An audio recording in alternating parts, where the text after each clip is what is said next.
Okay, great. Welcome. Good morning, everybody. Thanks for being here.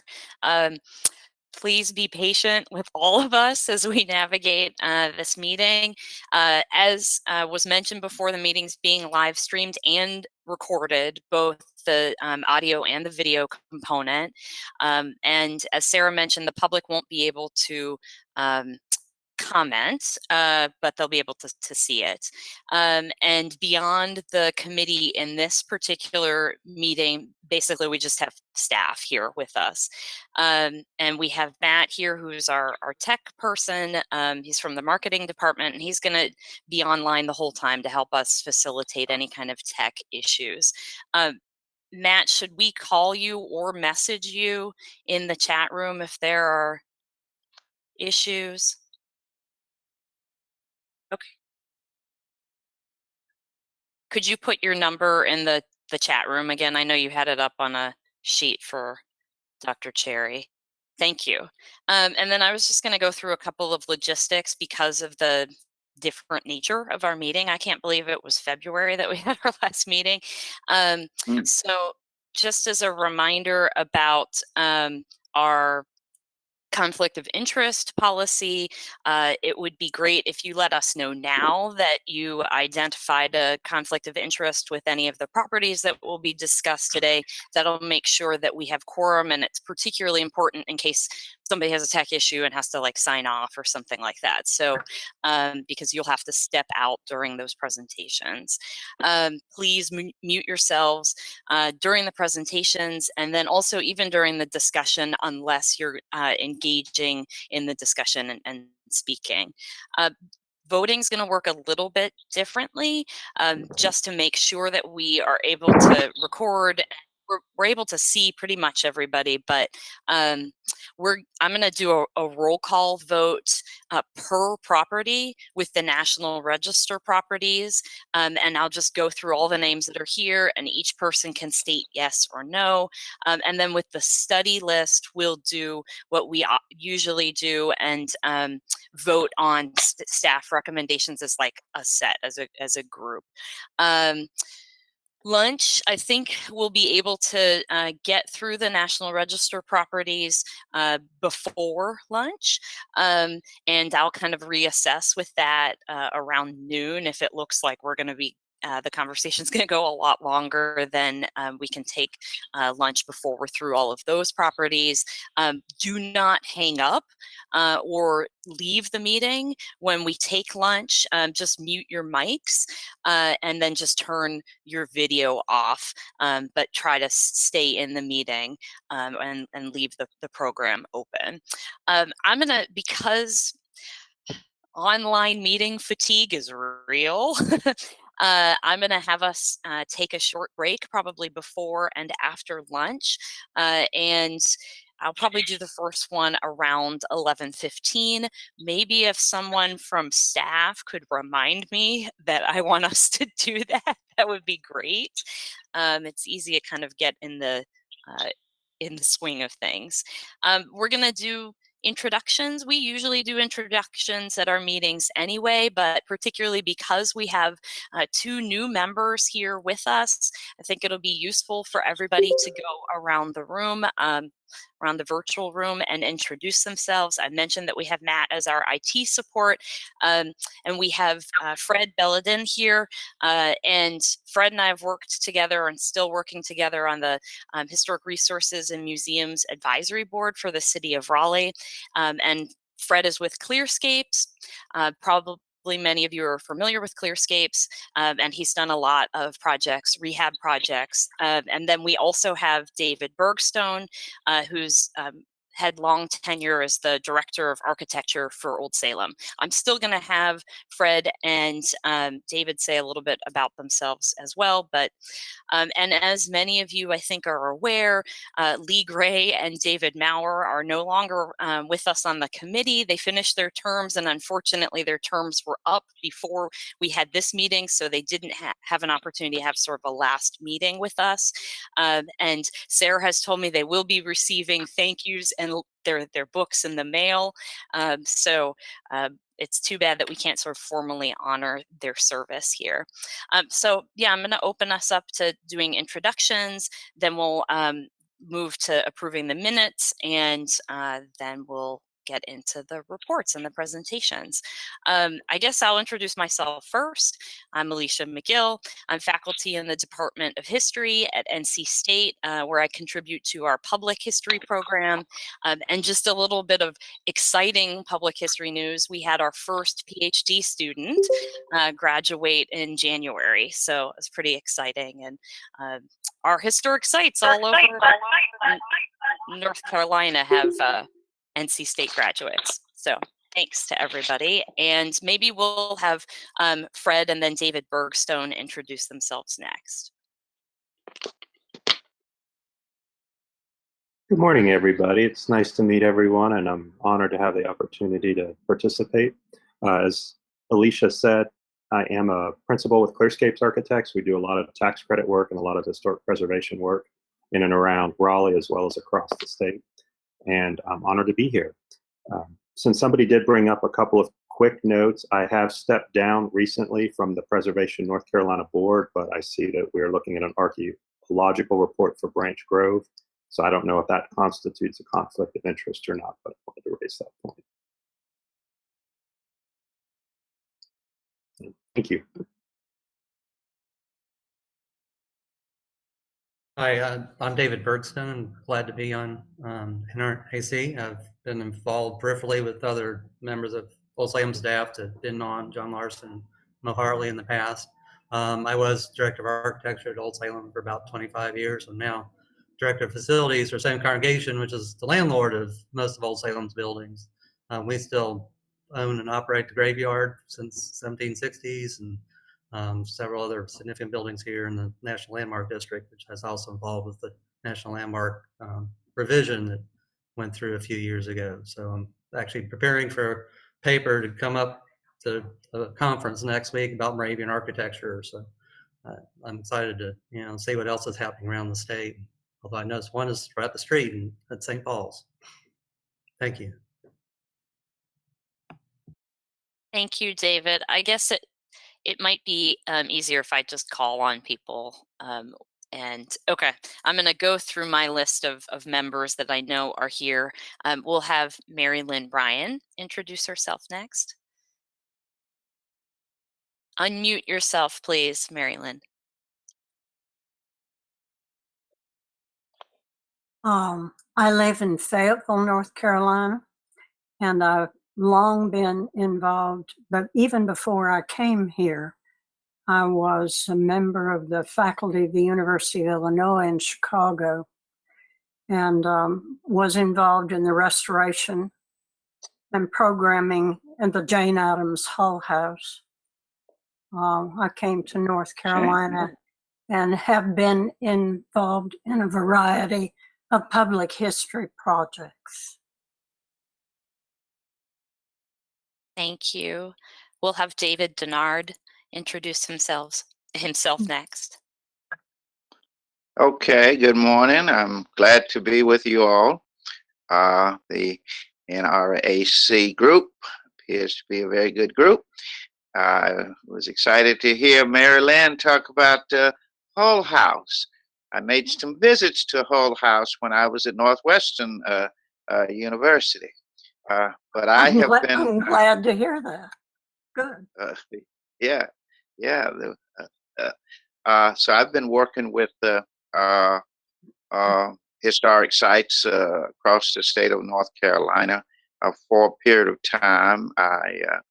I'm very active now with Tryon Palace. I'm on the North Carolina Historical Commission, so I know Ramona Bartos and Kevin Cherry quite well, and I got to know Mary Lynn Bryan and all of that. And prior to September 1, I will be an active member of the history department at East Carolina University. After that, I will go off to meet the wizard. So I'm happy to join you guys. Thank you, David. Welcome. Dr. Holmes Brothers is not here yet. Dr. Johnson's not here yet. So Matthew Jorgensen. Morning, I'm Matt Jorgensen. Pronouns are he, him. I'm an archaeologist and I live in Raleigh, North Carolina. Thanks, Matt. I was next on my list. Is David Ruffin here? No. Oh, arriving at noon. Sorry. Terry Russ. Hi, I'm Terry Russ. I'm a Cultural Resources Department Manager and archaeologist for an environmental consulting and engineering firm in Raleigh. Thanks, Terry.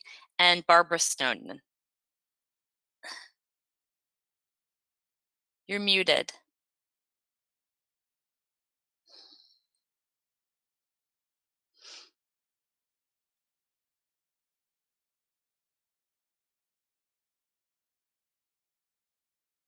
Does staff have the ability to unmute people?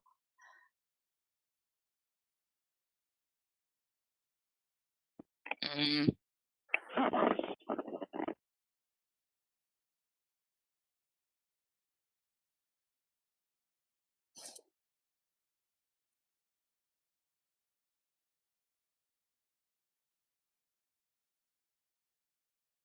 At the risk of interrupting, if she can't find the button, if you have the pull down menu at the top under audio, there's an option in the pull down menu to unmute me as well.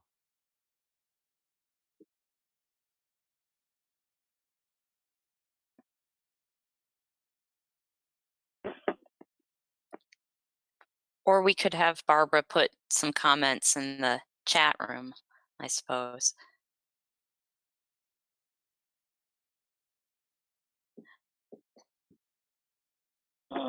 Not going. She says she's clicking it, but it's not going through. Oh, okay. Barbara Snowden is from Currituck, North Carolina. She's a member of the North Carolina Historical Commission. She has led the Federation of North Carolina Historical Societies for off and on for a number of years. She is the Albemarle region's, one of the Albemarle region's preeminent historians of that part of the world. And she's won so many teaching awards for teaching history, it's not even funny. And she was one of the very first people I ever met when I started doing public history. Thank you, Dr. Cherry. And I'll have staff go around and introduce themselves as well, just telling us which offices and which branches you're with. And I'm just going to go in my screen. So we'll have Scott Power introduce himself first. I'm Scott Power. I am the head of the Eastern Office in Greenville, and I have a portfolio dealing with the National Register of Historic Places and our survey program, in addition to administration of the office here. Thank you, Scott. Next in my screen is Hannah Beckman Black. I'm Hannah Beckman Black. I'm the Survey and National Register Specialist at the Raleigh SHPO office. Thanks, Hannah. Next in my screen is John Wood. Hey everybody, I'm John Wood. I'm a restoration and preservation specialist based in the Eastern Regional Office in Greenville. Great, thanks. And Jen Braz. Hi everyone, I'm Jen Brose. I'm the National Register Coordinator at the Raleigh SHPO office. Thanks, Jen. Ramona. Everybody knows Ramona, but Good morning, everyone. I'm Ramona Bartos. I'm the Deputy State Historic Preservation Officer and the day-to-day administrator of the State Historic Preservation Office. I'm very glad to see you all this morning. Thanks, Ramona. Sarah. I'm Sarah David. I am the branch supervisor for the Survey and National Register program. I've been in this position over a year now, but I still say I'm the new Claudia. Thank you all for rolling with the punches on this. Yeah, thanks. Elizabeth King. Beth King. I'm the Architectural Survey Coordinator, and I'm stationed in the Raleigh office. Thanks, Beth. Annie. Hi, everyone. I'm Annie McDonald. I'm the Preservation Specialist for the 25 County Western Region based out of Asheville. Thank you. Dr. Cherry. Good morning, everybody. I'm Kevin Cherry. I'm the Deputy Secretary for Archives and History in the department and the State Historic Preservation Office. Great, thanks. And Mary Beth, is that Mary Beth Fitz?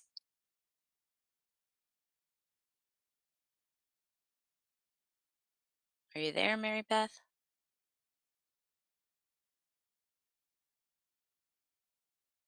She just texted in the comment in the chat window. Ah, thanks. There we go. All right, great. Thank you, Mary Beth.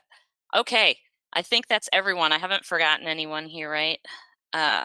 Okay, so on to our first order of business. Are there any questions or corrections to the minutes from our February meeting?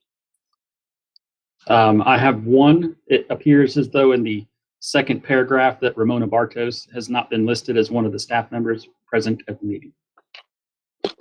All right, thank you, Matt. Anything else? Hearing no comments or questions, is there a motion to approve our minutes for the February meeting? This is Terry Russ. I'd like to make a motion to approve the minutes with the corrections noted by Matt Jorgensen. Thank you, Terry. Is there a second? David Denard, I will second. Great. Thank you, David. I think that's all of my pieces of business for right now. The minutes are approved, and I will turn things over to Technically, we have to vote on the minutes. Oh, right. It's Sorry. been motioned and seconded. Thank you. Thank you. So let's vote. All in favor of approving the minutes. For this vote, can we just do a show of hands? Okay. All in favor of approving the minutes? Raise your hands. Okay. And the minutes are passed, I think. Okay.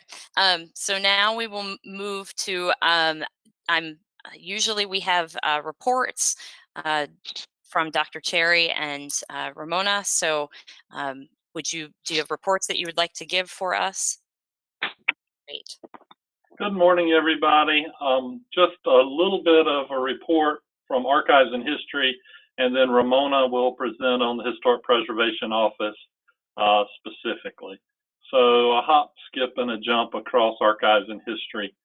Despite a pandemic, a little social unrest, a little financial difficulty, a hurricane, and an earthquake, we are still open, and we're still operating, and we are still doing good work. Our historic sites, most of us, though, are doing that good work through teleworking. Our historic sites in Tryon Palace, the exterior spaces are open. The interior spaces are not open. Most of our museums are closed to the public while we do all sorts of online programming. The Archives, the Historic Preservation Office, Research and Publications, Archaeology, the public spaces associated with those parts of Archives and History, they are closed to the public, and we're doing the best that we can to serve the public remotely through those offices and doing a pretty good job of it. So while teleworking, Research and Publications have been able to continue their work at the regular pace. Archives has been able to do catch up a lot of backlog of cataloging, that sort of thing, which we've been wanting to do, and now we've been given the opportunity. And our museums and historic sites have done more online programming than we ever have before, and our numbers through online engagement have gone absolutely through the roof. If we could just figure out a way to commercialize just a small percentage of that, it would help us a great deal. But people are accustomed to getting our online services for free, and it is hard to change the mindset around that. Since we last met, a lot has happened, but just a couple of things. Historic Stagville is our very first institution in our department to join the International Coalition of Sites of Conscience, and so that is a very good thing. The National Park Service has awarded Network to Freedom grants to Edenton to allow them to create teacher resources around freedom seeking in that part of North Carolina. And Somerset also received a grant from the National Park Service to create waysides about freedom seeking. Historic Halifax is already a part of that Network to Freedom group. Some of you may remember that a few months ago there were protests in downtown Raleigh. During the protests, the archives building came under attack and the front windows were burst out. There were flares thrown in an attempt to set the building on fire, but we were able to address that, and that didn't happen, thank goodness. The Benahan Cameron house at Stagville was set ablaze. We lost the front parlor and the artifacts in it, probably one of the more important artifacts in the house because a lot of them were period pieces, but not associated with the Cameron family. But one of the Cameron daughter's portraits was lost, totally destroyed. We are covered for insurance coverage on that, and we are bringing that back. It's just a miracle that we didn't lose the whole house. The volunteer fire department got there in a hurry. It just so happens that the chief of the volunteer fire department's mama used to be the site manager at Stagville. So, and he grew up mowing the grass. So we're happy that he took that seriously and came running when he did. We also had damage to the visitor center at the Wolf Memorial in Asheville, and we received serious and online threats to a number of our other places, and we were able to add more security and address those threats. Currently, our financial situation is a difficult one. Our department depends upon the department as a whole, not just archives and history. So this is the aquariums, the zoos, state parks, our historic sites, everybody together. We generate $60 million a year in receipts to run our department. Receipts are rentals. The receipts also cover admission tickets. Just anything that's not appropriation is considered a receipt. We have not been open since March, and we have very little to show for receipts. We have cut back a good bit. That helped us break even last fiscal year. We are looking at what we think will be approximately $13 million in state receipts lost between now and December, and that is usually matched by support group receipts, because a lot of times our support groups hold fundraisers and events and then do projects for the department. So we could run around $30 million in lost receipts in the fall. Now, we can address that if there's CARES money from the federal government, but the rules about how that money can be spent state that you can't replace lost receipts with it. We're trying to get that changed. There's also funding from continuity of operations money at the state level that we hope that we can get in the budget. And at the same time, we are also looking at every sort of way we can make money while most of our institutions the physical parts of our institution are closed to the public.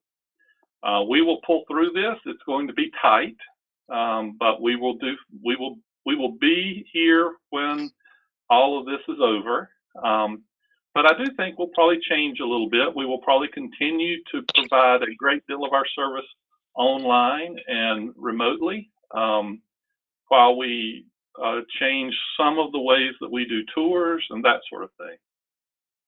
But it has pointed out a couple of our institutions in archives and history where we do not, I believe we should have foundational funding from the state appropriated, and then you do the next level of service through receipts.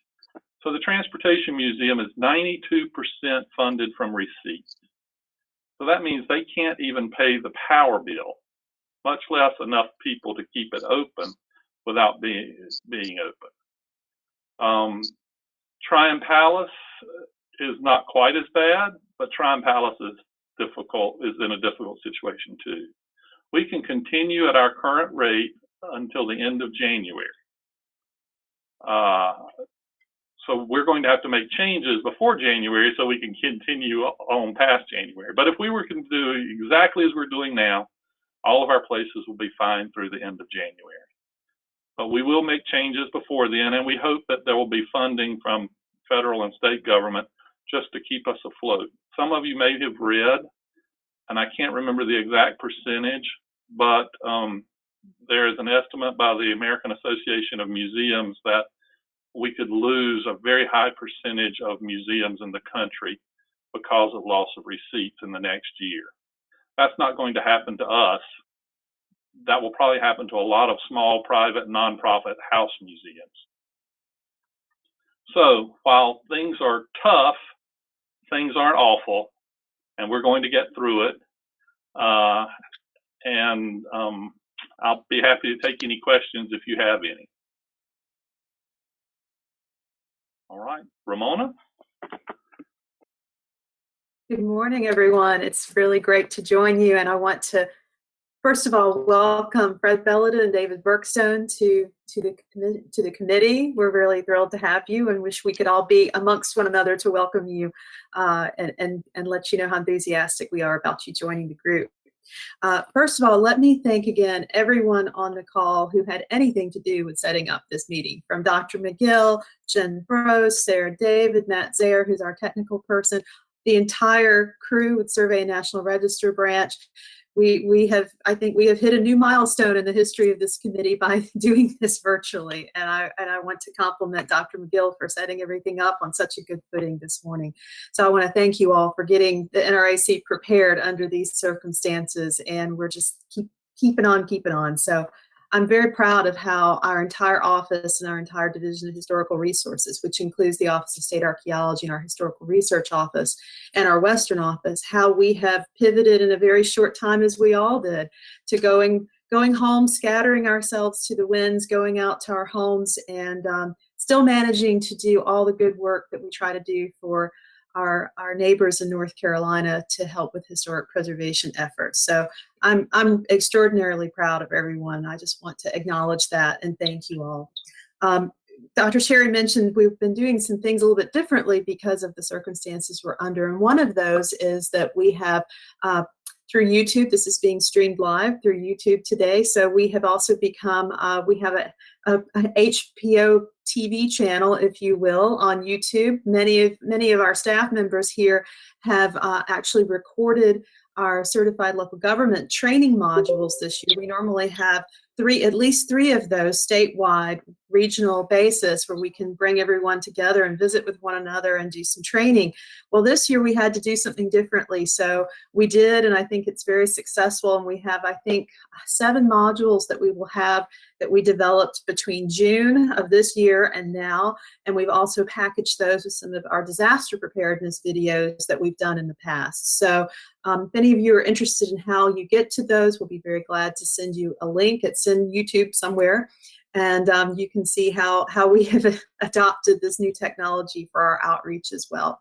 The other thing I wanted to report on, you've heard in the past about our special hurricane grants package that Congress put forward last year. We have that program up and running right now, and the end of last week we received the batch of subgrant proposals. We have $8.25 million for subgrants for bricks and mortar purposes and $750,000 for planning grants and survey grants.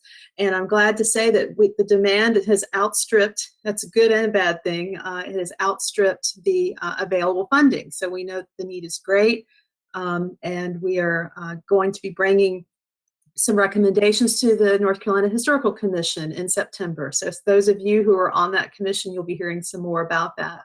And then our deadline to submit our proposal to the National Park Service for their final blessing is September 30th. So we're hopeful to get some of these funds out in the field where they're needed most, and help historic preservation efforts and continue to recover from Hurricanes Florence and Michael. So Dr. Miguel, that is my report. Are there any questions? And I also want to acknowledge Dr. Johnson has joined us as well. So good morning to Dr. Johnson. Thank you all. Thanks to Ramona and Dr. Cherry, and welcome Dr. Johnson. Dr. Johnson, if you want to quickly introduce yourself to the group, and then we're going to move into our presentations. Hello, everyone, and I apologize for being late. Of course, as always, things happen, and we're in the midst of having a lot of activity over here in my office, so I can't shut my door quite yet. But I'm here at Shaw University. I'm recently became Dean of Arts, Sciences, and Humanities, and I'm rotating back onto the committee. So hello all, and good to see new faces and familiar ones. Hey, Fred. And so thank you. Thank you, Dr. Johnson. So we'll now move into the presentations for the National Register properties.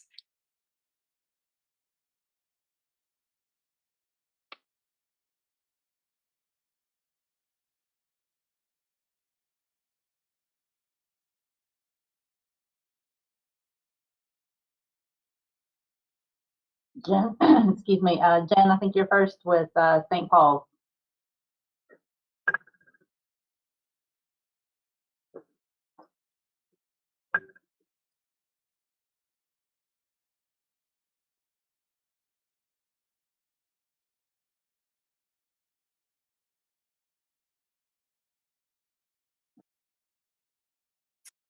Thank you, Sarah. Thank you, Alicia. Can you see my full PowerPoint screen okay? Thumbs up. Okay. Thank you. All right, thanks for bearing with us as we're trying this for the first time. So I have 2 National Register properties to present to you today.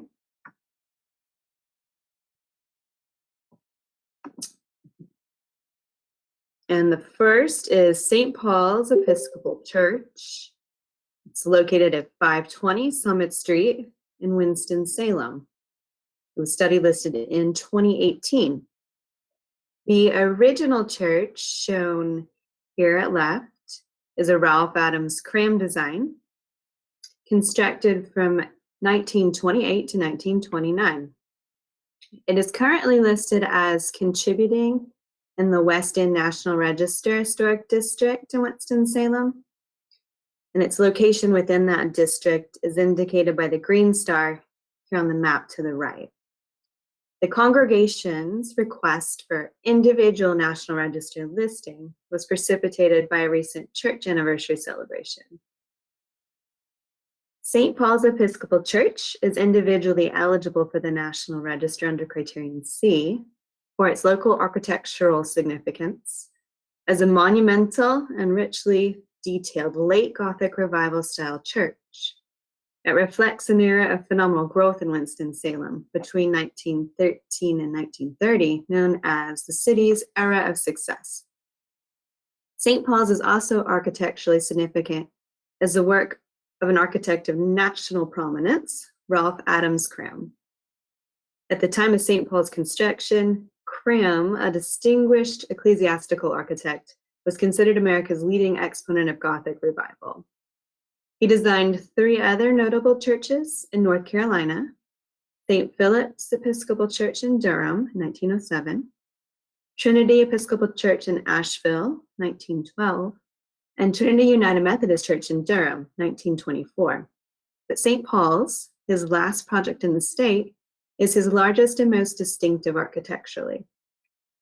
Crown was assisted by local architect Harold Macklin. The cornerstone was laid in July 1928, and the church was consecrated in October 1929.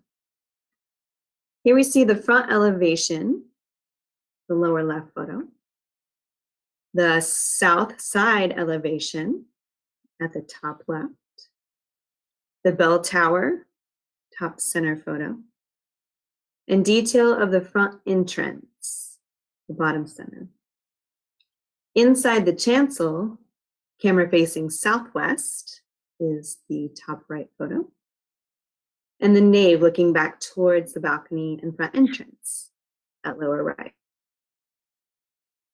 Our office consulted the National Park Service prior to presenting the study list application for St. Paul's regarding whether the church should be individually eligible for the National Register given additions after the original construction.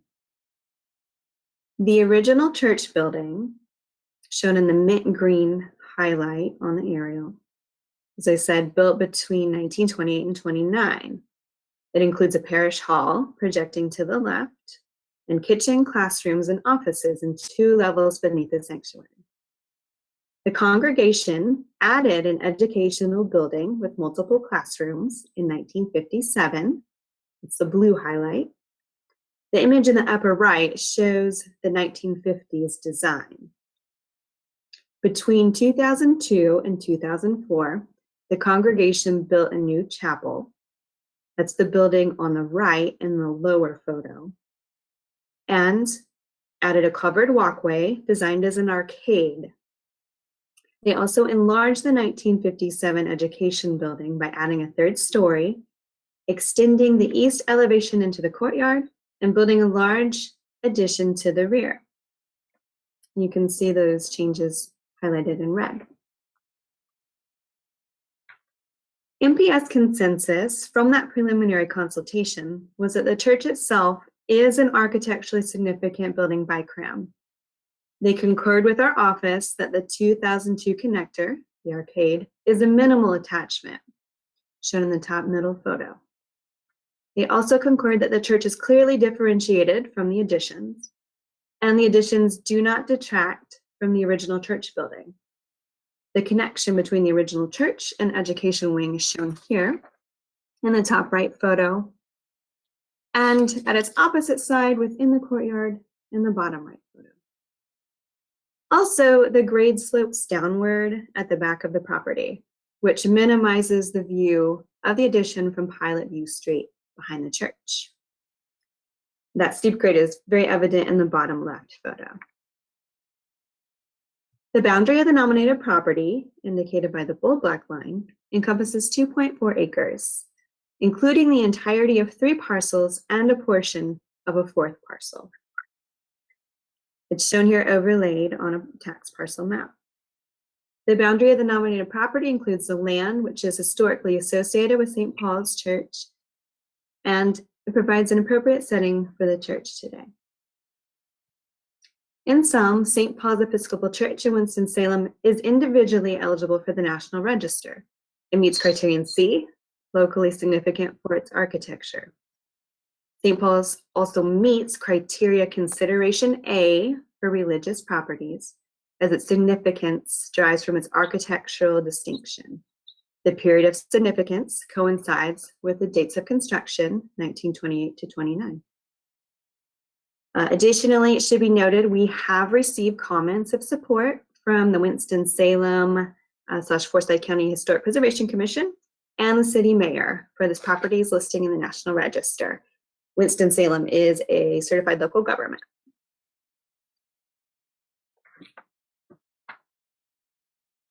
Alicia, do you want me to continue to the next one, or? Yeah. You know, I know I said that we would vote per property, but I think given that we don't have long groups of properties, I think it will be fine for us to have staff each give their presentations, and then we'll have discussion and comment and vote after that. Thank you. Okay, thanks for that clarification.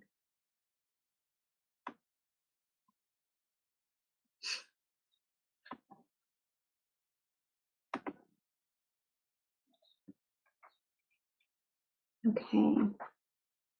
So moving on to the second property, we have Trenton Cotton Mills in Gastonia. Trenton Cotton Mills is located here, indicated by the red arrow, west of downtown Gastonia at the northeast corner of West Main Avenue and North Trenton Street. Trenton Cotton Mills is nominated under Criterion A, locally significant in the area of industry. Gaston was one of the largest textile producing counties in the country, with 11 textile mills by the end of the 1880s. By 1920, the county had 90 mills, more than any other county in the country, and 30 of them were in Gastonia. When Trenton Cotton Mills was established in 1893, it had only one other predecessor in the city, and that mill, the Gastonia Cotton Manufacturing Company, is no longer extant. Gaston County's textile industry became well known for the production of combed yarns, which was generally considered a finer quality and more expensive textile product than the coarser, heavier types of yarn, called carded yarn, produced by many southern textile mills. Gastonia's Arlington Cotton Mills, founded in 1900, produced the South's first combed yarns. Other local mills followed suit, making combed yarn the dominant product of Gaston County by 1920, producing 80% of the fine combed yarn made in America. Between 1900 and 1910, 4 additional mills began producing combed yarns, including Trenton Cotton Mills, circa 1910. And of the 5 mills that initially produced combed yarns, only Trenton Cotton Mills remained standing. During its time of operation, Trenton Cotton Mills was one of the most successful textile plants in Gaston County and operated under the same name without interruption for 80 years, longer than any other mill in the city during that same time period. George Washington Reagan, president of the First National Bank of Gastonia, who had started Gastonia's first mill, spearheaded efforts to establish Trenton. Construction of mill number 1, seen at lower left, was completed in September of 1893. It was a steam-powered mill. George Gray, a business partner of Reagan, corresponded with machine shops in the northeastern United States to get necessary equipment. They located the mill on a site west of downtown along the Atlanta and Charlotte Airline, which later became the Southern Railway. The cotton mill industry took off in Gastonia. By 1899, stockholders decided to build mill number 2, east of the existing mill. It was completed in 1900. Technically, it was completed as an addition to mill number 1, and it was connected by the boiler plant. At the same time, Reagan sold off his interest in the company to John Kelly Dixon. Kelly operated the mill, which was converted to electric power in 1913 until his death in 1931, after which his son oversaw operations until 1953. So in 1900, the boiler house was enlarged. Mill number 2 was built. In 1922, a spinning room, which you can see highlighted in pink, was connecting between mill number 1 and number 2. Production increased in World War II. In between 1930 and 1950, there were small additions at the northwest corner and also the south end of mill number 2. In 1954, shortly after the Dixons sold their controlling interest in the mill, the new owners built a large 1-story addition on the east side of mill number 1 to increase spindleage, and a small addition east of the boiler house. 2 years later, the company undertook $1 million modernization of the rest of the plant, which continued operation until the end of 1972. A quick tour around the building. This is mill number 1. It's 1-story, C-shaped section, and you can see this indicated by the red arrows as well as the yellow highlight. At the bottom right, you can see 2-story mill number 2. It's a green arrow on the aerial. After the mill grew, they also built a freestanding office building near the southwest corner of the mill. That's shown in the photo at the bottom left. Here you see the 1954 edition in the bottom left photo, which is also highlighted in yellow. Notice at the photo on the bottom left, it has a brick veneer, has very small windows compared to the other earlier portions of the mill. But it's a limited area compared to all the earlier sections that are evident. The photo at the top right is looking inside the courtyard where the 1922 spinning room connects with mill number 2. Note the rhythm of the arched windows, the brackets, the 2-story square tower. At the top left, you can see the side of mill number 1 that faces the railroad tracks to the north. This is looking at the east side of mill number 2. Again, note the rhythm of the openings and the 2-story square tower. You can also see the contributing valve and pump houses. I don't know if you can see my arrow pointing to the screen, but they're in the forefront. These are contributing resources.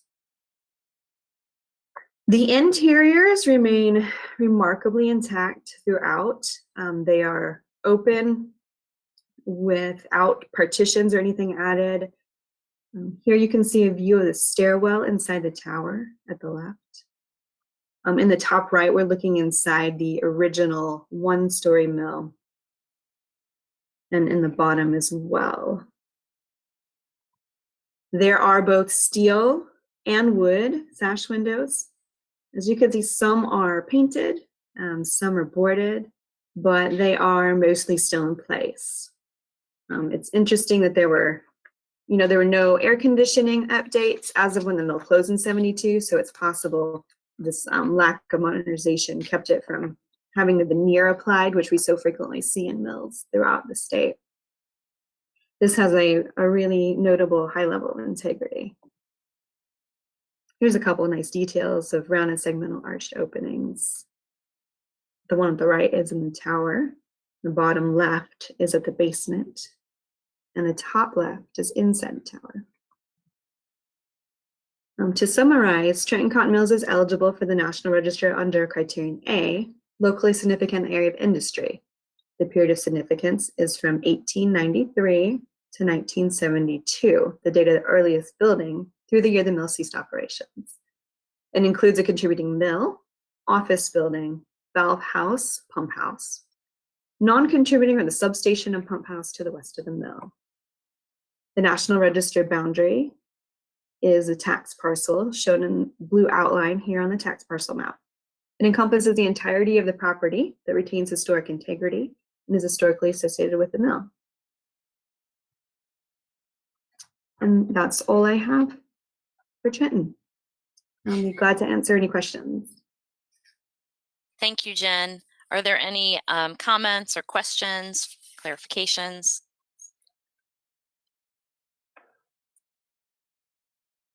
I'm not seeing any. I just have one. It's not hugely big deal, but I saw in some of the historic photos of the mill you just presented, maybe one of the towers used to be taller.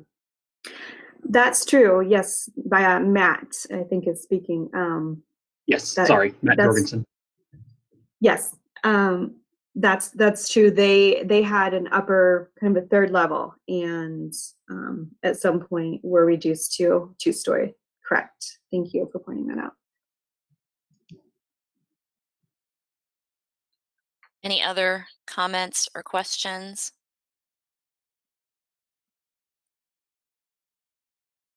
Okay. Hearing no other comments or questions, is there a motion to approve the presentations that Jen has given and put forward for the National Register? So moved, Matt Jorgensen. Thank you, Matt. Is there a second? I will second, Terry Russ.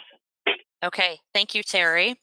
All right, then we're going to go through and vote. And as I said, we'll do a roll call vote. So I will read everyone's name. and then you can say yes or no. Yes or no. Okay. Fred Belladin. To make sure I'm clear, are we voting on both? Yes. Yes. Yes. Yes. Okay. Thank you. Thank you. David Bergstone. Yes, on both. Great. Thank you. Mary Lynn Ryan. Both? Yes. Yes. David Denard. Am I pronouncing your last name correctly? Yes, you are pronouncing it correct. I vote yes on both. Okay. And I think that Dr. Holmes Brothers has joined us as well. Yes, I have. Good morning. Good morning.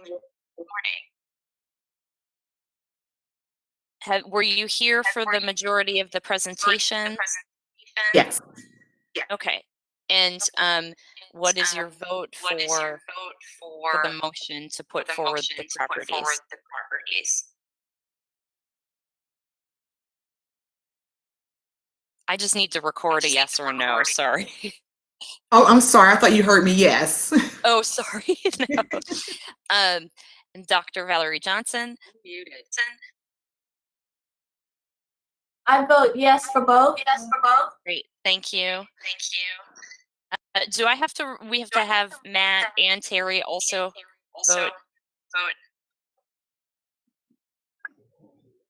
I think our motion and second counts as an affirmative vote. Okay. I just want to confirm. I vote yes. David Ruffin has not joined us yet. And Barbara Snowden. This is Barbara Snowden, and I vote yes. Great. Thank you. Then that's unanimous. And we will move on to the next set of presentations from Hannah. Thank you. Jen, I think you need to unshare your screen. Okay, no problem. Let's see. Okay, let me see here.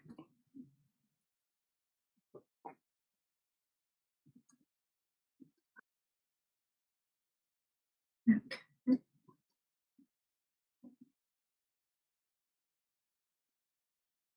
Okay, can everyone see my presentation?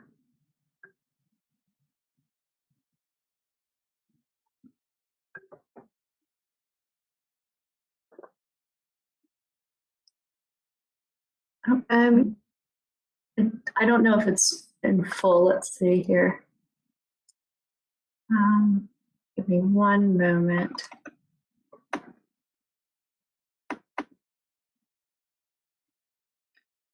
I will say, Hannah, for me, the bottom is cut off. Okay. There.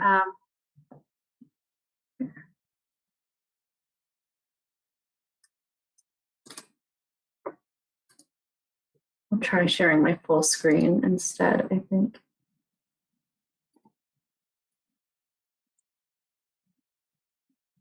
I think you shared it you had it shared successfully, Hannah. Okay, let's see here.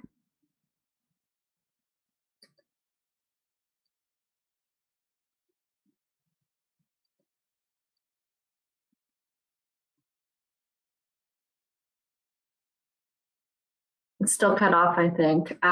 Just give me 1 second. I'm sorry about this. Is it still cut? Is it cut through some of the images? If it's cut through for folks, I think on the right side they can change the zooming. Well, no, that might not. Yeah. Might not fix it either. 1 second here.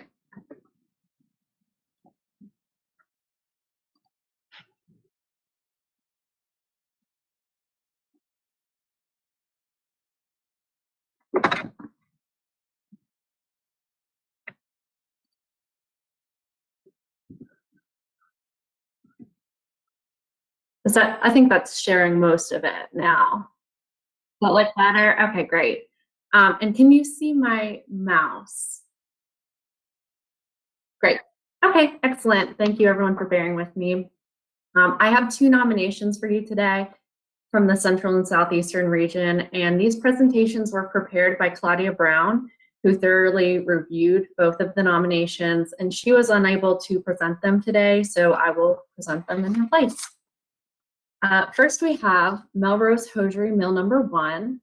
It is located about 1 mile southwest of High Point Central Business District in an area known as West End. At upper right, you can see the mill's proximity to downtown, and downtown is shown in the red circle, and the mill is shown by the red arrow. The mill's immediate area is a mix of commercial and industrial buildings, which you can see in the middle view.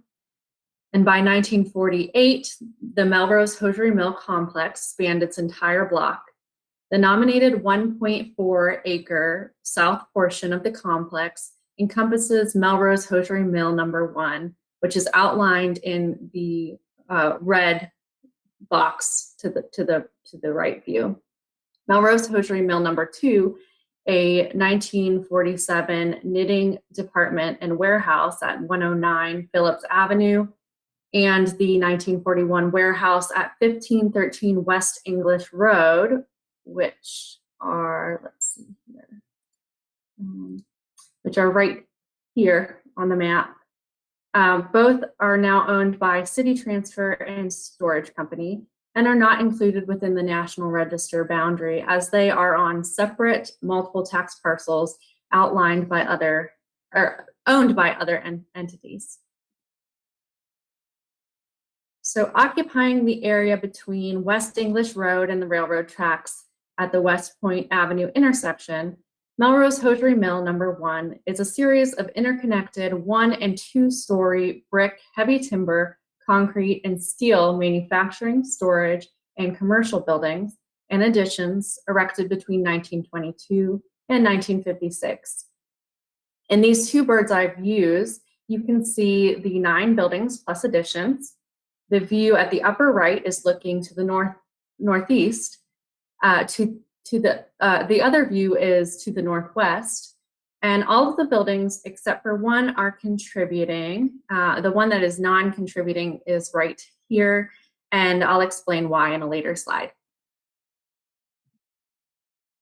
Brothers Robert Thomas Amos and Charles Lee Amos established Melrose Hosiery Mill in 1922, and it was a driving force in High Point's economy until its 1971 closure, growing from a 25-person operation to an enterprise with 3 plants on West English Road and Kibbitt Drive, and approximately 1,200 employees by the mid-20th century.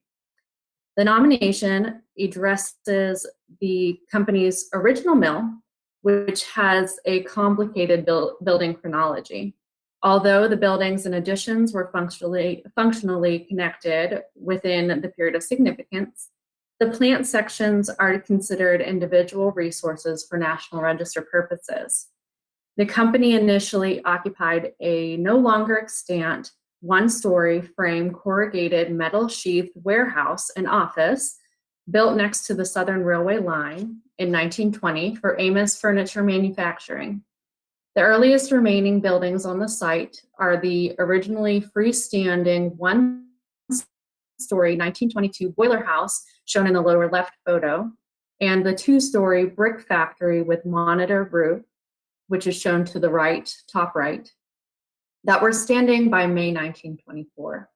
The boiler house was expanded to the north by 1938, connecting it to the 1924 factory, and you can see this connection in the areas marked by the circle and the rectangle.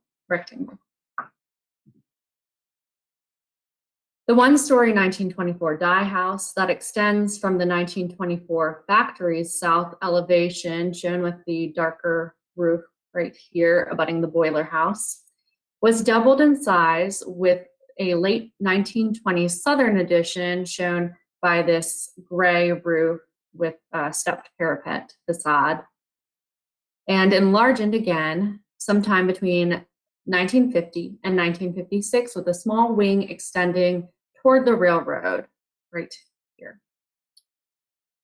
Parallel to the dye house is a 2-story wing with monitor added to the factory in 1931 to house knitting equipment, rendering the factory T-shaped. So it was this building right here.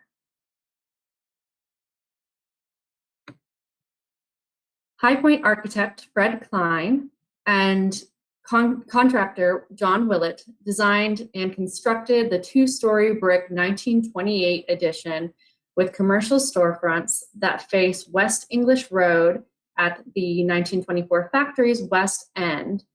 This building is shown in the lower left, as well as 3 interconnected two-story brick commercial and industrial buildings across the alley to the north, also completed in 1928, and those are shown in the upper left. The addition to the factory housed mill offices in the slightly taller unit, while the other 3 units housed furniture stores. And I wanted you to note the blonde brick in the lower building that infilled the second-story windows when the plant was air-conditioned in the 1950s, and the plywood over the storefront windows was installed at a later date. The 3-unit building north of the alley was built as rental showrooms on the first floor and manufacturing space for the mill on the second. In the early 1950s, Melrose Hosiery Mills began using a 1-story 1926 commercial building shown at the lower right at what is now 1547 West English Road for hosiery manufacturing. The west portion of the structure was removed between 1994 and 1998, and a west wall was erected to enclose the remaining section, and this is the one non-contributing resource on the nominated property, so this building right here. Here are views of the interior, which show the building's heavy timber and steel post and beam structural systems, load-bearing brick exterior walls, and double-thickness wood and concrete floors, and calamine doors. Looking at the middle images, the top shows the second floor of the original 1924 factory. The bottom photo shows the first floor of the wing added to the factory in 1931. The left images show the interior of the storefronts added to the factory in 1928. The top photo is a second floor mill office. The bottom is a first floor furniture showroom. And the right images show the interior of the storefronts built north of the alley in 1928 with space for manufacturing or showrooms on both floors. The top photo is a second floor manufacturing space, and the bottom photo is a first floor showroom. And Melrose Hosiery Mill number 1 is eligible for listing in the National Register under Criterion A because of its significant role in the industrial developments of High Point. As noted earlier, the company began on this site in 1922, and as it eventually grew to 1,200 employees in 3 plants, Melrose Hosiery Mill number 1 remained an integral part of its operations. As High Point's second largest hosiery manufacturer for much of its history, the company was one of the city's principal employers, taxpayers, freight shippers, and power consumers. The workforce was predominantly female, affording women the opportunity to hold a wide variety of positions. The rapid 1920s and 1930s expansion of Mill number 1 stimulated extensive commercial, industrial, and residential development in the proximate West End area that continued through the 1950s. Mill number 1 is also eligible under Criterion C as a cohesive collection of largely intact buildings erected between 1922 and 1956 that display the evolution of industrial and commercial design during that period. The 1924 factory and dye house and 1928 and 1930 factory additions exemplify early 20th century fire-resistant industrial architecture. The structural steel framing systems of the 1928 and 1950s additions often were used in mid-century construction. The large multi-pane steel sash with hoppers, long roof monitors, which you can see in this photo at the top middle, and skylights that provided ample light and ventilation also are typical of early to mid-century industrial architecture. The 1928 storefronts, enlivened by classical and Art Deco stylistic elements, variegated patterned brick with cast stone accents, prismatic and leaded glass transoms, copper cornices, and brick and ceramic tile knee walls exemplify the commercial style. In a several block portion of West English Road, once lined by commercial buildings, Melrose Hosiery Mill No. 1's storefronts are among the most architecturally distinctive survivors. The 1928 additions were unique in that they housed company offices and manufacturing operations, as well as first and second story showrooms occupied by unrelated businesses. Melrose Hosiery Mill No. 1's 1.4 acre boundary, indicated by the bold red line, is most of the property's 1.85 acre tax parcel. The empty northeast quadrant formerly contained a pre-1924 piano factory that had been incorporated as part of the mill's knitting department that was demolished sometime between 2003 and 2008, as well as a frame warehouse that was built sometime between 1938 and 1950, and a machine shop built by 1938 that was demolished in the 1970s. This area is excluded because it no longer contributed to the historic significance of Melrose Hosiery Mill No. 1. Their loss does not significantly diminish the integrity of the nominated property, as it contains the most architecturally and historically important portions of the complex. The period of significance begins in 1922 with Melrose Hosiery Mill's creation of the boiler house construction, and continues to 1971 when the company ceased production. And my second property for you is Ingleside. It's located on a two acre parcel on Bud Henderson Road, approximately 3 miles west of Huntersville's commercial center in North Mecklenburg County, and is proposed for listing as a locally significant under criterion C in the area of architecture. At upper left, the arrow points to the area where the house is located. The tract, delineated at lower left, the residual parcel of what once was a 376 acre plantation, provides an appropriate setting for a house once surrounded by agricultural fields, but now encroached upon by residential subdivisions. To the right, you can see the landscape and how well the house is screened from nearby development. Built circa 1865, Ingleside is a remarkably intact transitional Greek Revival Italianate house featuring a 2-story on raised basement, hip roof, double pile, weatherboarded main block. Symmetrical fenestration, deep bracketed eaves, large multi-pane double hung wood sash, and wide flat corner pilasters distinguish the dwelling. Rectangular panels of various widths punctuate the cornice between triangular brackets with rounded lower edges shown in the upper right photo. In the close-up at the lower right of the main entrance, you can see that it is recessed with an opening, within an opening with a flat board surround and rectangular panel interior walls and ceiling.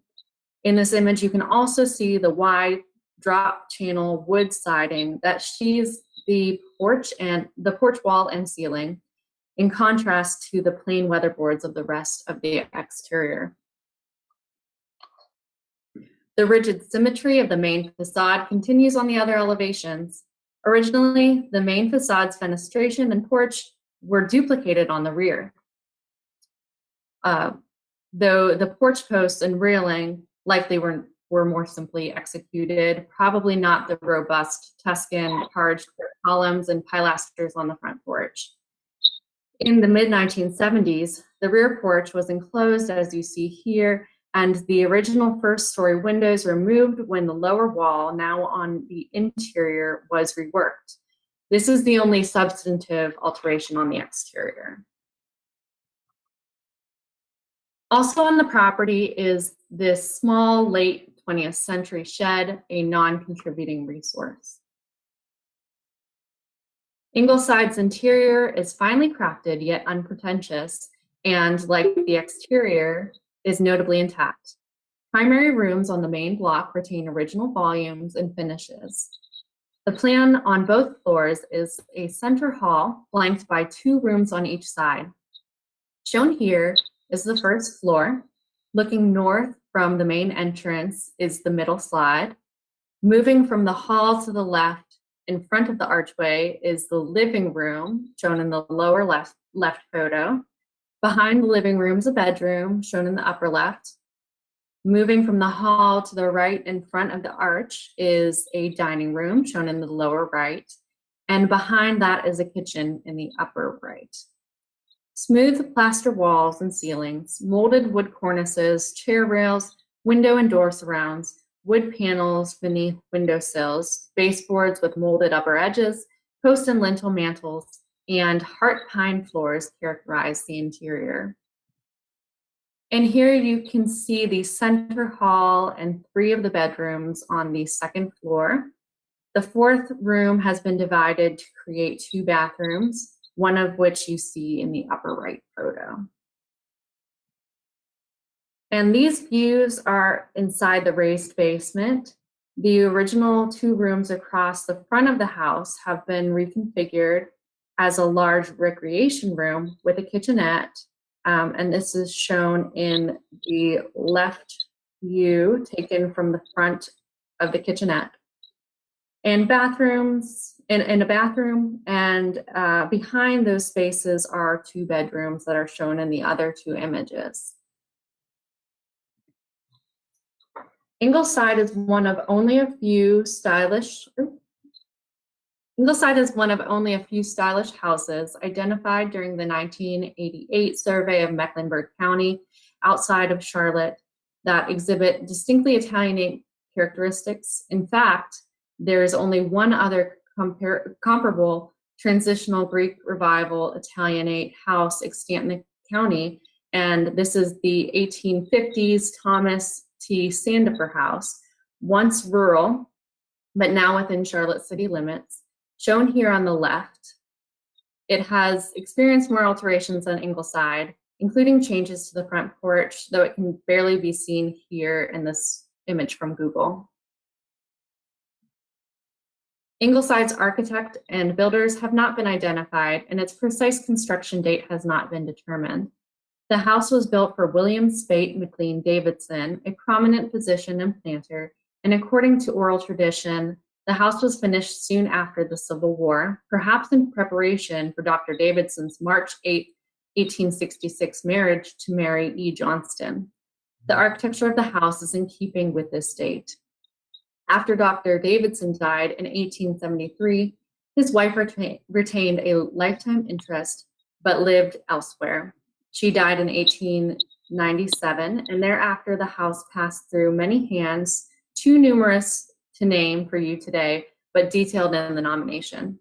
Ingleside was occupied by tenants or used as a weekend retreat until 1974, when Ralph and Margaret Skipper purchased the property and undertook its rehabilitation. They are the owners who enclosed the back porch.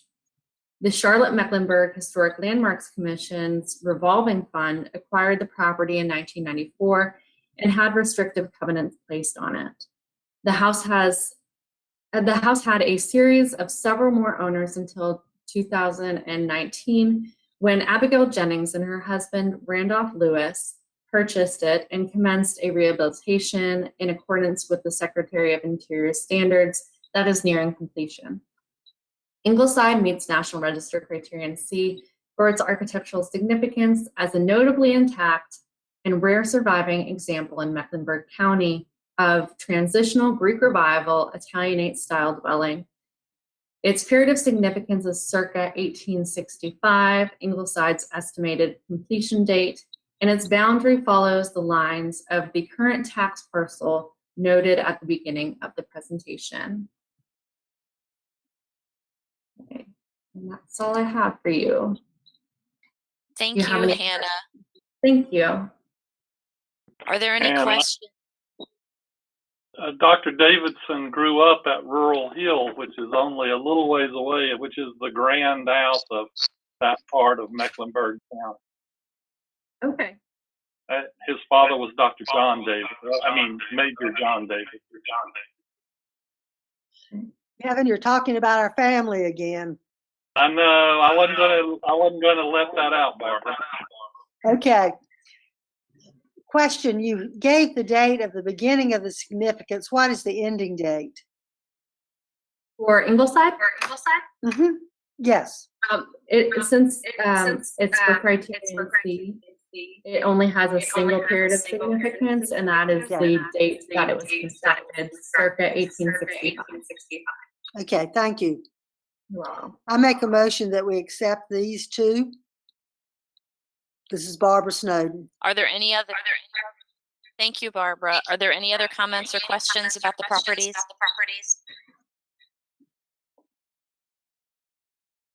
So we have a motion to move forward and approve these properties presented.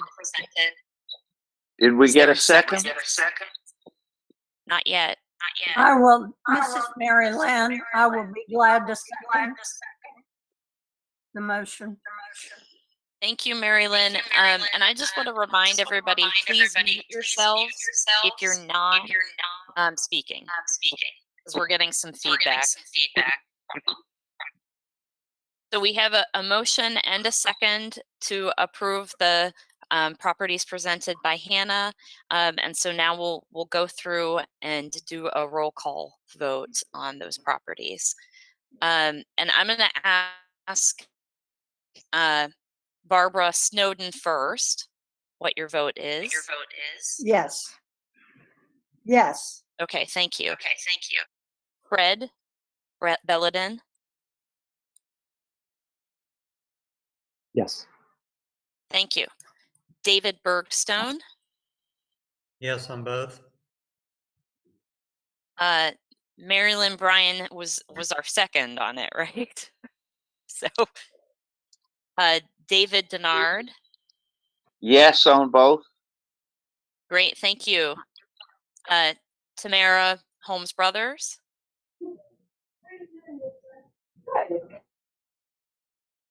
Well,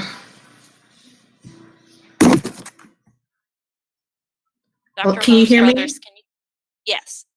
Okay, sorry about that. Yes on both. Great, thank you. Valerie Johnson. Yes on both. Thank you. Matt Jorgensen. Yes to both. I vote yes to both. Terry Russ. Yes on both. And we already have Barbara Snowden. So the motion is unanimous, or the vote is unanimous. You can also, I don't think we mentioned this, I've said that you can say yes or no. You can also abstain on our votes. And we're at 11:30 now. I'm going to have us take a 5-minute break. And please don't leave the meeting. You can just turn off your microphone and turn off your video, and we'll come back at 11:35 for the last two properties before we take our lunch. Sure. And Alicia, just to point out, Fred has a comment in the chat that maybe like Dr. Cherry or Ramona can address when we get back. Yeah, that was But we my can do plan. that when we get back. That was my plan when we got back anyway. But I appreciate you pointing. I didn't see the comment, so thank you. All right. Well, we will reconvene at 11:35.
And so I want to have us reconvene to make sure that we are respectful of everybody's time.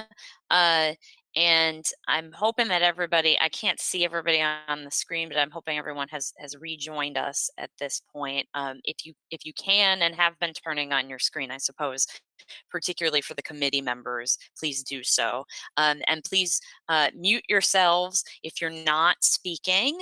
And I want to make sure that before we start the last set of presentations, before we break for lunch, that we confirm Fred's question about conflict of interest. Dr. Cherry, do you have? I do. Since Fred is no longer on the board and he does not have a financial interest in the property, then there is no conflict of interest. But if he's worried about the appearance of a conflict of interest, we do have enough folks to vote, and he can recuse himself if he'd like to, but there's no conflict of interest. That brings to mind, I am on the board so would I have a conflict? I don't have a financial interest. But you should recuse yourself, Dr. Johnson. Okay. All right. From both the presentation and the vote? Just the vote. Okay. Okay. All right. I'll be quiet. Thank you, Dr. Johnson. Okay, well then we're going to continue on with our last two National Register presentations before we take a break for lunch before the study list presentations. All right, thank you very much. Let me see if I can get this going. All right, can you all see my presentation? We can see it, but it's only part of the screen.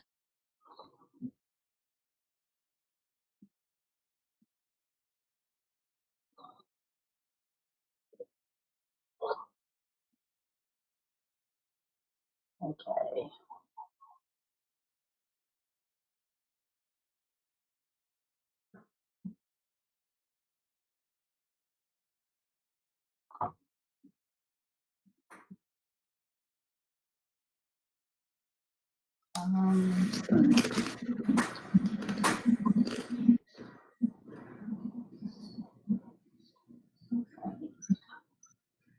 I'm trying now. I can't. There. Sarah, if you try, I'm gonna try and re-share it again.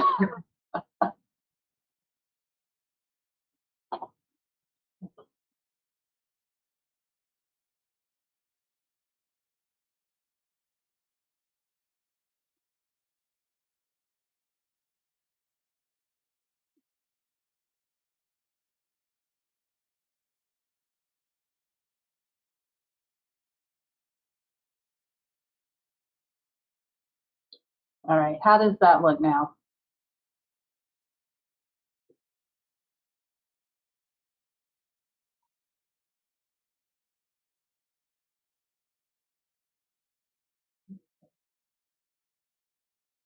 Okay.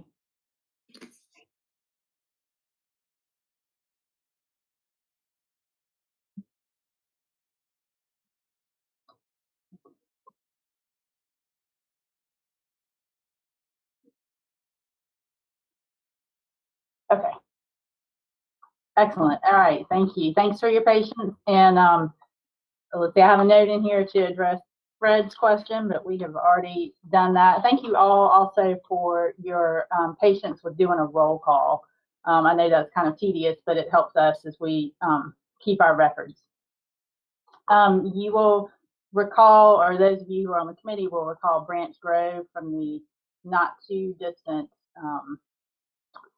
past for a study list application. In 1982, Branch Grove was listed in the National Register as a single house. The complex was and is actually two buildings, the William Branch Junior House. Let me see.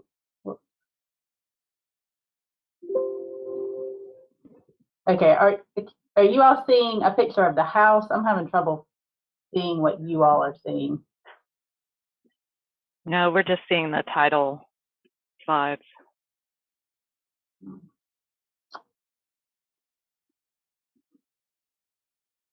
Okay.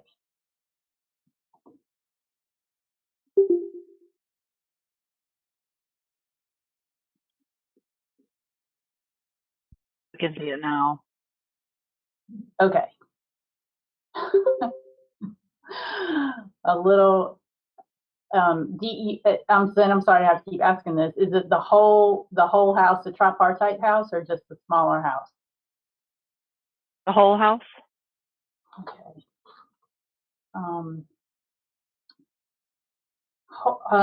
Bear with me just 1 second. I'm sorry, I need to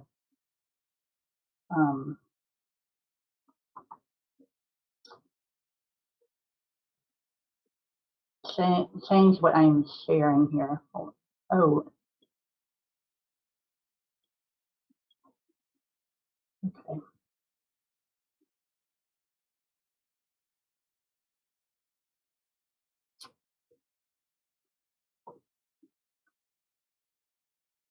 Okay.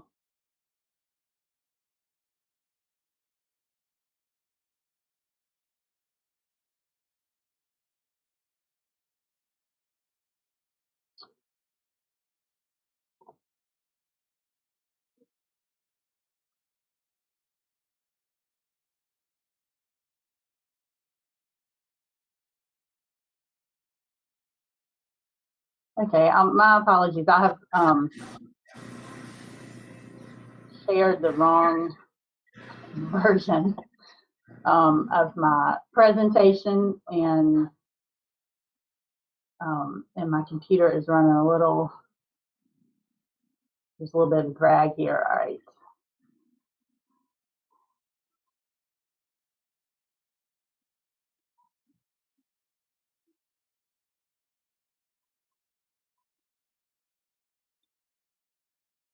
Okay. Are you all back to seeing a title page again? Okay.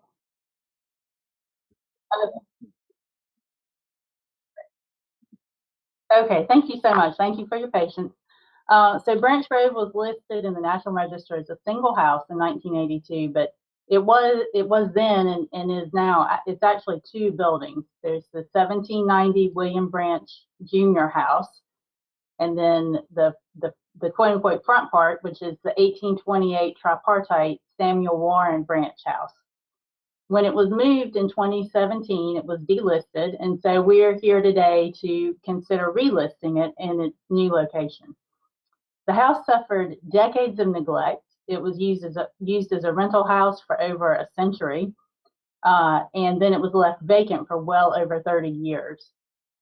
All the following images we're going to see are black and white photographs from our survey files from 1981 through 1999. And I'll just kind of scroll through.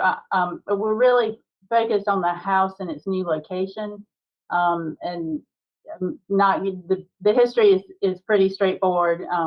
A landowner built a house in 1790 and then added to it in 1828. So this is moving. This is the 1790 house is the smaller house, and so you're looking at the back of the tripartite and the front of the 1790 house here in this picture. This is moving around the side. Some interior photographs from sometime between 1981 and 1999. These are all details from the 1828 tripartite section.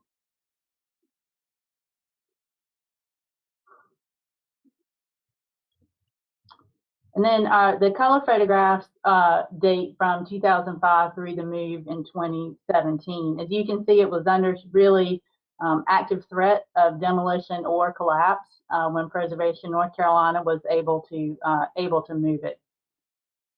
Very overgrown. You can see the roof of the 1790 section is completely tarped in the picture on the left. and the whole roof structure ended up being replaced, which you'll see pictures of. These are just some details. Then the tripartite section as it appeared before the move, and you can see the roof of the 1790 section sort of peeking out over to the right. Just another look at pre-move conditions.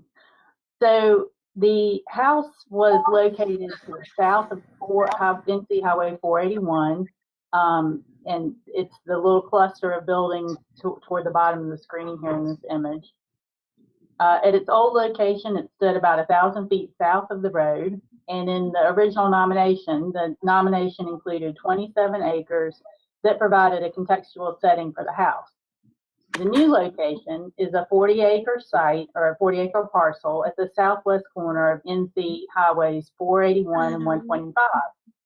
The intention was to place the house far back on the lot, but once Sarah, you're testing breaking got up. underway.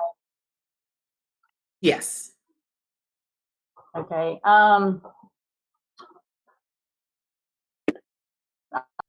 Okay, you said since we moved to the intersection. All right. I don't know if my connection that improved closer to the.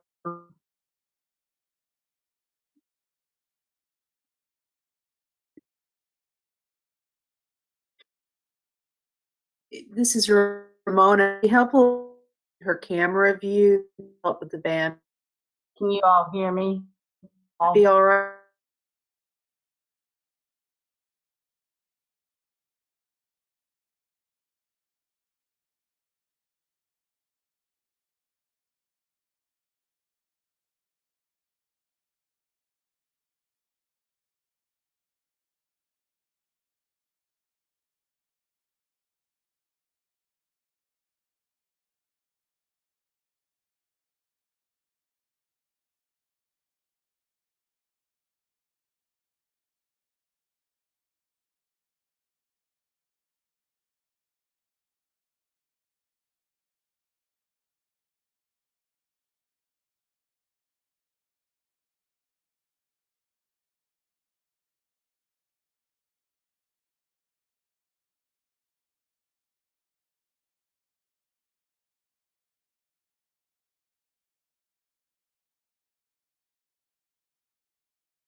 Can you all hear?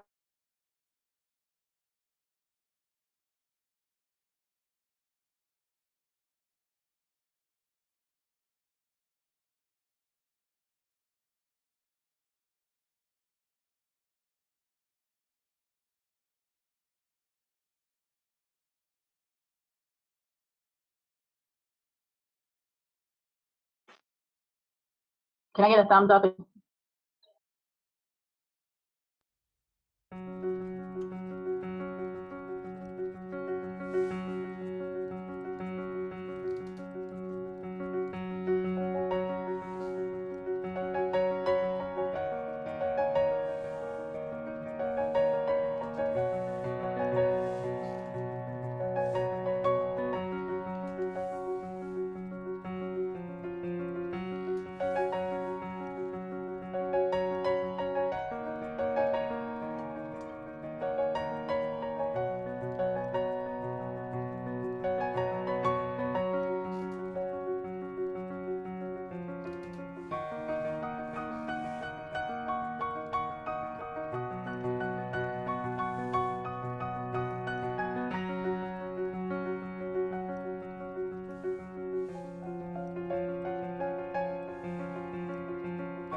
Sarah, could you double check it for me? But remember, I'm recused from the branch. Yes, thank you, Dr. Johnson. But I think we still have, I think there's 8 of us on here. And we need 7.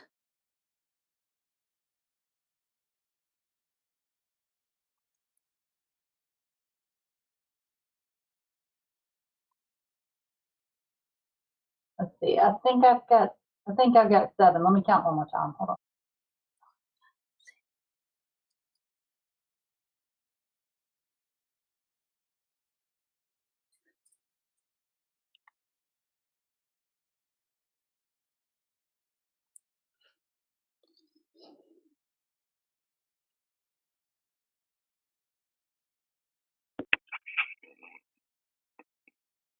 I bet everybody had such a healthy lunch. You ate carrots and didn't even dip them in ranch dressing. So I see. I think we have 7, which constitutes a quorum. It's 7, 8. but not including Dr. Johnson. Is that correct? Okay, yeah. So 8 total, and so we'll be fine with. And Valerie David Johnson just came on. So. Oh, okay, great, cool, excellent. Okay, well, I'm going to have us reconvene, but before we start, I think that Dr. Holmes Brothers is the only person that was not here when we did introductions. So I wanted to welcome her and ask her to introduce herself to the group, and then we'll continue with the reports. Thank you. Good afternoon, everyone. I'm Dr. Tamara Holmes Brothers. I am with the North Carolina Arts Council now as their new deputy director. Previously, I worked as the director for development and major gifts over at the National Museum of Art at Duke University. And before that, I spent 11 years at Fayetteville State University as their director for corporate and foundation relations. So I'm excited about what we're doing with the Arts Council and have literally hit the ground running. So things are really busy with the Arts Council, so I'm glad to still be able to participate on this council as well.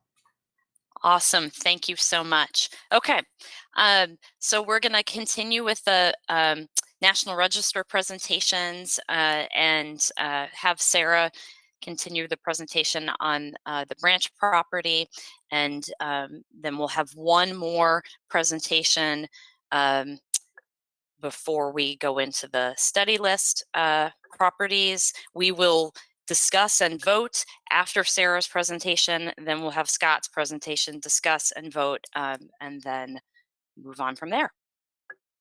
All right, thank you. Thanks. All right, so I'll pick up basically where I left off. The house at its old location stood about 1,000 feet south of NC Highway 481, and 27 acres were listed with the house to give it some contextual setting. The new location is a 40-acre parcel on the southwest corner of North Carolina Highways 481 and 125. The intention was to place the house far back off the road, as far back as possible, but locations farther back on the lot couldn't pass the perk test required for septic systems. The move was not given prior approval from the Park Service, so as soon as it came off of its foundation, it was delisted, and we're here to consider its relisting in the new location. The new location was determined not to be eligible for the National Register for its archaeological resources. So here you can see the old location where it was listed, and then the new location up here in the corner. During the move itself, the 2 houses were separated, and they were moved separately for a couple of reasons. The main one being that the porch that connected the 2 was really deteriorated and rotten. Each house was lifted, repairs were made to the sills and framing, and then each house was moved on a flatbed truck down NC 481. At the new site, the houses were placed on new foundations, rehabilitated, and a connection was added between the houses. So here's some interiors before the restoration. This is the front hall of the tripartite section from 1828. The second floor in the tripartite section, as you can see, a mantle had been stolen here. This is the parlor behind the front hall in the tripartite section. This is in the 1790 section, the enclosed winder staircase. Also from the 1790 section. And just to go back, you can see the ceiling falling in here, and you can see some daylight. Again, that enclosed winder stair is behind the open front door, still in the 1790 section. And this is the roof, the upstairs portion of the 1790 section, and you can see over to the right-hand side that a mantle is also missing there. So after rehabilitation, the house, here it is farther down the road, so we're approaching the intersection. And this is sort of just, we're going to go past it and then turn right at the intersection to get to its new setting. So as you can see, the 1790 house was reoriented to the side. So the 1790 house probably would have peeked out in the back here in its old location, and it was moved sort of around to the other side. Here's a comparison of before and after. So the 1790 section would be back here. The 1790 section would have been off of this corner. And now it's sort of swung around to the other side. So on the Georgian house, the 1790 section, the porches and the chimney are reconstructed. The chimney is tall to meet code requirements. The porch posts and the beaded siding on this section are reproduced based on original samples. There were some porch posts underneath the porch at the old site, and there were remnants of the beaded board, the beaded weatherboard. The whole roof structure was removed. I meant to point out in the flatbed picture that the whole top of this section of the house was gone because of deterioration. The porch railing is obviously modern, but it does a really great job of sort of visually disappearing. This is a floor plan of the current or the new configuration. Originally, the 1790 house was up here in this corner. So inside, the doors are reproductions. The old doors were coming apart, but we have Preservation North Carolina and the owner had pictures and knew what to reproduce. But the other woodwork and trim is original. The floors are replaced. They are heart pine, reclaimed heart pine, but they are replaced. But there is a lot of trim work that's original here. The windows are replacements. This is a mantle reproduced from photographs from our survey files and from documentary evidence at the site. And then this is the reconstructed upstairs in the 1790 portion. And then with the reproduced mantelpiece up here as well. In the 1828 tripartite section, most interior woodwork is original, including wainscoting, mantels, doors, staircase, and other trim. This is the restored front hall. Let's see, this is in the parlor, the main parlor behind the front hall downstairs. All the woodwork is original. The walls, of course, the plaster was replaced with sheetrock. This is looking back toward the front stair hall. In the north parlor was converted into a kitchen, and some of the trim work was taken out to allow for cabinetry, but all that millwork, all that trim work is in storage. There's somebody's signature on a window. And then upstairs, one room was converted to a bathroom, and that's the mantle that was reproduced. This is looking into the connection, the new connection between the 1828 and 1790 portions. And then obviously back to the front of the tripartite section. Cynthia DeMiranda prepared the nomination, and I'm just going to read directly from her work because she states some things really clearly. The branch houses retain the essential physical features that convey their historic identities as Georgian and federal style dwellings of timber frame construction.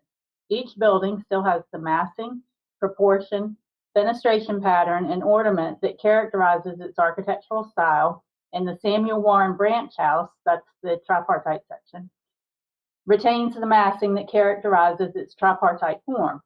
Original interior and exterior finishes remain at the Samuel Warren Branch House, and the original arrangement of interior spaces appears intact. Original and early interior finishes remain at the William Branch Junior House as well, and the open front room with box winder stair remains intact. The branch houses retain 5 of the 7 aspects of integrity. They have lost integrity of location and setting due to the move and reorientation, but the move enabled preservation of the materials, workmanship, and design, keeping intact those aspects of integrity in light of imminent demolition threats.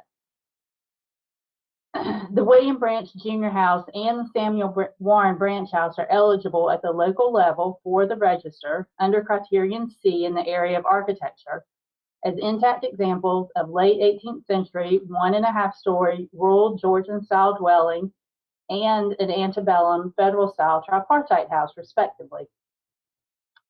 Both additionally feature a few Greek revival details, and they have original timber frames with peg, mortise, and tenon joints.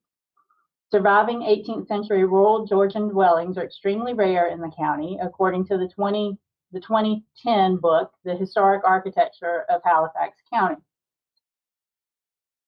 The tripartite form, this house is just one of 3 dwellings left in the county with the tripartite form, when historically there were several more. The original nomination referred to it as, quote, a member of the remarkable group of 3-part houses produced by the Halifax Warren Planter Society of the late 18th and early 19th century. Earlier documentation put the number of that group at around a dozen. Here's a few other examples: Shady Oaks in Warren County, William Jeffries House in Franklin County, the Sally Billy House in Halifax County. This one was also relocated. The Hermitage in Halifax County, Stockton and Perquimans County, and then the Plunkett Montgomery House in Warrenton, which I believe Preservation of North Carolina has for sale. So if you want to own your own tripartite, now's your chance. Cynthia goes on to write that moved properties can be listed in the National Register if they are significant under criterion C and if they retain sufficient historic features to convey their essential architectural values. She goes on to make the case that, in fact, both branch houses do that. They retain integrity of design, materials, and workmanship. They are significant under criterion C in the area of architecture, and they meet the special requirements of criteria consideration B for moved properties. That's all I have for my presentation. If you have questions, we can address those. Sarah? Questions? I had a question. Did Dean Riedrich do the work? He's quoted, but it doesn't mention that whether he did the restoration once they were moved or not. Not that I know. I don't believe he did. Okay. Do we know who did that? I didn't see it. I do not know. I'm sure that Cynthia or, of course, Myrick could tell you, but since we don't have the public comment, we don't have a way to get public comment. I don't know the answer to that question. Okay. Yeah, Sarah, this is Scott. I know the answer to that. It was a local contractor named James Andrus who did it. He lives over in Enfield. Thank you, Scott.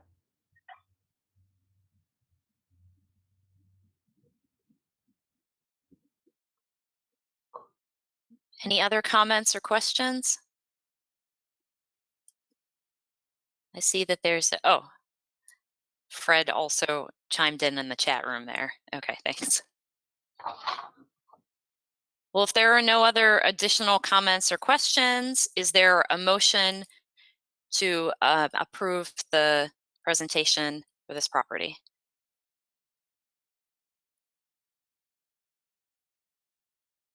So moved, Matt Jorgensen. Thank you, Matt. Is there a second?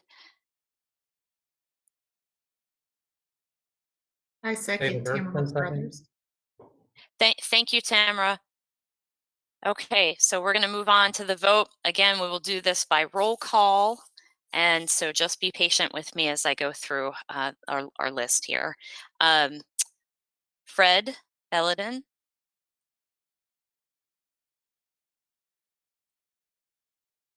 Yes. Thank you. David Bergstone. Yes. Thank you. Mary Lynn Bryan. Yes. David Denard. You're muted, but I read your lips. I believe that you said yes. Okay, yes. Thank you. We have Tamara's. Dr. Johnson is not voting here. Matt Jorgensen, myself, yes. For me, Terry Russ. Yes. Thank you, Terry. And Barbara Snowden. Yes. Thank you very much. All right, we have all of the votes recorded, and thank you, Sarah. And we'll now move on to the last presentation before we go into the study list properties, and that will be presented by Scott. Dr. McGill, this is Ramona. Before Scott moves on, can we state for the record, or can Dr. Johnson please, why she did not vote, just for the record, please? Yes, I've recused myself because I'm a board member of Preservation North Carolina and Thank you, vice ma'am. chair. Thank you. It was before lunch during our a little before the technical difficulty, so I just wanted it to be folded into this this time period. Thank you. Thank you, Ramona and Dr. Johnson.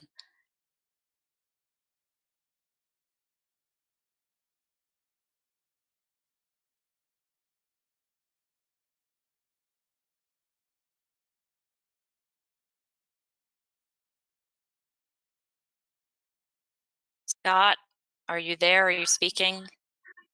Yeah, I'm here. I'm trying to get. Oh, okay. Can you see the PowerPoint? No. Okay. I'm clicking on the thing that says show screen and it's not doing anything.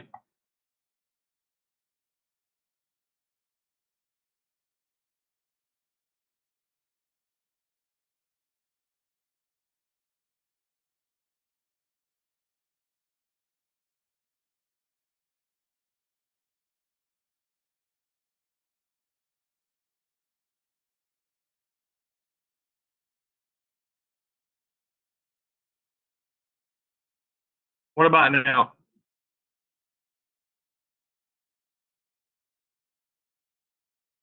It's in the process of coming up for me.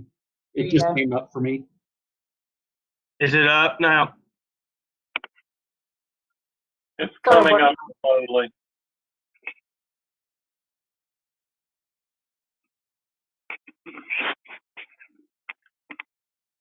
All right, it should be full screen. Is that right?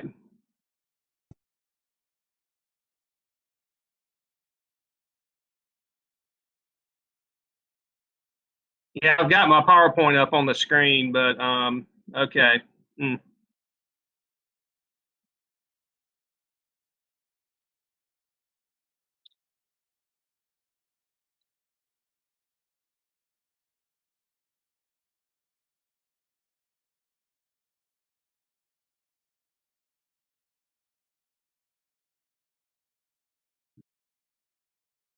We've got in your entire screen that portion of it's underlined,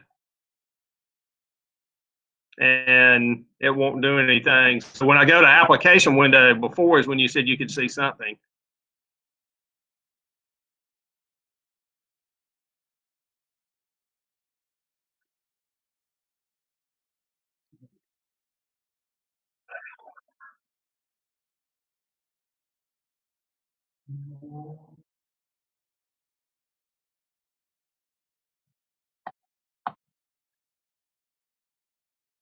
So anything yet?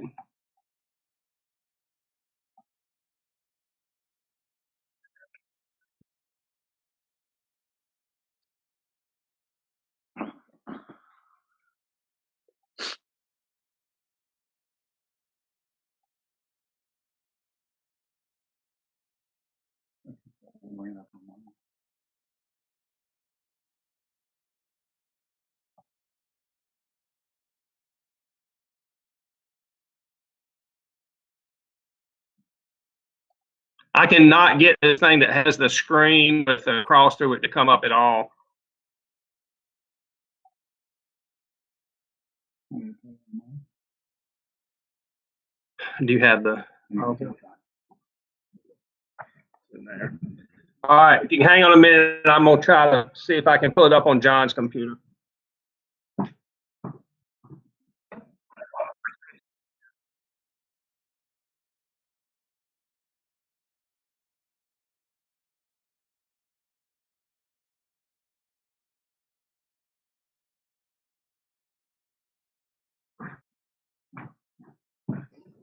It worked the other day. I'm not sure why it's not working now. Also, would it be possible, like if someone with a more solid connection did the screen part of it and Scott just talked? Like if someone. Yep, I can look. Yeah, I'd rather wait and see if John can do it. Don't forget to feed the gerbils next time.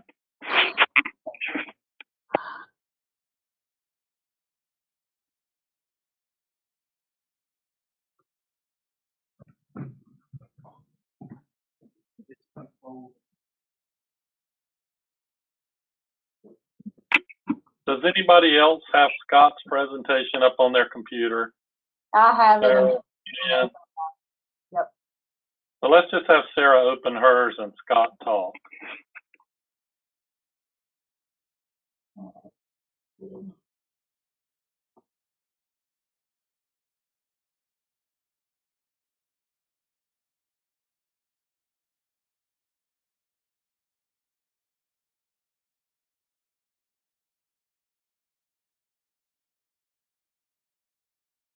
All right, so does that have my screen shared with HB Sugg School?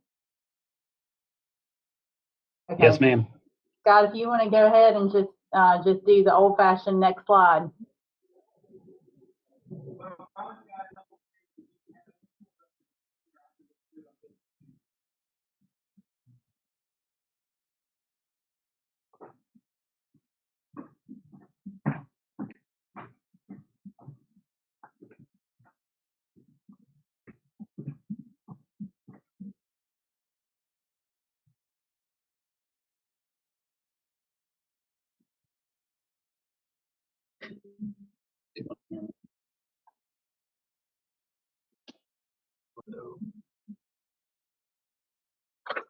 Do y'all see that?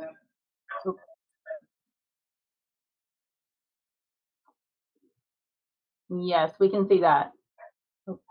Yes. Okay.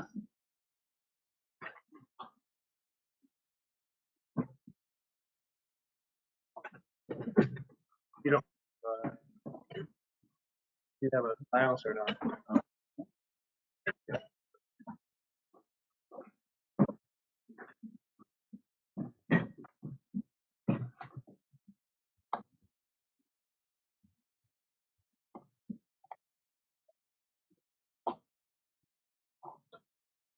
I'm trying to get it to show the slideshow.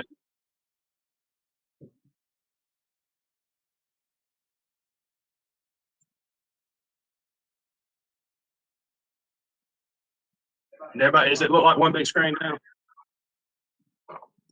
Yes. Is that a yes? Yes. All right. Okay, so this is the HB school. This is going to be weird because I'm getting a humongous reverb and echo. The HB stands for Herbert Bryan, and this is also referred to as the Farmville College School. The HB school is significant as property in the areas of education, ethnic heritage, that would be African American and Farmville. And I guess I should tell you that Farmville is in Pitt County, western Pitt County. The school complex has evolved on this site from 1952 to 1960s, and prior to it, 1999. For a period, it was the sole public school for African Americans in the town of Farmville, and it produced many themes common to African American education in North, including the Rosenwald Fund. There was a Rosenwald on this site, but it's long since gone. Investment in facilities during the equalization period through integration, and ultimately the closure of the school. It is also significant for association with African American educator B. Sugg, whose 4+ career at the school coincided with the trend outlined above, and whose leadership is largely responsible for the continued investment in the school and the high quality of education provided. Period of significance runs from 1936, the construction date of the earliest extent through the date of H.B. Sugg's retirement in 1959, to the integration of the Farmville schools in 1967. So 1936 to 1967 is the period of significance. The period features all of the major elements on the campus is currently owned by a religious institution, but meets the standard for criteria consideration A, and that the significance is not associated with a religious doctrine, but for secular consideration in local history. So this is the front of the building, and I'm going to sort of walk around the building and tell you a little bit about it. The former HBC school complex consists of a brick-clad main school building and a concrete block home economics building that's set on 2 parcels with a large open area in a dense residential area of Farmville. This is a period photograph of the probably the 1950s. Scott, here's a contemporary map. Scott, I'm sorry, go ahead. Scott, Matt's gonna make a suggestion for you about your audio. Okay.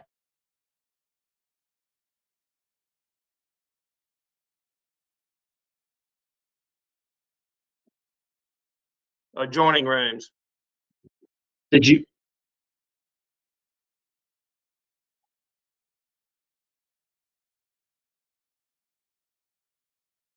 Okay.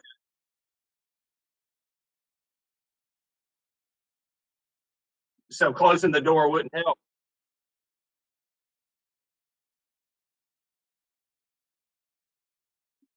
Close the door. All right.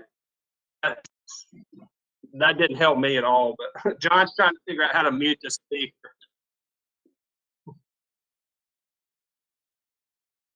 So do you want me to continue ahead?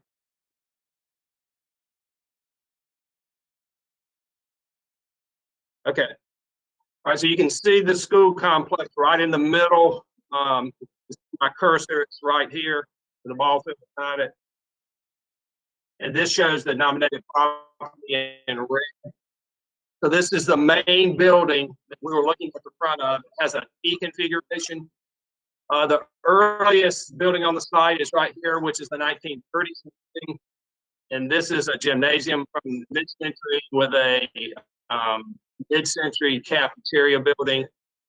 And the small home economics building is up here in the top here.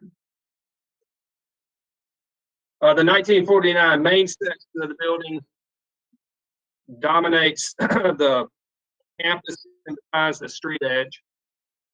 It surrounds a smaller, earlier 1936 section, which I'll show you in just a second. This is just the front of the building. This is the 36 section. You can see a little bit of the gym off to the left.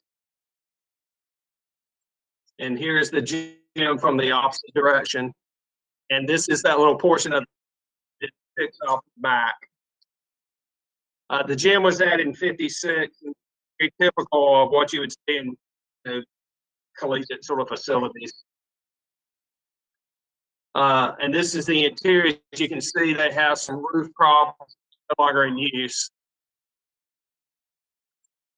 The inside of this little building is really kind of cool. It's concrete block construction with a corridor plan, which is very similar to what you would see in the pre-World War II buildings.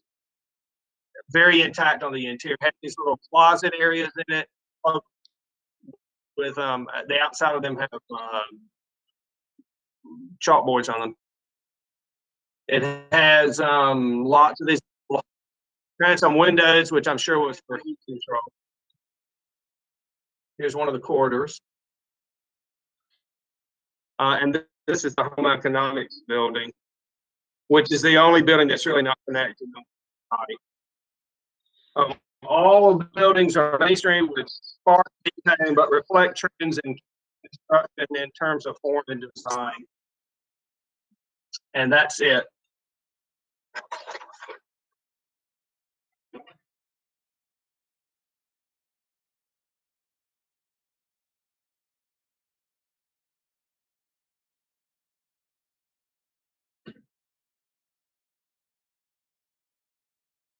Questions? Yeah, this is Matt Jorgensen. I'm just curious, the home economics building is contributing, not contributing? Contributing. Thank you. Any other questions or comments? Okay, hearing none, is there a motion to approve? This is Terry. I move to approve. Thank you, Terry. Is there a second? I'll second. This is Valerie. Thank you, Valerie. Okay. We will move forward with our roll call vote. Fred. You really like to put the new guys on the spot, don't you? You're just alphabetically I know. in. Yes. Thank you. Thank you. But you're right. The two new guys right at the top. David Bergstone. I vote yes. Thank you. Mary Lynn Bryan.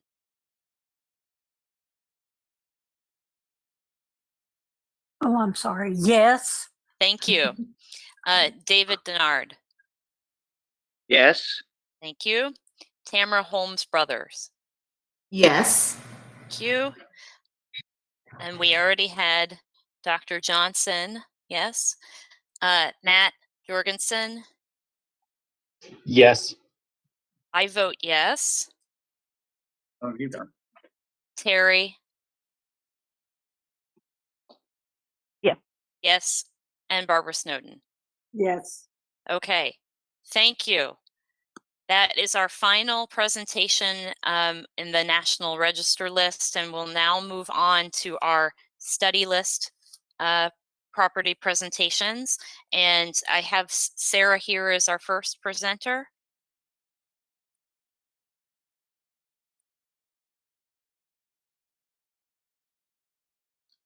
All right. Do you all see West Knitting Corporation?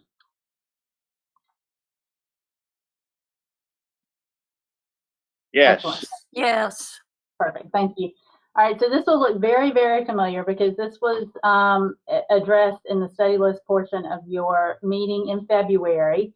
You may or may not recall that after I presented this, we moved into the discussion about a boundary expansion for Dallas in Gaston County, and that discussion became a little bit protracted and also involved a technical problem. And when the committee came back to it, you voted to defer on that one, and West Knitting, because it had come before that one, kind of got a little bit forgotten and lost in the shuffle. So this is sort of a technical correction to come back and vote on this officially. There had been no questions, and I'm confident that you were planning a yes vote, but this is the West Knitting Corporation, built in Wadesboro in Anson County, 1928. And here's the the front with a, I want to say it was a 1950s addition across the front. It's a narrow street and it's hard to get a good look, so this is actually a Google Street View shot. And the historic photograph, we had discussed the addition of the tower, of the roof on top of the tower, and some of the other changes. And we can revisit any of this more in depth. I have the old presentation, but I thought we just perhaps could just take a look at a couple pictures and move on. So this is what I have for a really abbreviated presentation. Y'all have any questions? This is Barbara Snowden. I make a motion that we accept this building. Thank you, Barbara. Is there a second? This is Mary Lynn. I will second that. Thank you, Mary Lynn. Then we will go into a vote here. Fred Belladin. Yes.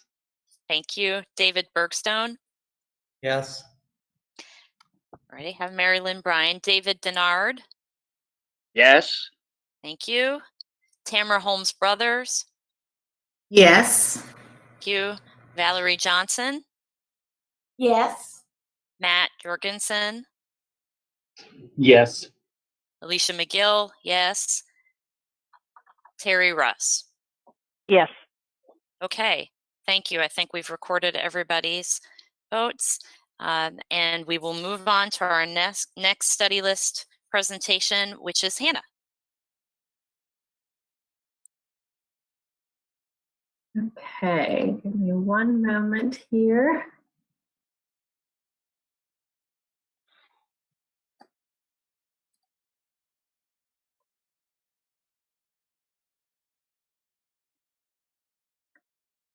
Okay, can everyone see my screen?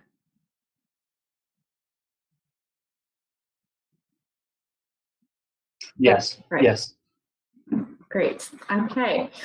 So I have one study list presentation for you today. This is the Downtown Sanford Historic District boundary increase and boundary decrease located in Lee County.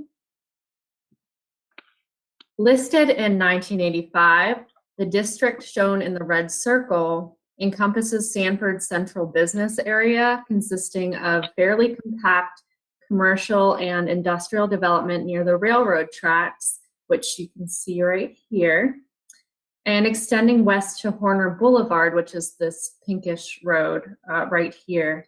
The district abuts two primarily residential National Register districts to the north and one to the east. Established in 1872 at the intersection of two rail lines, Sanford, the county seat of Lee County, grew as a center of trade and retail for the surrounding rural communities and was known for its brownstone quarrying and brick-making industries, as well as textile, tobacco, and furniture manufacturing.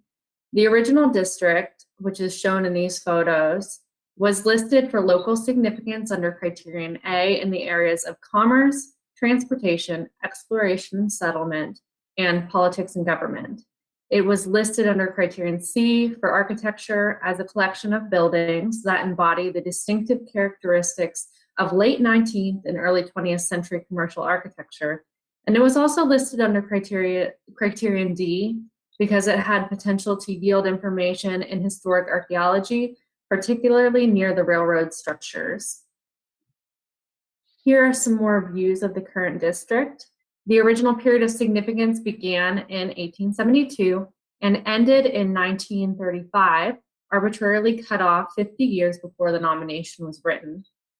However, Sanford's downtown continued to grow steadily into the mid-20th century.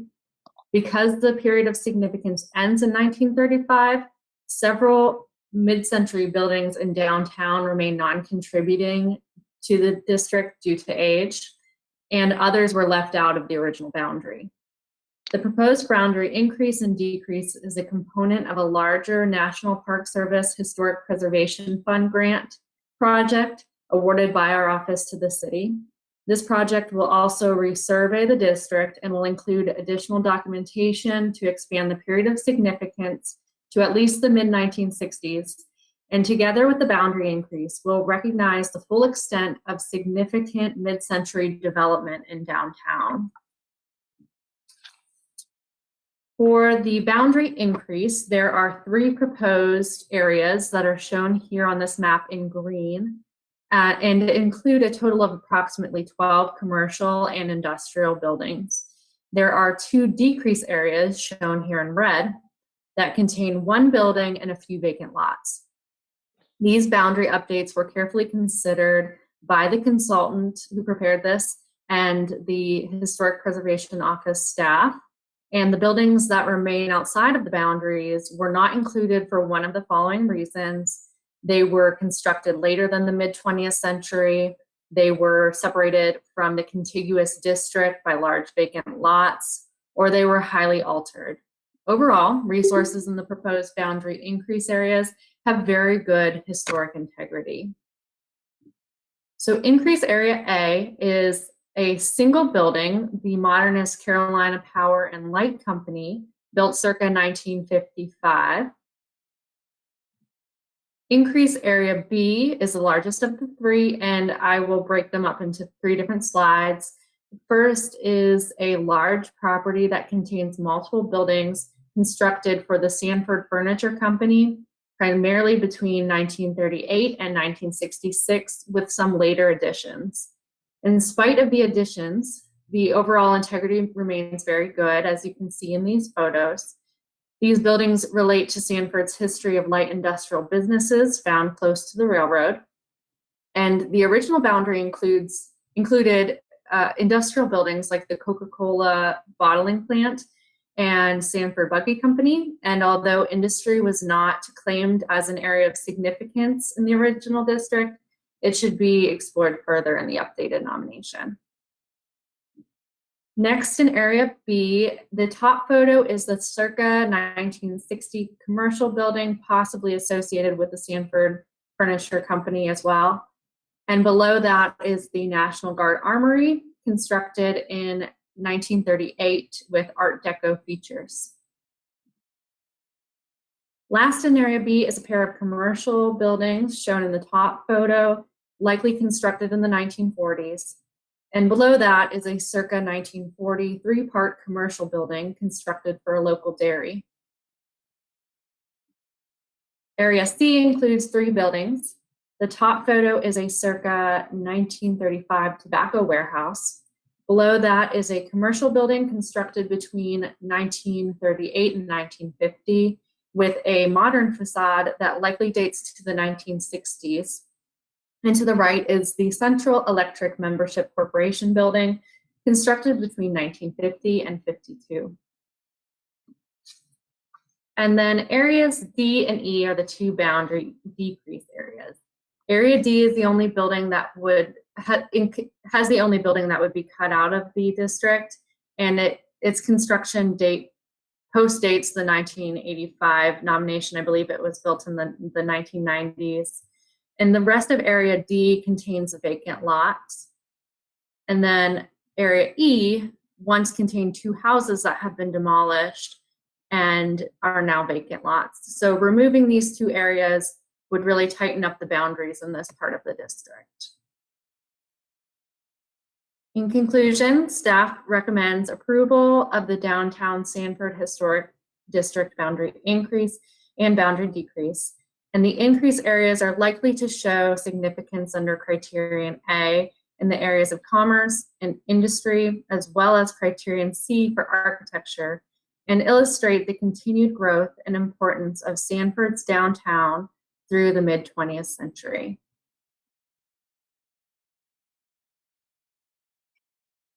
Thank you, Hannah. Are there any questions or comments? This is Matt Jorgensen. I have a question about the removal shape of D. It looks like there's another vacant lot, but it's not included in the removal. Is there a reason for that? It's like a vacant lot, just kind of, yeah, you're pointing at it right now. Right here. I think that is part of a It's included with one of these buildings. I'm not sure if it's with this building or this one. So it's part of a larger parcel that includes a building. That makes sense. Thank you. Any other comments or questions? Do we have a motion to approve staff recommendations?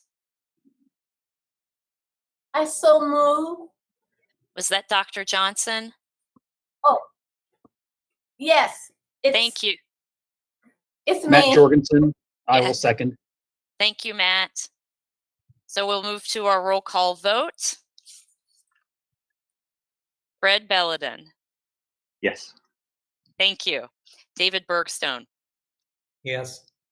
Mary Lynn Bryan. Yes, yes. Thank you. David Denard. Yes. Tamara Holmes Brothers. Yes. Thank you. Alicia McGill. Yes. Terry Russ. Yes. Thank you. And Barbara Snowden. Yes. Okay, we've recorded everyone's votes, and now we will move on to our next presentation from Beth. Okay, good afternoon, everyone.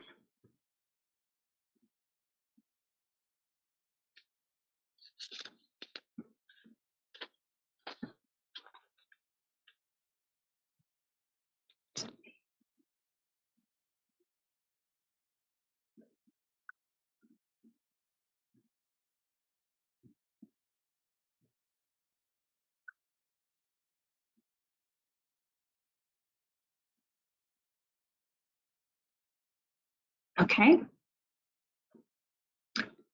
Today I'm presenting the study list application for Emery Wood Estates, a mid-20th century historically African-American residential suburb first platted in 1964.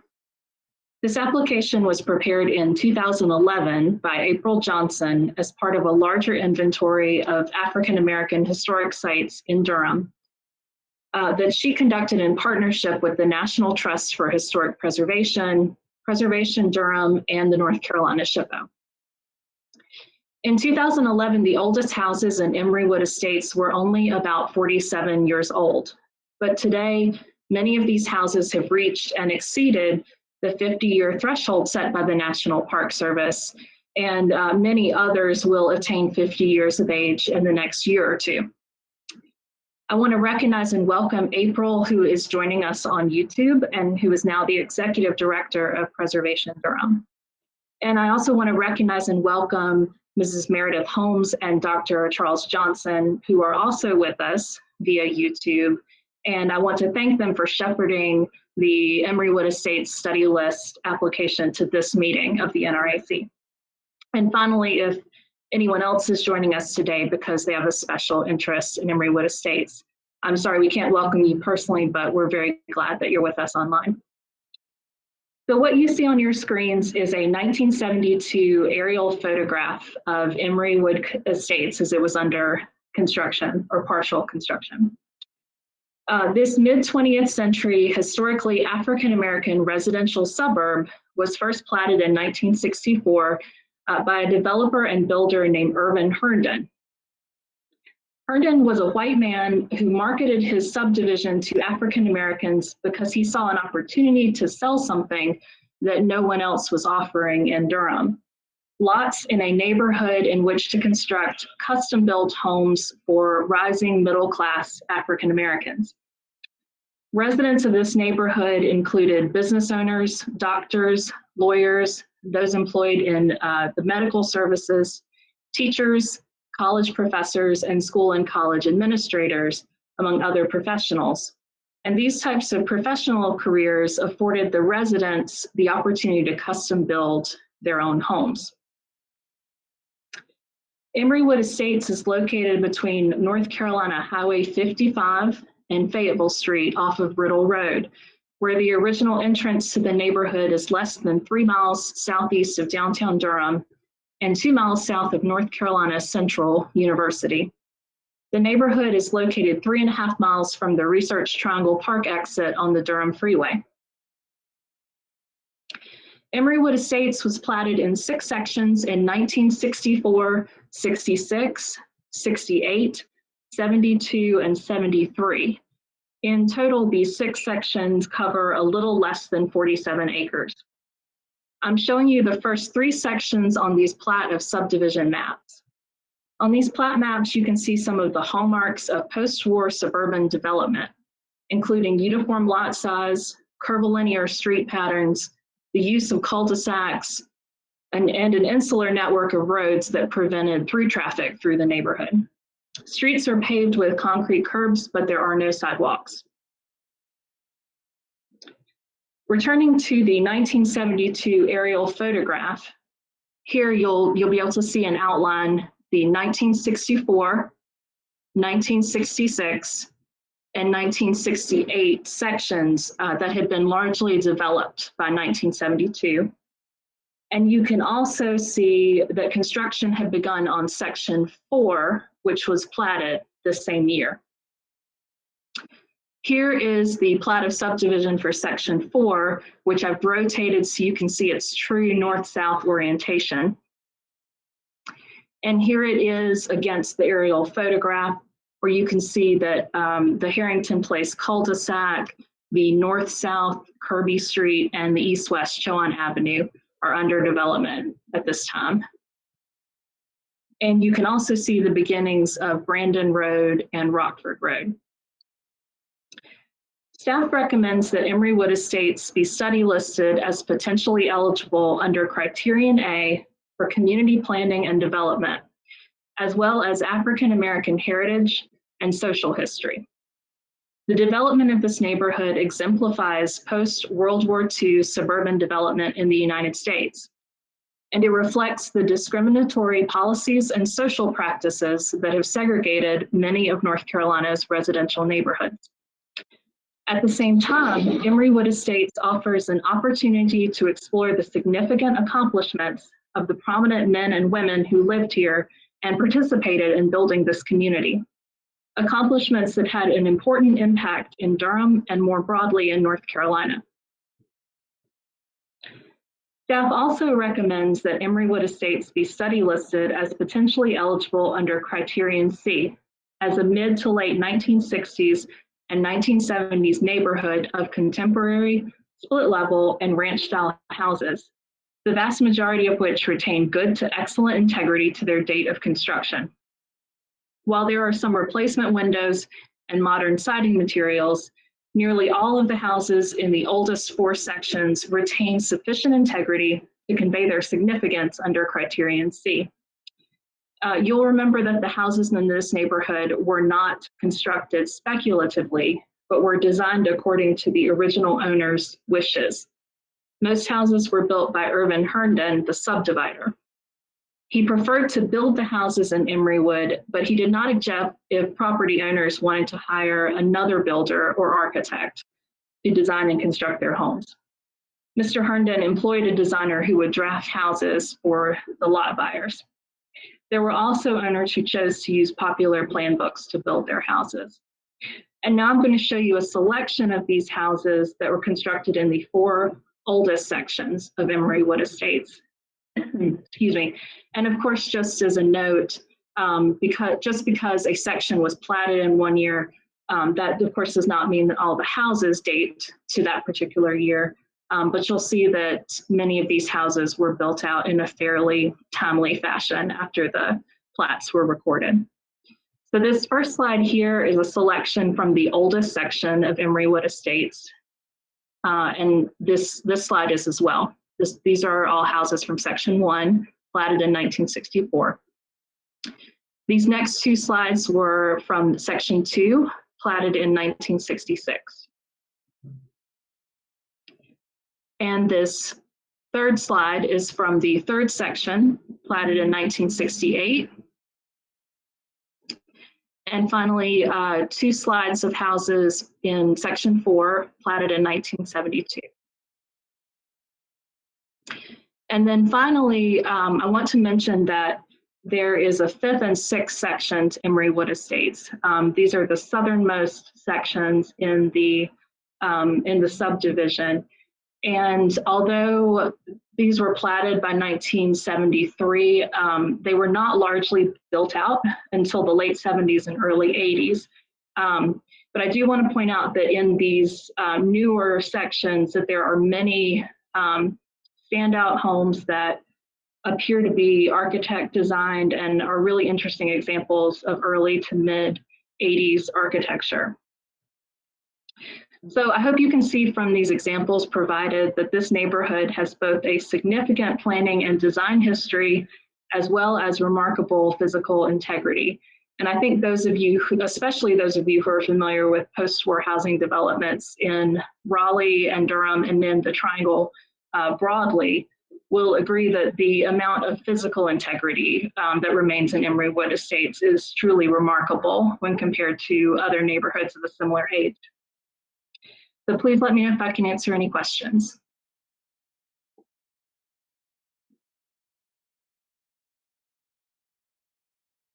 Thanks, Beth. Any questions or comments?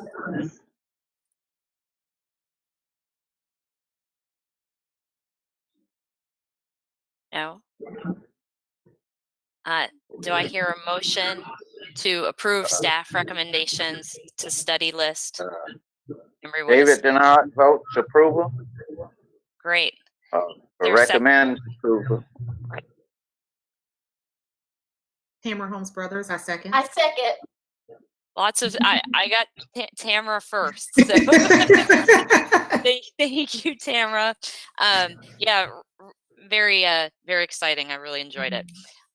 Okay, so we're gonna go through our roll call vote and I have a question. yes. Oh, Discussion. Is there a historic context statement for the state yet on mid-century developments like this? There was April Johnson who put this study list application together. That was done as part of a larger historic sites context that she developed, I believe, between 2009 and 2012. And that looks specifically at African-American neighborhoods and other sites of significance in Durham. That was not limited to post-war development, but that is the context that this particular study list application is coming from. We have done quite a bit of survey in post-war development around the state, but we do not have a broad North Carolina statewide post-war context developed. Okay. But this does fit. She's developed one, at least for African-American neighborhoods in this area of the state. Yes, sir, that is correct. And that is available online. I will find the link and put it in the comment section so it's available for everyone who wants to take a look. Great, thank you. thank you. And I see here that Fred also shared a link to us. And is that a link to Ruth's work, Fred? Yes, I know Ruth did a little bit of work, and I know RHDC's done some study work in some of the Raleigh neighborhoods as well. Yeah, cool. Thank you. Okay, so we had a motion and a second to approve staff recommendations to study list Emery Wood Estates. So I'm going to move into our vote. Fred Belladin. Yes. Thank you. David Bergstone. Yes. Great. Mary Lynn Bryan. Yes. Thank you. Valerie Johnson. Yes. Great. Matt Jorgensen. Yes. Alicia McGill. Yes. Terry Russ. Yes. And Barbara Snowden. Yes. Great. Thank you. Then we are going to move on to the next presentation, and it looks like Jen has 2 presentations here for us.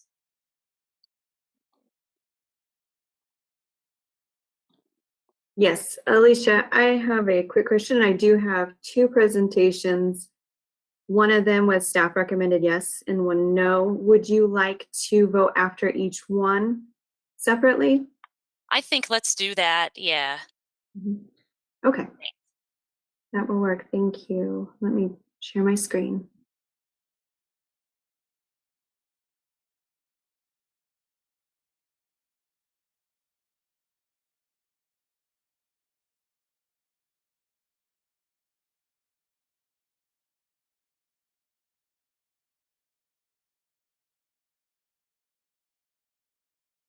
Okay, are you now able to see the full screen PowerPoint? Yes. Yes. Thank you. Okay, so the first study list I have for you today is the Ramsey Farm. This particular one, staff recommended yes. This is at 1853 Norwood Road, Statesville. Ramsey Farm is recommended for the study list as it appears to be potentially eligible for the National Register under criterion C for architecture as a representative and intact example of a late 19th century Iredell County farmhouse and outbuildings that evolved as needed to facilitate ongoing use. The farm is of local significance as a particularly good example of a property type that was once dominant in the county and is slowly disappearing from the landscape.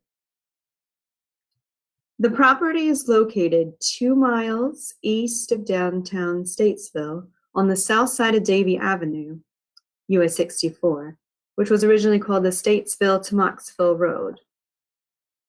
The property is well known, locally referred to in some area histories as Ramsey Hill, and as Green Acres in mid-20th century newspaper articles.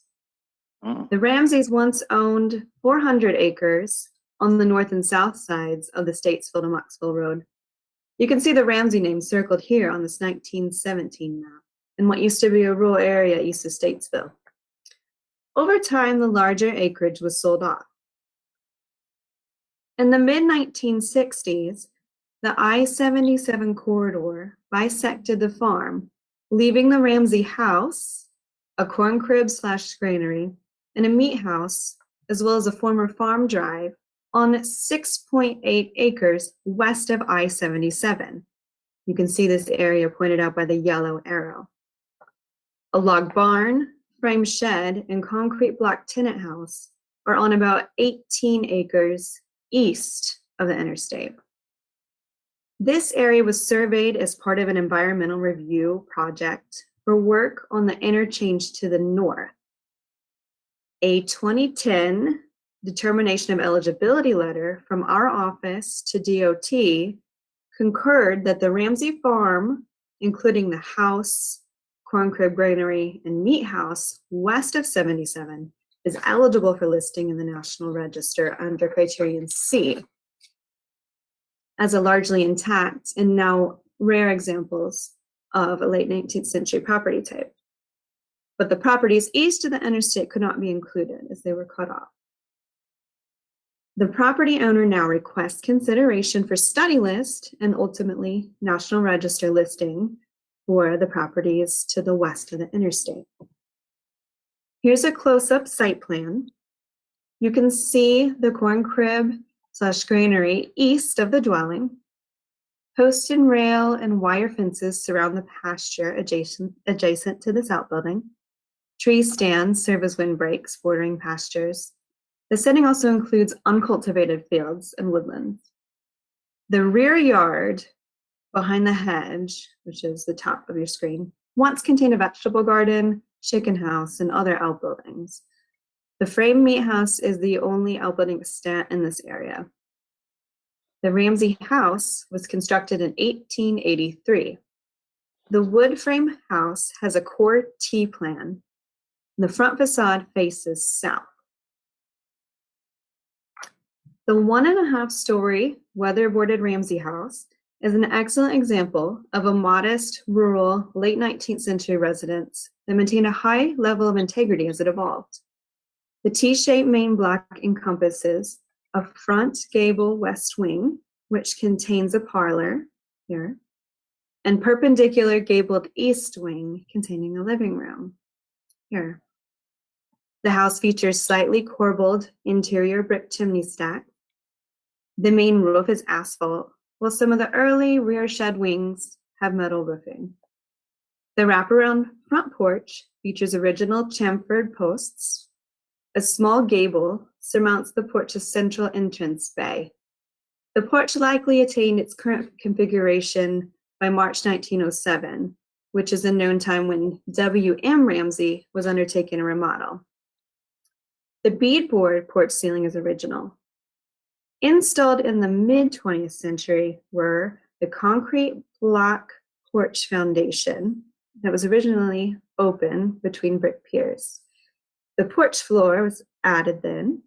Low wood railing with square balusters installed, and different wood steps with tubular steel railings. Most of the windows are 6/6 wood sash. 3 German-sided gabled dormers contain original 2/2 sash. Triangular pediments surmount the second-story windows, reflecting a Gothic Revival stylistic influence. The paneled and glazed wood front door features 2-pane side lights. A one-story L projects from the east wing's north elevation. This is the bedroom wing, located here behind the living room. There are several wings to the back of the house that likely date to the early 20th century, probably around the time of the 1907 remodel by Mr. Ramsey. We have the shed roof kitchen, a shed roof entry vestibule beyond that here where you see the white trellis, small bathroom, and then a gable roofed dining room wing, the far side. Beyond the dining room is a gable roof utility room. This was added in 1972. Also in 1972, the Ramseys fit a small bathroom at the northeast corner of the wraparound porch. Yellow highlights on the floor plan and circled on the photo indicate these 2 additions. So as you see this little corner of the porch here, that's a match up to the bathroom. And back here is the utility room. Here are some interior photos from the parlor and the living room, looking north. And turning around inside each of the bedrooms, looking south, back towards the fireplaces.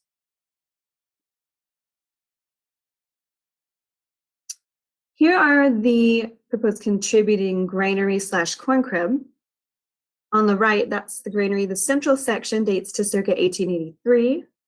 There was a southeast expansion in the 1930s, and then a north end expansion in 1963, where they built that around an existing aged tree, which was interesting. On the left, the meat house is proposed as contributing, and it dates to circa 1930. This is the farm lane that runs north of the house, all the way up to Davie Avenue. The study list author mentioned a few other notable late 19th century Iredell County dwellings. Some of them incorporate Gothic Revival stylistic elements. Here's the circa 1890 James Butler House. It's located in a field east of Harmony. It's not exactly the same form type, though, as the Ramsey House, and it was suffering from deterioration at the time of its survey. Similar, we have a late 19th century Tomlin tenant house, located a few miles west of the aforementioned Butler House on Harmony's west side. It was moved to this location 40 years ago from a site about 600 feet to its east. This is the Atkins Myers farmhouse, a one-story residence. It's fairly similar to the Ramsey House. This is in Chambersburg Township, northeast of the Ramsey farm. The house was moved in 1964 from 640 Berry Oak Road to 136 Barnhill Road. In 1994, the weatherboards, porch posts, balustrade, barge boards were replaced in kind, and a standing seam metal roof was installed. On the interior, salvage materials from the demolished No Apartments in Statesville were installed to update things. 1135 Elmwood Road in Elmwood appears to be the most similar to the Ramsey House. This is a German-sided side gable roof building with a short gabled wing, 2 gabled rear L's here, just like the Ramsey House. They're bracketed chamfered porch posts on plinths. There's an enclosed section at the northeast end of the porch. They're original 2/2 sash windows, a box cornice with gable end returns, and there is a standing seam metal roof that you see looks like more recent in the newer photos that were from Google versus the survey photo here. In sum, we recommend the Ramsey Farm for the study list in accordance with the 2010 DOE as potentially eligible under criterion C, locally significant for architecture. The boundary would encompass the 2 residual parcels that are west of the interstate, including this long one that stretches out to encompass the farm lane. And that's all I have for the Ramsey Farm, and I will take any questions you have about that one now.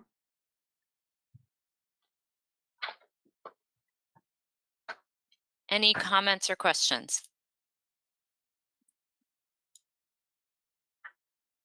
Do I hear a motion to approve staff recommendations to study list the Ramsey property? So moved, Terry. Thank you, Terry. Is there a second? My second. Okay, that was Barbara Snowden seconded. All right, we're going to move into a vote then. Fred Belladin, Yes. David Bergstone, Yes. Mary Lynn Bryan, Yes. David Denard, Yes. Tamara Holmes Brothers, Yes. Valerie Johnson, Yes. Matt Jorgensen, Yes. Alicia McGill, yes, and Terry and Barbara made our motions. Am I correct? Sorry. So all right, we will move into Jen's second presentation. Thank you, everybody. Okay, thank you.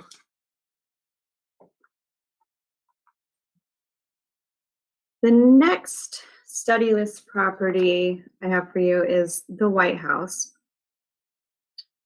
which staff collectively does not recommend for the study list.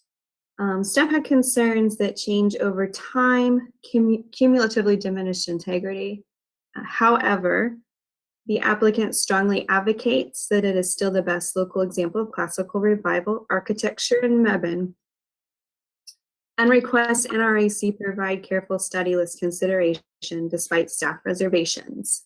So I will go through this and try to answer as many questions as I can. The White House is located just east of Mebane on the Orange County side of the Orange-Alamance County line. The White family was one of Mebane's founding families. Stephen White served as the first mayor of newly incorporated Mebanesville in 1881. White Furniture, founded in 1881 and incorporated in 1896, was an important local employer in the late 19th century through the 20th century. The plant shown here was listed in the National Register in 1982. Samuel White constructed the White House, originally about circa 1890. It's east of Mebane, south of Bingham Academy at that time. And you can see its location closer up where you see the red star. They're south of the railroad tracks. Until recently, this area remained outside of town limits. Samuel White joined White Furniture in 1896 and served as its president from 1935 to 1969. As the furniture business took off and as Samuel White and family needed more room, he expanded and renovated the house circa 1925 to its current prominent classical revival style appearance. As you see here in these historic photos, with a 2-story board and batten central block, 2-story column front portico, a sunroom wing on the left or east side, and porte cochere on the right or west side. And there is a flat terrace across the entire front. In the 1960s, owner Fawn Speen who was head of manufacturing at White Furniture, made some changes to the historic features, including changing the low-pitched double gable roof on the sunroom to a flat overhanging roof, removing sunroom windows and enclosing its front elevation, installing shortened vertical metal windows on the side. You can sort of see that peeking out here. And adding a rounded rear open patio shelter with metal porch supports. Also in the 1960s, Mr. Bean paneled the interior of the former sunroom, you see in the left photo. The house sat vacant since the late 1990s, and in some areas it became greatly deteriorated, as you can see on the photo at the right. The current owners purchased the house hoping to save it and provide new use as a conference and event space. They began rehabilitating the building in 2018. Discovery of apparent early metal sheathing on the portico roof led to the decision to install metal roofing throughout in 2018. You can see that ridge sort of on the bottom photo on both the hips and the wings. Historic board and batten siding was retained, replaced in kind on a limited basis. The wood columns at the central entry were repaired and retained. The original bracketed balconette above the front door was preserved. The circa 1925 diamond pane leaded glass side lights on the front door were preserved, while the front door, which had been replaced in the 60s, was swapped out for an historic door from another area of the house, which I'll show you later. On the primary central block, the historic wood windows were restored and reinstalled. 4 of these, located on the second floor, are pocket windows that open by sliding into the wall cavity. As previously mentioned, the 60s sunroom windows were removed and or replaced. Oh, in the 60s, they were removed and or replaced. To return the sunroom look and open it back up, during 2018, those metal windows that you saw on the side were replaced with 9/6 wood windows, and you can see that in the upper left photo. The front section, which had been enclosed, was opened up with multi-pane windows and a door. And you can see that area down here. The flat roof, originally this had been a sunroom with a double gable, became flat in the 60s. It was converted into a walkout balcony, 2018. To meet code, railing was installed, replicating the profile and details of the balconette here over the front entry.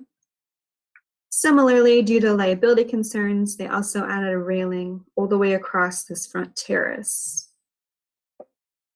On the opposite side of the house, over here, to increase interior space, the west wall of the house was removed, where you can see the red circle over here.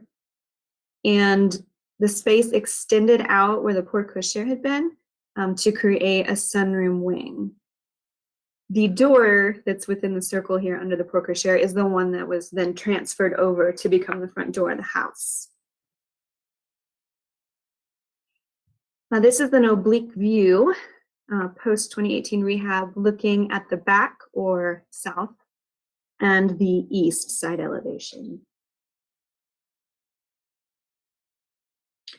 The first floor plan remains the same as a circa 1925 update, with the exception of the 2018 west sunroom extension, which is the yellow highlighted area. As shown, the first floor has a central stair surrounded by a living room, library, dining room, and the recently expanded west wing. The kitchen and service area were located behind the dining room. On the second floor, there were bedrooms and bathrooms around a central hall. 2018 changes include eliminating a central wall here in the bedroom area, as well as a 1970s closet to create one large open room on the east side of the second floor. Additionally, French doors were added here so that you could walk out to the new rooftop balcony area. On the interior, wood flooring was restored in the majority of rooms. It was painted white in the upstairs master bedroom in 2018. Baseboards and wood crown molding were retained. You can see some of the molding detail a little more clearly in this pre-rehab photo. The bullseye corner blocks and fluted wood door trim were retained, and French doors were repaired. Stairs and stair rail remain in place. The handrail and tread, those you can see, were painted white. To increase rail height upstairs for safety, a second handrail tier was added, duplicating the original and spanning between the caps of the newel posts. Upstairs, historic wood doors were 2-panel and 5-panel. These were replaced with thicker salvage wood doors with 4 rounded rectangular panels, which you can see here on the right. In 3 rooms, highlighted in yellow, porcelain tile with gray striations that mimic marble was installed when the wood floors were too deteriorated. And here you can see an example of that in the east wing at the lower left. On the west wing addition is the photo on the far right, and the dining room there in the middle. Also note in the dining room photo while we're here, the preserved leaded glass window in the dining room bay. On our last interior slide, the top shows an example of the second floor bathroom with preserved hexagonal floor tiles before and after. Sub-white tile was retained on one of the walls. The windows, which face an exterior alcove separating it from a rear wing, you can kind of see the siding back there of the house, appear to have been replaced. The bottom photo here shows the east bedroom before and then after the wall was removed to create that larger open space upstairs. And then here you can see where the French door leads out onto that rooftop balcony. Regarding local comparison properties, the White House is nearest Mebane, which is in Alamance County, but the White House is in Orange County, just over the line. There are no known comparable properties locally in Mebane. We have a historic postcard showing us the FL White House. According to the local museum, FL was a pharmacy owner and the house was nearer downtown Mebane, but it is no longer extant. Moving further west into Alamance, there is the circa 1950 Ralph Scott House at Hallfields. That one's on the left. It's located within a small historic district, but it's considered non-contributing because it's dated to circa 1950. Then on the right, we have the John Schaffner House, located north of the town of Alamance, constructed around 1920. So it's more close in age to the White House. A local historical report says it's one of the few houses featuring a colossal portico in Alamance County. It has a stone facade, green terracotta tile roof, sunroom wing to the left, and a screened-in patio to the right. There's a terracotta terrace stretching the full width of the facade. East of Mebane in Orange County, there's a good example in Hillsborough. You can see on the left the Dr. Eflin Forest House, circa 1938. It has a denticulated cornice, Corinthian columns, broken swan neck pediment over the central door, and a one-story shed roof porch wing with tapered square columns on the right, although it's hidden in the photo by the bush. That's what the survey record says. It's contributing to the Hillsborough Historic District. A Great Chapel Hill example shown in the photo on the right is the UNC President's House, built in 1907 and remodeled in 1929. And the photo pretty much speaks for itself. The record does note that it has some replacement 1/1 windows. It's contributing to the Chapel Hill Historic District. Just a couple more examples in Chapel Hill. These have 2-story full width front porches. We've got on the left what appears to be the Delta Upsilon House, surveyed as circa 1920 with 2002 remodel. It has fiber cement siding, aluminum clad replacement windows, and a reconstructed portico. The side lights are vinyl replacements and has a replacement concrete porch floor. This is contributing in the Chapel Hill Historic District boundary increase. And then the last one we have is on the right, the 1935 Pritchard House in Chapel Hill. It features a fan light, wood windows, paneled square columns, a lower gable wing on the left, and a 1-story hip roof porch on the right, supported by square columns, and it has enclosed screening. That one's contributing in the West Chapel Hill Historic District. Again, the staff collectively felt the White House was too altered to be individually eligible for the study list, and ultimately the National Register due to cumulative change over time.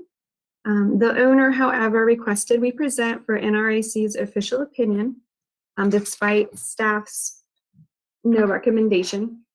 So I prepared some summary slides regarding preserved character defining features versus changes over time. If you need any of these to help review and decide, I can go back to them, or I can scroll slowly through them right now. But just feel free to ask any questions, and I'll try to answer them as best I can. And that's everything I have for you. Thanks. Thanks, Jen. Questions, comments? Matt Jorgensen here. I guess it seems pretty clear to me that the staff has a good point with the amount of alterations, so I'm not questioning that.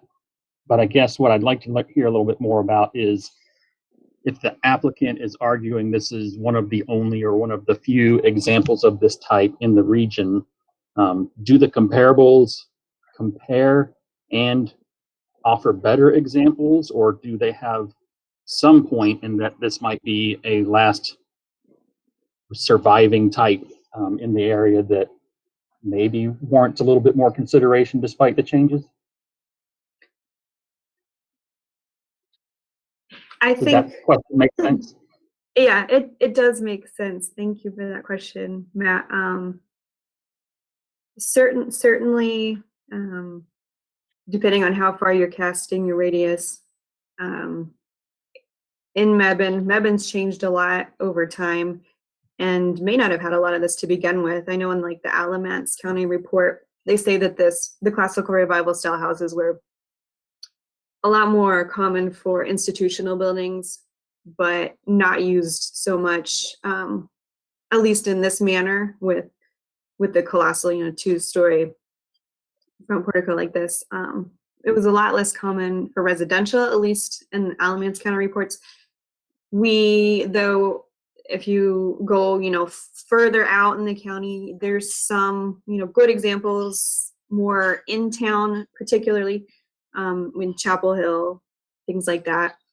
This is sort of, I guess, when it was initially built, a little more of a rural estate, just east of town.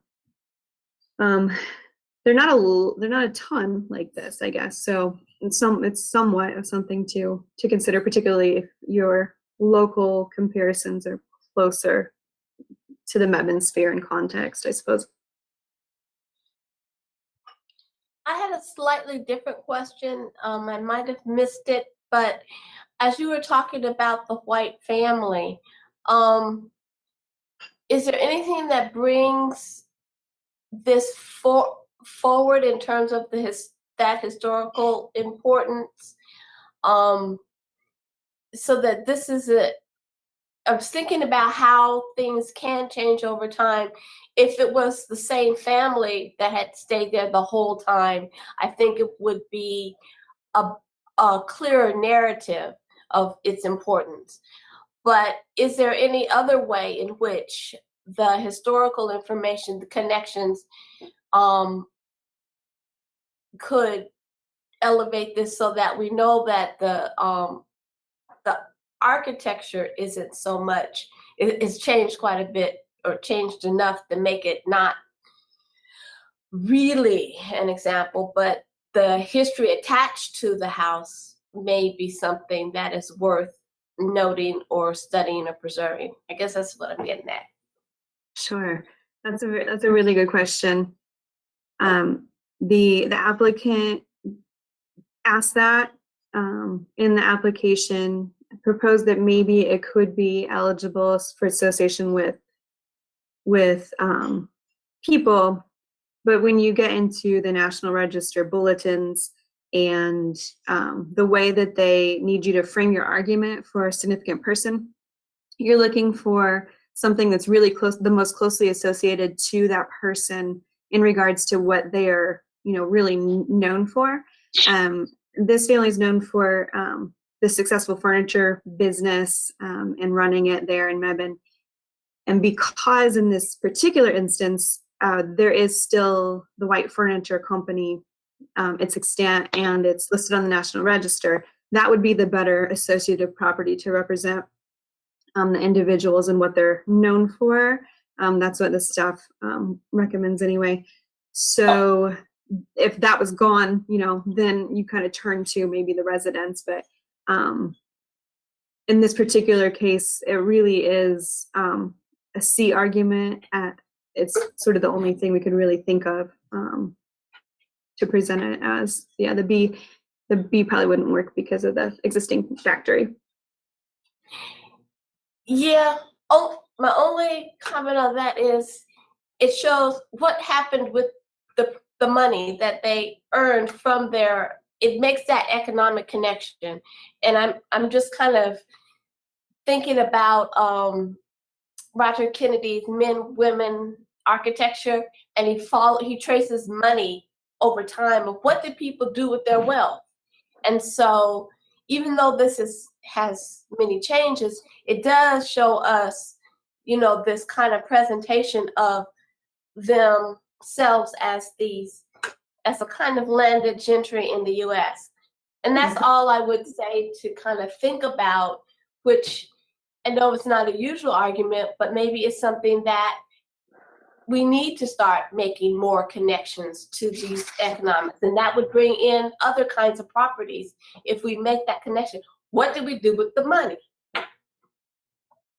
I see what you're saying.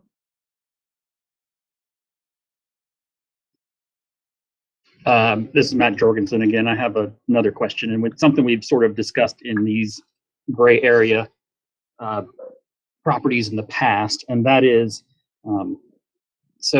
remind me, there were some of the changes were actually made more than 50 years ago. So depending on the period of significance, they may or may not be within it. And then there was changes in 2014. How reversible are the 2014 changes? And does that have any factor on it? Because it seems like in a lot of places, or not a lot of places, but in a few other instances in the past, we have said, well, yeah, you put this stuff up, but it's reversible, and so it's okay, or you could take it down and it would be okay. As far as reversibility and assessing National Register eligibility, the Park Service tells us they can't evaluate what they can't see. So it's evaluated in the state that it currently is. In instances where, say, you have a commercial building with a later facade or something like that, and it can be reversible, they do require like a certain amount of that to be off so that they can visually assess that indeed the earlier stuff is intact and unharmed, and that could be listed. So it's hard to say. I don't think that we can use that really at this juncture, but that's a good question though. To kind of build on Matthew's question, and this is Fred, to your point, Jen, I agree there have been a lot of changes, but if it's really something that's that important to them, is there any guidance that can be offered as to some of the steps they might consider? For instance, I mean, the porte cochere and that railing in the front really jump out at me as changes that shouldn't have been made in that regard. I mean, the sunroom was kind of already altered in the 60s, which is a long time ago, and I don't know what staff's position is on that, but that might be the one thing I'd offer. Doesn't seem like they're going to go to the investment, to make the investment to tear out things they've already put in. But if it's a labor of love for them to at least be able to offer them some glimmer of hope.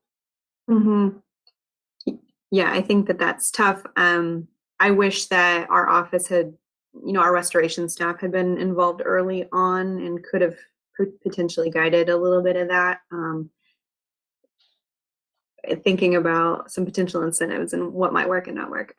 Unfortunately, I think it came to us a little later, and there's a lot of good things that happen, but there's just some things that maybe wouldn't fly with MPS that they weren't aware of, and some things that they had already had changed out that they just sort of had to make the best of. All right, Matt Jorgensen again. I'm going to play devil's advocate one more time. So since this is actually for the study list, what do we think if it was put on the study list and then studied further, would there be any additional, I don't know, I'm going back to how much of it is still the same, what percentage versus what percentage has changed. It seemed, even from the 2014 stuff, that there were a number of changes, but a lot of the original stuff was even, refurbished and kept in place. It brings me back to thinking about the branch houses we talked earlier today. I mean, when you looked at that visually, the branch houses, they look nothing like what the houses used to look like. But in the details, the floors are the original floors, the walls are the original walls, the moldings are the original moldings. They've just been, cleaned up and repainted so they look different and look new. So I'm wondering if this is at a study list level. I mean, is there potential to dig deeper and come up with different ideas, or is the staff saying that this is just too far gone and too changed to even put effort into it in the future?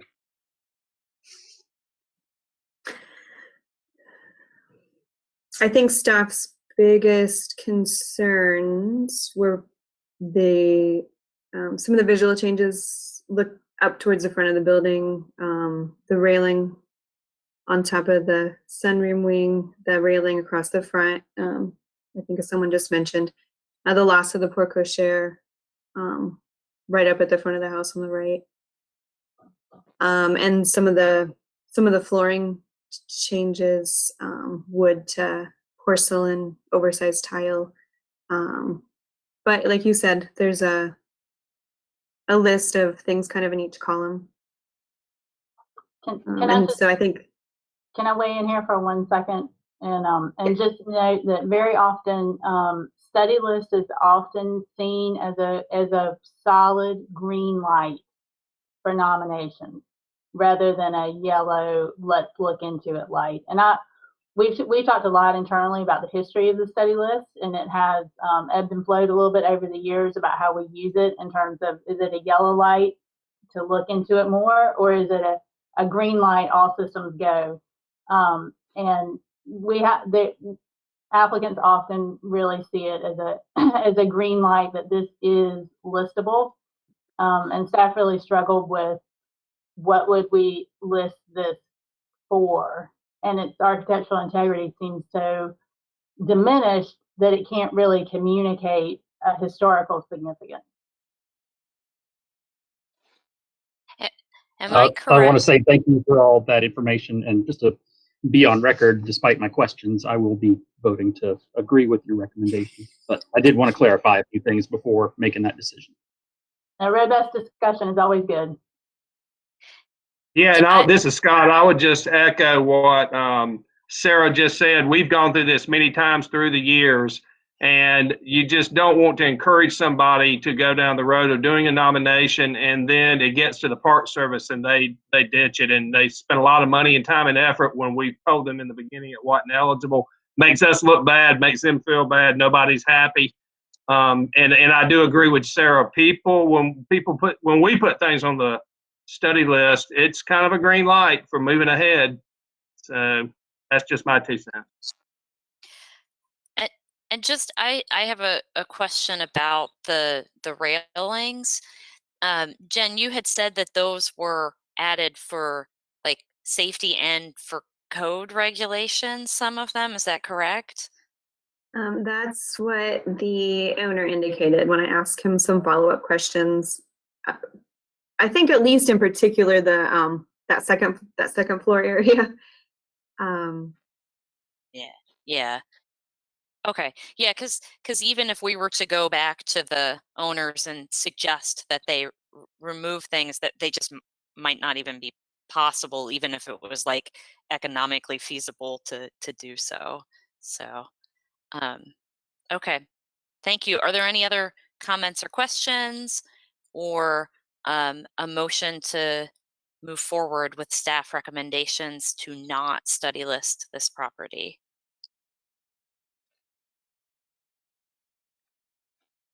This is Matt Jorgensen. I will move to agree with staff's recommendations to not study list this property. Okay. Is there a second? I'll second. This is Terry. Okay. Thank you, Terry. So we're gonna move forward with the vote, and just to remind everybody, we're voting to accept staff recommendations to not study list the White House, and we'll just go through the roll call. And remember that you can abstain as well. Fred Belladin. Yeah, I appreciate the amount of work that the applicant put into the house. I just really wish that communication on their part had occurred earlier. I'm going to have to agree with staff recommendation. Okay, thank you, Fred. David Bergstone. Yes, I put the motion to support the staff recommendation to deny it. Thank you. Mary Lynn Bryan. I vote for the staff recommendation. Thank you. David Denard. I vote for staff recommendation. Thank you. Tamara Holmes Brothers. Yes to staff recommendations. Valerie Johnson. Yes to staff recommendations, and thank you. Thank you. Alicia McGill, yes to staff recommendations. And Barbara Snowden. I vote yes, but being a person who lives in a study list house, I understand the changes you have to make to live in one. Yeah, I appreciate everybody's comments and questions, and us having a little bit of discussion about this. And Jen, I understand staff always takes pieces of this conversation back to the property owners. Yes, we will create a custom letter. If there's anything in particular that you asked me to convey at this time during this meeting, I can certainly pass that along in the letter. I would say if you pass along in the letter that we were all unanimous in our decision, but at the same time, at least a few of us kind of hemmed and hawed and thought that many of the things potentially, and I know they run it as a business, so there's liability versus just what looks good to them. But, if they consider things like removing rails and replacing marble/ceramic tile with wood floors back to original looks, and if they worked with your office to see what needed to be done, then, maybe we would reconsider in the future. But okay. Thank you, Matt. Okay, we have several more presentations. I'm thinking though that it wouldn't be a bad idea for us to take a 5-minute restroom break, at least for myself.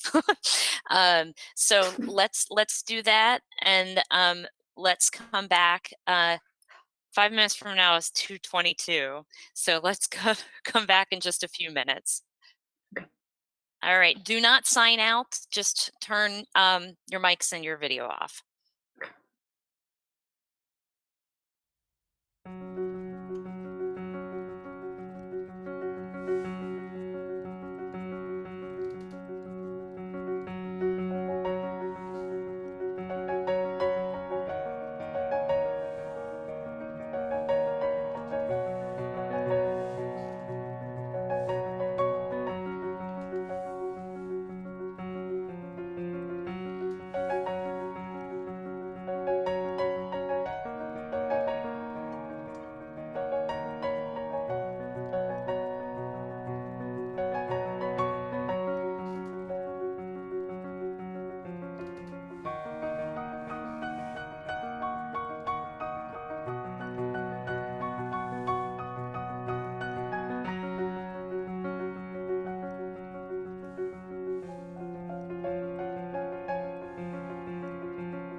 I think we can move forward with the rest of our study list presentations. I know we have Annie here, so perhaps the most important for this presentation, these sets. So, okay. Thanks, Annie. Y'all ready? Okay. So we have 2 study list applications for the Western region this time. The first in the West is for the Craggy Historic District, located in northern Buncombe County, 4.5 miles north of Asheville on the west bank of the French Broad River. The Craggy Historic District is a small collection of buildings along the Howland line of the Southern Railway, shown here in purple. Craggy sits at the important intersection of Old Leicester Highway and the Southern Railway. Shown here in 1942, the site would have been an important gateway to the agricultural enclaves northwest of Asheville. As Old Leicester Highway was replaced with a new alignment in the mid to late 20th century, Craggy remained largely unchanged as later development occurred in the vicinity, shown here in a current aerial. The railroad depot, shown here on the left side of the screen, was built in 1904. Although the depot is no longer extant, the remaining buildings in the district are evidence of the commercial and industrial and domestic history of this transportation hub. Craggy consists of a small collection of commercial, industrial, and residential resources built in the first 2 decades after the depot. For reasons that will become clear later, only those circled in green are recommended for inclusion in the Craggy Historic District.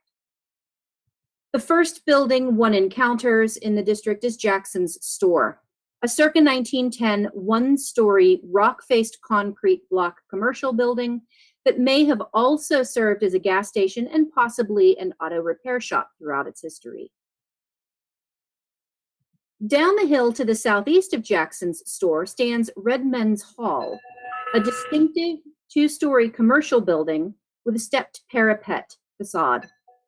The hall is finished in 3 types of concrete block, including rock-faced blocks serving as the ground floor coins and paneled blocks with projecting centers on the upper level.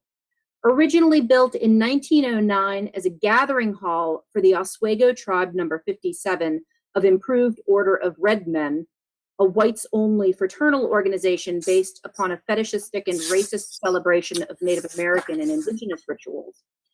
The building later served as a store with a 2nd-story residence. The landmark of the district and most visible building from the bridge is the 1915 Craggy Milling Company, a 2-story frame mill building that stands immediately across the railroad tracks from the site of the Craggy Depot. A distinctive hand-painted advertisement for a Duckett's cornmeal is clearly legible across the cornice of the east elevation and serves as a distinctive visual landmark for those crossing the bridge from the east. While historic districts do not require an interior assessment, I have to say that the Craggy Milling Company retains a remarkably high degree of interior integrity, with the majority of its interior design, materials, and workmanship intact, along with some of the integral and installed systems. A 1-story circa 1920 mill warehouse sits across the road from the Craggy Milling Company. Just across the railroad tracks from the warehouse, the George Mayo House is a 2-story pyramidal roofed residence that stands between the tracks and the river. The house faces north toward the former depot. Constructed in 1917 of rusticated concrete block, the generously sized house is remembered by local residents as having served as a lodging house, and its form is consistent with that use. George Mayo, a grocer, owned the property from 1909 to 1930 and was likely the person who built and operated it. The final features in the Craggy Historic District are the former Southern Railway right-of-way and the still extant concrete platform that stood in front of the former depot. The two sets of tracks running north and south through Craggy were first laid by the Southern Railway Company in the late 19th century. These tracks along the west side of the river were replaced with heavy steel rails in 1958. It is presumed that the railroad depot was constructed around 1904 when the two lines joined. Although the depot is no longer extant, a concrete platform and steps still stand along the east side of the railroad tracks as visual evidence of its former presence in the district. Now, if this is what's recommended for inclusion in the historic district, there are two resources on a single parcel that are not included in the boundaries. While historic and likely historically related to Craggy's development, they are highly altered and no longer contribute to the historic significance and integrity of the district. To fully understand Craggy's significance as a railroad node in Buncombe County, one must look at comparable examples within this context. As an important railroad hub, Asheville developed as a significant industrial and commercial corridor, primarily along the French Broad River, circled here. But Asheville was not the only railroad hub in Buncombe County. An evaluation of extant resources and historic place names suggests that numerous stops along the railroad enabled commercial and recreational activity and transportation throughout Buncombe County. Of these, only 4 remain and are visible to any extent. The Black Mountain and Biltmore Village depots and the surrounding commercial areas are more urbanized, and their character is vastly different from Craggy. The best comparable example to Craggy that remains extant is Candler at the northern end of the Hominy Valley. Old Candler, like Craggy, was bypassed by highway development in the mid to late 20th century and is largely erased from collective memory. The historically residential area of Candler is now mostly a trailer park with a few historic houses remaining.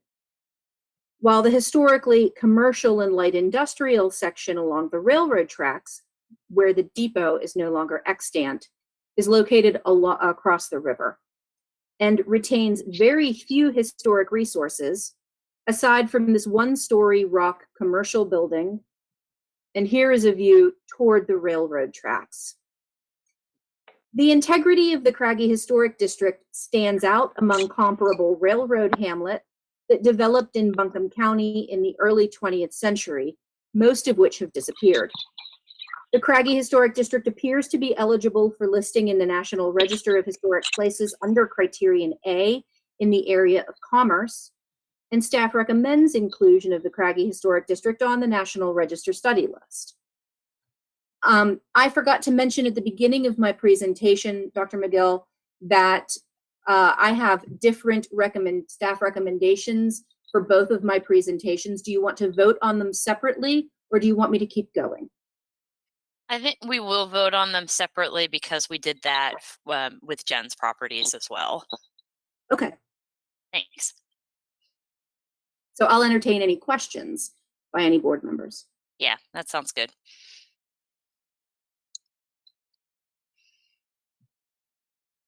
Questions, comments?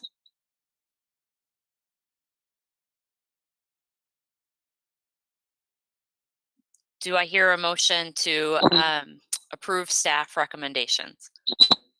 This is I Terry. move that we, David Denard, I move that we accept a staff recommendation. Okay, And, great. And David. I will second that. That was Terry. Is that Yeah. correct? Okay, thank you. Then we'll move into a vote. Fred Bellady. Yes. Thank you. David Bergstone.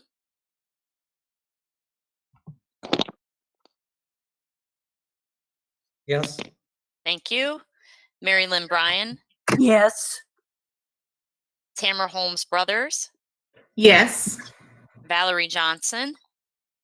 Yes. Thank you. Matt Jorgensen. Yes. Alicia McGill. I vote yes. And Barbara Snowden. Yes. Thank you. Okay, we'll move into Annie's second presentation. Okay. The next property for consideration in the Western region is the Riddle Ray House. And here I wrote Black Mountain vicinity, and I just had I think a lapse. It's actually in the Mars Hill vicinity, as noted on your agendas in Madison County. It's located in eastern Madison County, just north of the town of Mars Hill. The parcel on which the house is located encompasses roughly 30 acres. And I've shown it here in a topographic view. I apologize for its fuzziness, to illustrate the dramatic increase in grade and on the property to the east of the house. That becomes important later. 4 outbuildings accompany the circa 1904 dwelling, which is visible here from Riddle Hill Road. And it's important to note that the house faces away from the road. This is another important site feature that comes into play a little later. The dwelling, photographed here in May of 2019, is stylistically transitional and blends modest elements of the colonial revival and Queen Anne styles of architecture. The house was in a deteriorated state when acquired 2 years ago by the current owner, who is currently undertaking a comprehensive rehabilitation project. The original turn posts, representative of the Queen Anne style, were encased in the mid to late 20th century, conveying the appearance of square posts. The owner believes this was due to a long period of deterioration and wear. So here you can see the original turned post kind of in the middle of the screen, or the middle of the image, and the square post composed of boards that wrap that turned post. Every one of those square posts contained a turned post. The turned posts have been replaced with new units that are similar to, but not an exact replication of the originals. Here is the house in 2019, and here we see the house today, with the replacement posts and the turned baluster railing that was installed to bring the building up to code. The house retains original siding, original 2/2 windows, doors, trim, and interior woodwork. Over the past century, various efforts had been made to remedy deterioration in the porch caused by runoff from the mountain behind the house. In the current rehab project, the owner found these piers under the porch, which were hidden by a dark brick skirt wrapping the porch, shown here in 2019. The brick color of the piers was the basis for the selection of the variegated brick used in rebuilding the brick veneer, which faces a newly installed cinder block foundation. Here is the rear of the building in 2019, and again, each of these square posts contains a turned post that has since been replaced. As we wrap around the east elevation with current views, the gravel that you see here is part of the overall grading work done over the past year to correct drainage issues on the property. And here is the north elevation, which faces, it's the side of the house opposite the street-facing side, where the current owner has added a 1-story bathroom and a newly installed door to the left, which provides access to the kitchen. That door replaces an original window. The Riddle Ray House features a double-pile central hall plan, and with the current rehab project, changes have been introduced in these areas, which you will see here in the architect's rehab plans.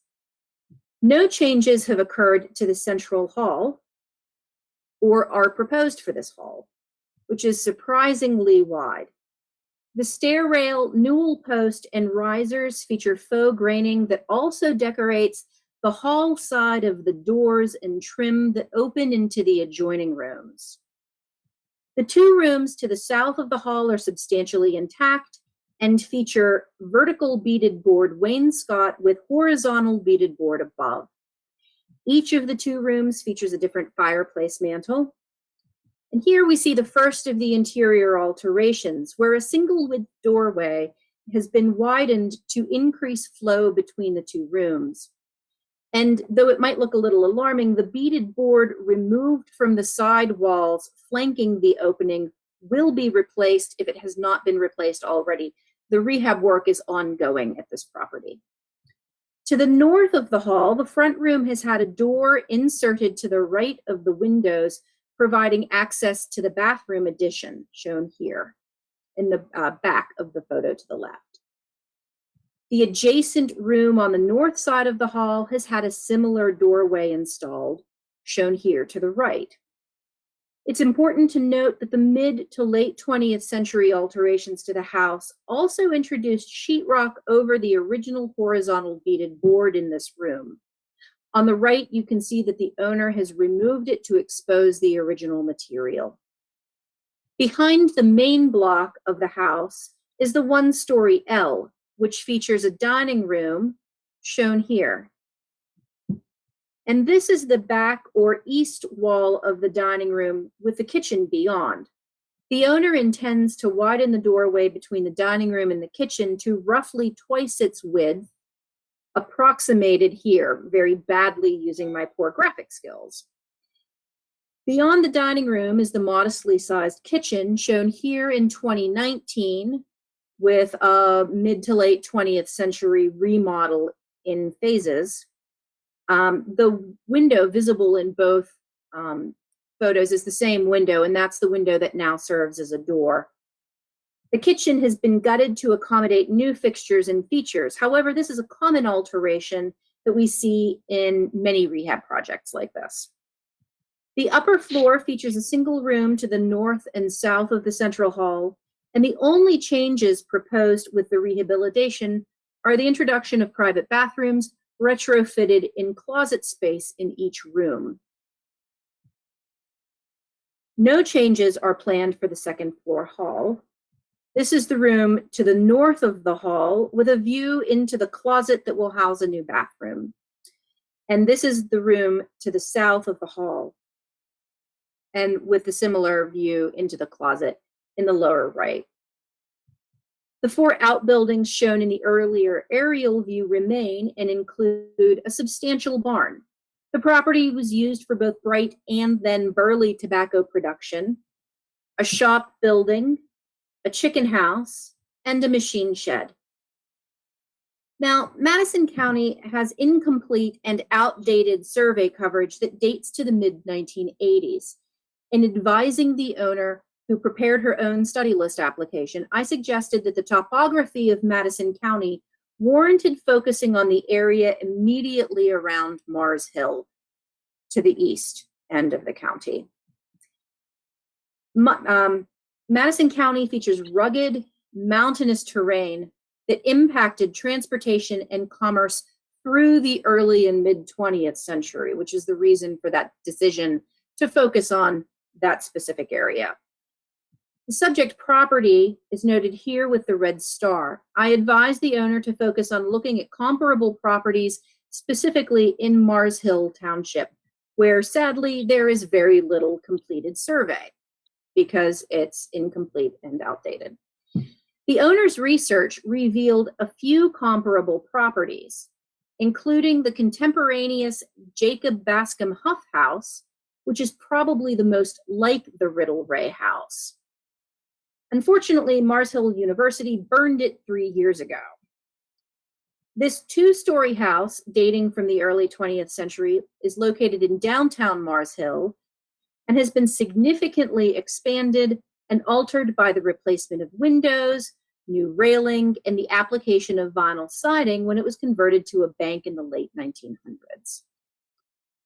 Two houses in Mars Hill Township, though, are contemporary to the Riddle Ray House and appear to retain a fairly high degree of integrity, including the Deaver Honeycutt House, for which we can't get a really good view because of its location, and the Ledford Mueller House. While neither of these dwellings feature the same plan or stylistic expression as the Riddle Ray House, they are both representative of this basically the same period of construction. The property remained in the family of the original builder until it was purchased by the current owner in 2018. The Riddle Ray House may be significant in its representation of a period of construction in Mars Hill Township, Madison County. According to a survey and evaluation that occurred in 1991, quote, the Riddle Ray House is the most elaborate, well-maintained, and least altered of several late 19th and early 20th century farmhouses in the project area. I don't know that we can say that today. And our staff struggled with an evaluation of the eligibility of the Riddle Ray House when we met 2 weeks ago to discuss the applications. While recent rehab work has corrected decades of decline and deterioration and serves the needs of the current owner, it has introduced numerous alterations that collectively jeopardize its architectural integrity. Each of these alterations individually are not necessarily a problem, but when one views the property overall, they do impact the integrity of design, materials, and workmanship. And it's for this reason that staff does not recommend inclusion of the Riddle Ray House on the National Register study list. And I will entertain any questions that you may have. Thanks, Annie. Questions, comments?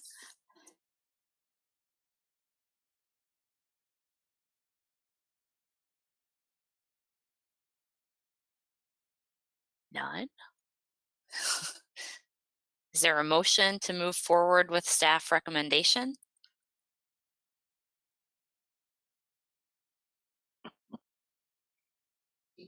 So move.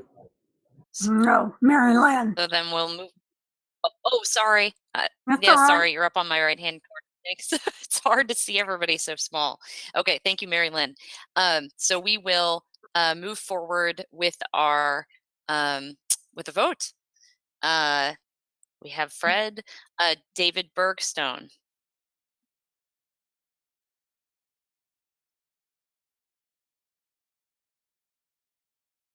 David, can you hear me? It's taking a second to get it switched on. Yes. Thank you. Yes, motion. David Denard. Yes. Thank you. Tamara Holmes Brothers. Yes. Valerie Johnson. A reluctant yes. Matt Jorgensen. Yes. Thank you. Alicia McGill. I also am a reluctant yes. Terry Russ. Yes.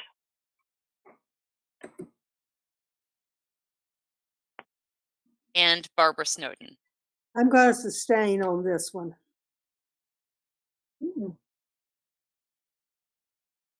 Okay, thank you.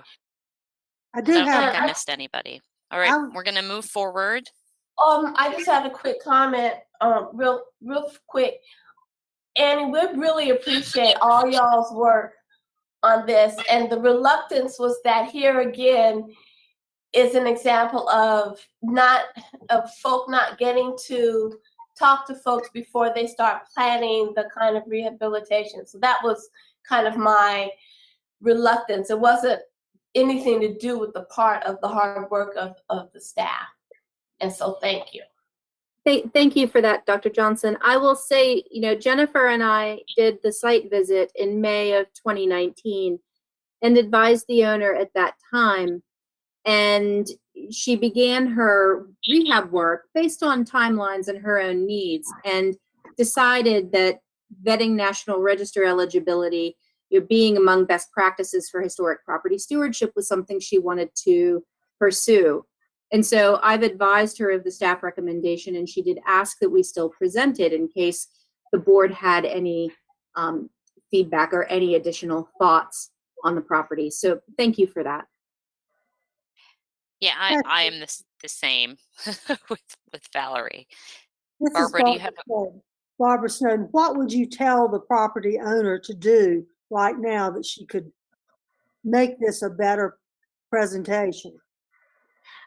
The challenge in a situation like this is that we are really not in a position to advise an owner based on some applications that we had a decade ago almost, to undertake something that might cost money that does not necessarily guarantee eligibility. Some of these alterations may be reversible, but at this point, we can't suggest like an a la carte menu of changes that can take place to bring it up to eligibility.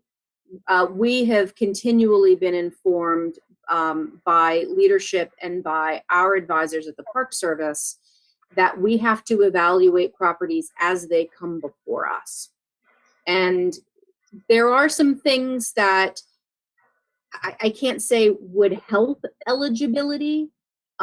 Certainly, the owner has done an excellent job in, I think, perpetuating this property for decades and generations to come, because it likely would have suffered from benign neglect and demolition by neglect had this work not occurred. Thank you. That's helpful, Annie. All right. Well, then we're going to move forward to the Eastern region. And I have Scott here as our first presentation. Okay, we're going to try this again. In the intervening time between my last presentation and this one, the share screen decided to pop up. So let's see if it works. Can you see anything? No. Not yet, but it has taken a little bit of time for yours to pop up when we've done it in the past. So nothing yet? Not yet.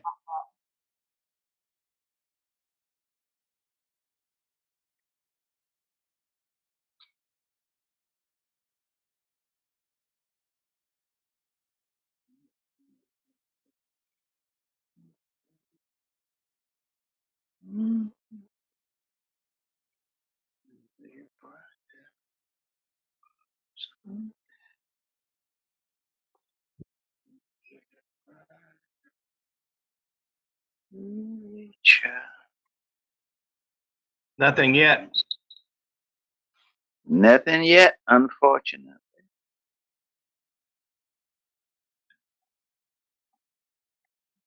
Apparently, I just don't understand this technology, but Matt, do you have any suggestions?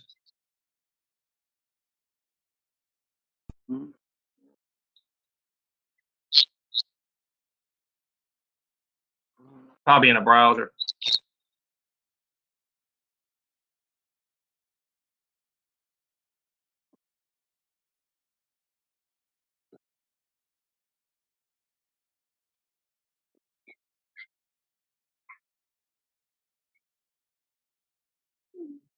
Because the share screen button is on, you know, you can either share it or it says stop sharing it. So I assume when it's saying sharing, that's what you want it to be saying.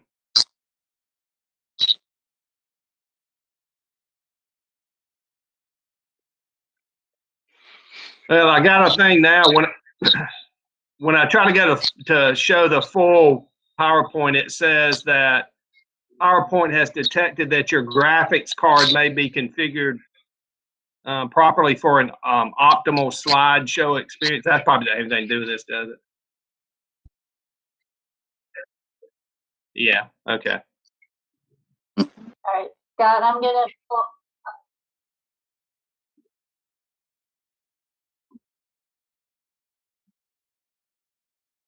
Yep, I'm gonna pull it up right now.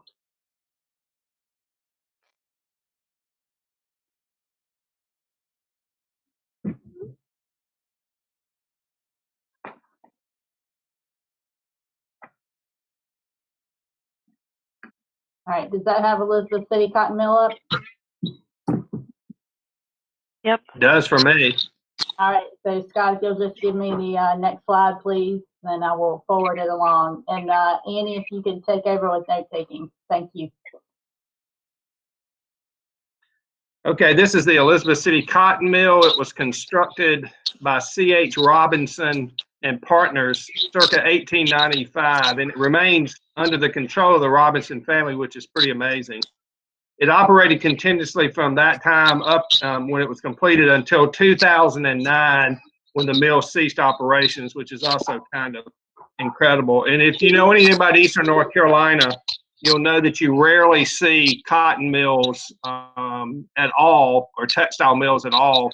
And when you do see them, you know, they're typically, you just don't see a lot of them that are east of the fall line. But when you do see them, they're usually very late in construction in the late 19th and early 20th century, because, of course, we didn't have water sources like they did in other places in the Piedmont and the mountains. So they relied really on constructing them once electricity was available. So the mill is one of the few remaining industrial buildings in Elizabeth City that was constructed during the time of this really rapid industrial growth there in the late 19th to the early 20th. And of course, North Carolina, as we all know, was the center of the nation's textile industry from the 20s until the 90s. And the Elizabeth City Cotton Mill was a major employer in the town during those years. The mill maintains its integrity with just minor modifications over time. It appears to be eligible in the criterion A for industry and commerce and criterion C for architecture and engineering. And we can just run through the slides, Sarah. You can show the first one. If I might interject, this is Matt. I'd ask everyone to make sure that you are muted, because I'm getting a little bit of feedback from someone's microphone. Great. All right, this is the showing an aerial view of it now, and you can see that if you can, well, you're not going to be seeing me with my cursor. The big white roof part is the original section, and then all the stuff to the north, where you have a lot what look like a lot of little roofs that are divided by walls. Those are also within the period of significance for this property, and they are warehouses. And then you can see, like, in between those, there's a little area that has a dirt sort of path between it. That has historically always been open. It corresponds to a road that cuts across the railroad tracks. The railroad tracks are right there between US 17 business and the actual mill itself. You can go to the next slide, Sarah. This is just going to show you sort of up the building going, this would be sort of going north on the building. You can see right there on the left an addition that was done in the 1990s on the end. You can also see, you can probably go to the next slide, Sarah, that the windows, like so many of these buildings in the mid-20th century, were bricked in. I'm not sure whether the original windows are behind them or not. And of course, they did that when they were upfitting all of these facilities for air conditioning to increase productivity. You can go to the next slide. I think this shows the tower, the original tower, with a 1950s addition to the side of it. You'll be to see that in a minute in another aerial slide that'll show you from the early 60s, I think. And you can see over the top of the tower, you can see an original feature, which is the wonderful old water tank to the back. All right, you can keep going. This just shows it a little bit more clearly in the water tower in the back. You can keep going. Again, showing the other end, which is about equal size, and you can kind of see where the where the building has an addition on the end, which is a period addition. I think that addition on this end of it dates to the 50s or 60s. Okay, keep going. You can see where that traditional open passageway has been. At one point in time, they had that covered. You can kind of see where there was a roof attached to the left-hand side. It has the same sort of corresponding thing to the other side, but that's traditionally been open, not an enclosed space. These were warehouses that had these big brick dividing walls in them, and they had frame construction on the side, and the frame siding has been covered with vinyl. But I think the frame siding is behind the vinyl. Okay, you can keep going. This just shows more of those warehouses. This is at the end of the warehouse. It stops right there where the road comes through, and you can see the tracks very clearly. Now we'll go around and look at some of the back elevation. You'll see that this open area originally had mill housing and some other buildings that were associated with a mill, and most of that's all gone now. So it's just kind of a wide open space, but there are a couple of photographs that show that in just a minute. Okay, you can keep going, Sarah. This just shows another portion of the back where those warehouses stop and the mill starts, and a pretty good shot of the period water tank. Further down, again, showing the water tank in this slide would be to your left. You can see the smokestack kind of behind the trees. And again, just the back of the building, which is really very intact. Okay. Just another showing sort of some projections off of the back, all period portions of the building. Okay. And this is just a kind of a blurry slide showing how close it is even today to agricultural fields. So when you're in Elizabeth City, it doesn't take but one block and you're out in the rural area, really. And that's kind of what the character of the other side of this street is, which if I recall is maybe called Mill Street. Okay, I think we're going to see some interior. Oh, well, this is a good one. This is one of the overheads, and I think this one they say was done in the 50s. And you can see some of the mill housing in front of the mill, and then you can see mill housing on the back side of the mill, but kind of beside where the water tank is, and a couple of other little buildings that were back there. Not really many though. I see maybe 2 to 3 in this slide that are now gone. Okay, next slide. And this actually shows the building in the they say late 50s with a question mark. I think this might be early 60s, but you can see the addition to the front of the building. You can also see that addition to the left-hand side, but I think they might have enlarged that in the 90s, on the end. But it already had an addition there. And also you can tell by now, I'm sure it happened in the 50s, all the windows have already been bricked up. Okay, now maybe we go to the interiors. No, just a few more exteriors. Closer up, just showing sort of the quality of the brickwork. And one of those original buildings is on the exterior, made out of frame. Now we'll go to the inside. Yeah, the inside of this building, as you'll remember, it's just one long, really building. It has a few of those appendages off the back, but it's principally a one large open building. They show us nice slides of that. Really intact on the inside. I credit a lot of that to the fact that this building had been used with its construction all the way up until 2009, and it's never had any other kind of use in it but textiles. So original flooring on that nice sort of hard rock maple flooring, post in there. Really the only thing to keep this from looking like 1895 is the introduction of the air conditioning vents inside. Next slide. Just showing some of the detail of the wood roofing material and some of the beams. The flooring on the interior. And these were all done in July, I think, the interior shots. Okay, next slide.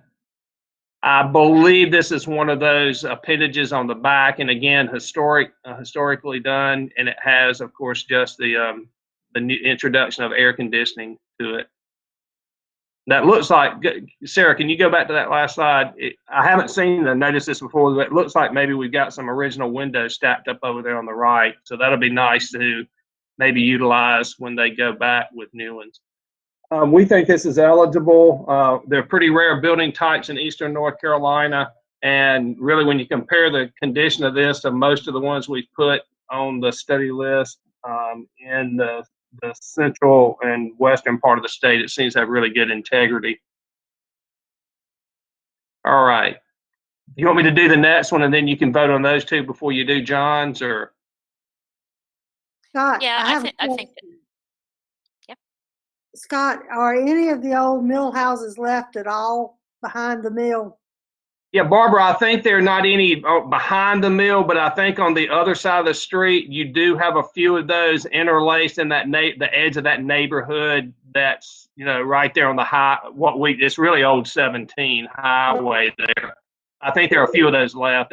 They're too far separated from the historic district downtown, but there are probably a few of them in there. They're just not, you know, as intact, and the arrangement and stuff like they were like side by side. You don't really see any sections of them like that. Okay, thank you.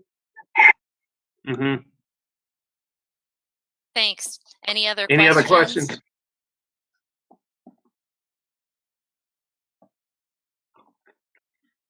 Okay, Scott, I will have you go into your next presentation then.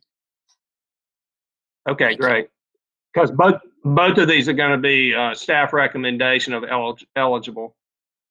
The next property is the John F., and you could put in parentheses Jack, because that's what he was referred to as, and Thornburn Minges house in Greenville in Pitt County. This is it within the city limits. Okay, we can show the first slide. This is a really interesting house for Greenville. You know, Eastern North Carolina, not always known for progressive architecture. But in the mid-20th century, Greenville was really booming.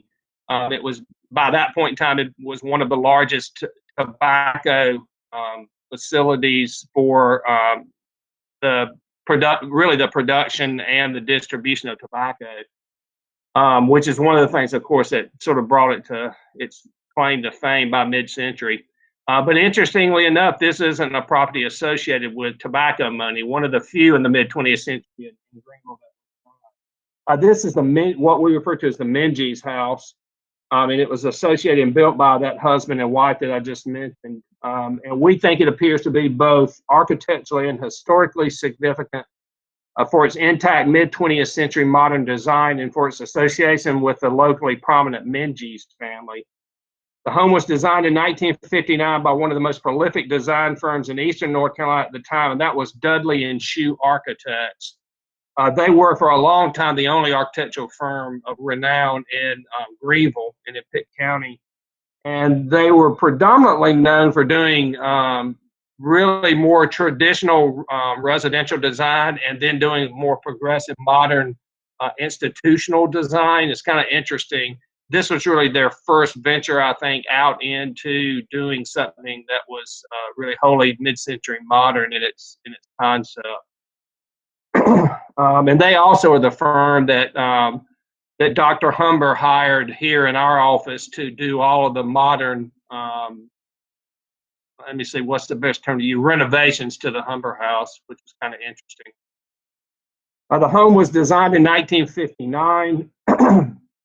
Between 57 and 89, Dudley and Shue, as I said, was really prominent, designed over 300 residential, commercial, and institutional buildings for the local community, and that included buildings on ECU's campus and other local businesses like Wilkinson Funeral Home, which is just around the corner from my house, and interesting, what I'd call a lowbrow modernist sort of building. But and the original J.H. Rose High School, which is on Elm Street, which was also designed and constructed in '59. The Minges house is the quintessential example of, as I said, that nexus between the firm's commercial and residential designs, because, as I said, up to that point, they were really known more for traditional residential design.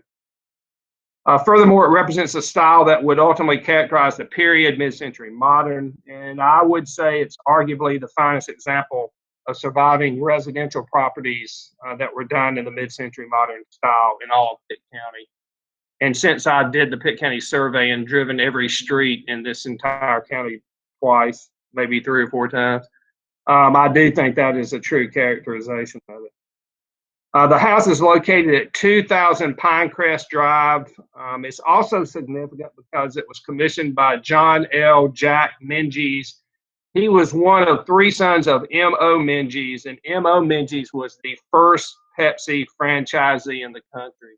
As you probably know, Pepsi-Cola was developed in New Bern, and the Minges, I think, were first in New Bern, and then as that distribution and franchise business expanded, they moved to other parts of Eastern North Carolina.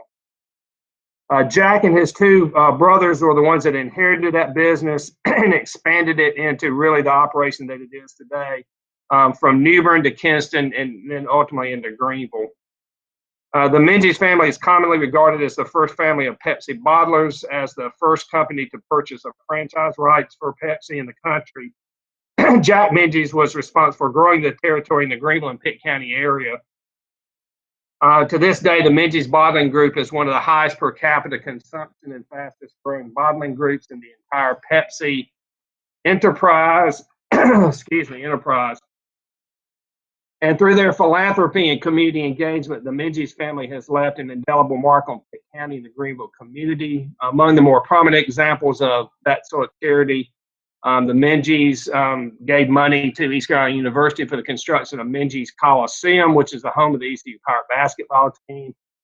And then there's the Jack Menzies unit and the Boys and Girls Clubs of the Coastal Plain. They've been great philanthropists for the Boys and Girls Club throughout Eastern North Carolina. So there's probably a both a B and C argument here, we think. And probably have a period of significance starting with the date of construction. I think it started in 60 and finished in 61. So Sarah, we're just going to run through these. This is kind of a shot of the building. It's not really a contemporary shot. This is the contemporary shot, but that was one a few years ago. And you can see it's really very little change to the exterior. The building, I will go ahead and say that the building, we've got a full set of the original drawings of this from Dudley and Shue, which the current occupant provided to us. And the current occupant is only the second owner of this building. Mrs. Menzies, Mrs. Thornburg Menzies, died in 2017. She's very elderly. And she lived in this house until her death, and it has recently been purchased and renovated by a local doctor, Emmanuel Zervos, and he loves the place, and he's made a few changes which I'll describe as we go through it. Okay, next slide. All right, these are great. You don't often get construction photographs for a property. This is all the stuff that the family had. I think he got everything the family had on the house. So this is showing it. Of course, it's a frame building with brick veneer on it, and that shows it in two different stages. Next. This is showing it again during construction. I love the photograph on the far right corner because you can look over to the side and see a cornfield. So this is actually in a neighborhood now that is called Drexel Brook, but when it was built, this was the first building, and you were really on the outside of town when this was constructed in 1961. Next. This shows it in its contemporary current setting, and this is kind of the side of it. It kind of sits a little bit in a Y of the road, so it's a very prominent site. Okay. This shows the back of it, and you can look at it and tell from the drawings that it's very original. The only thing that's changed on the back elevation, particularly to the right side, is, and they were currently putting this in, I think it's finished now, for some reason they wanted a spiral staircase to go up so that they could access that little door that's up to the right of the big overhang right in there where Sarah's pointing. So it has that spiral staircase there. Next slide. Okay, so the most dramatic exterior change, which is in the side backyard of the house, is if you're looking at this and you look straight ahead, you see what I would have called growing up a carport. It's just where you could pull two cars up. And if you look to the immediate right of that, you'll see a little break right there. And that was the original storage room, and that was all that existed. So you had the carport, the storage room, which supported the flat roof. Dr. Zervos has come in and added 3 bays. He's kept it in a flat roof configuration. He's put windows that sort of mimic the windows on the house. And he's used a brick that's not exactly the color, but it's very similar, and it's in sort of the same hue of this kind of almost like a pinkish beige color of brick. So that's sort of the major thing. And I think now we're going to look on what he's done on the other side of that new building, that new part of the garage. Well, this just shows it being constructed. And that shows it completed. Okay, for this, this is a contemporary drawing of the landscaping plan and what he was doing. So down there at the bottom, you see where the new garage is.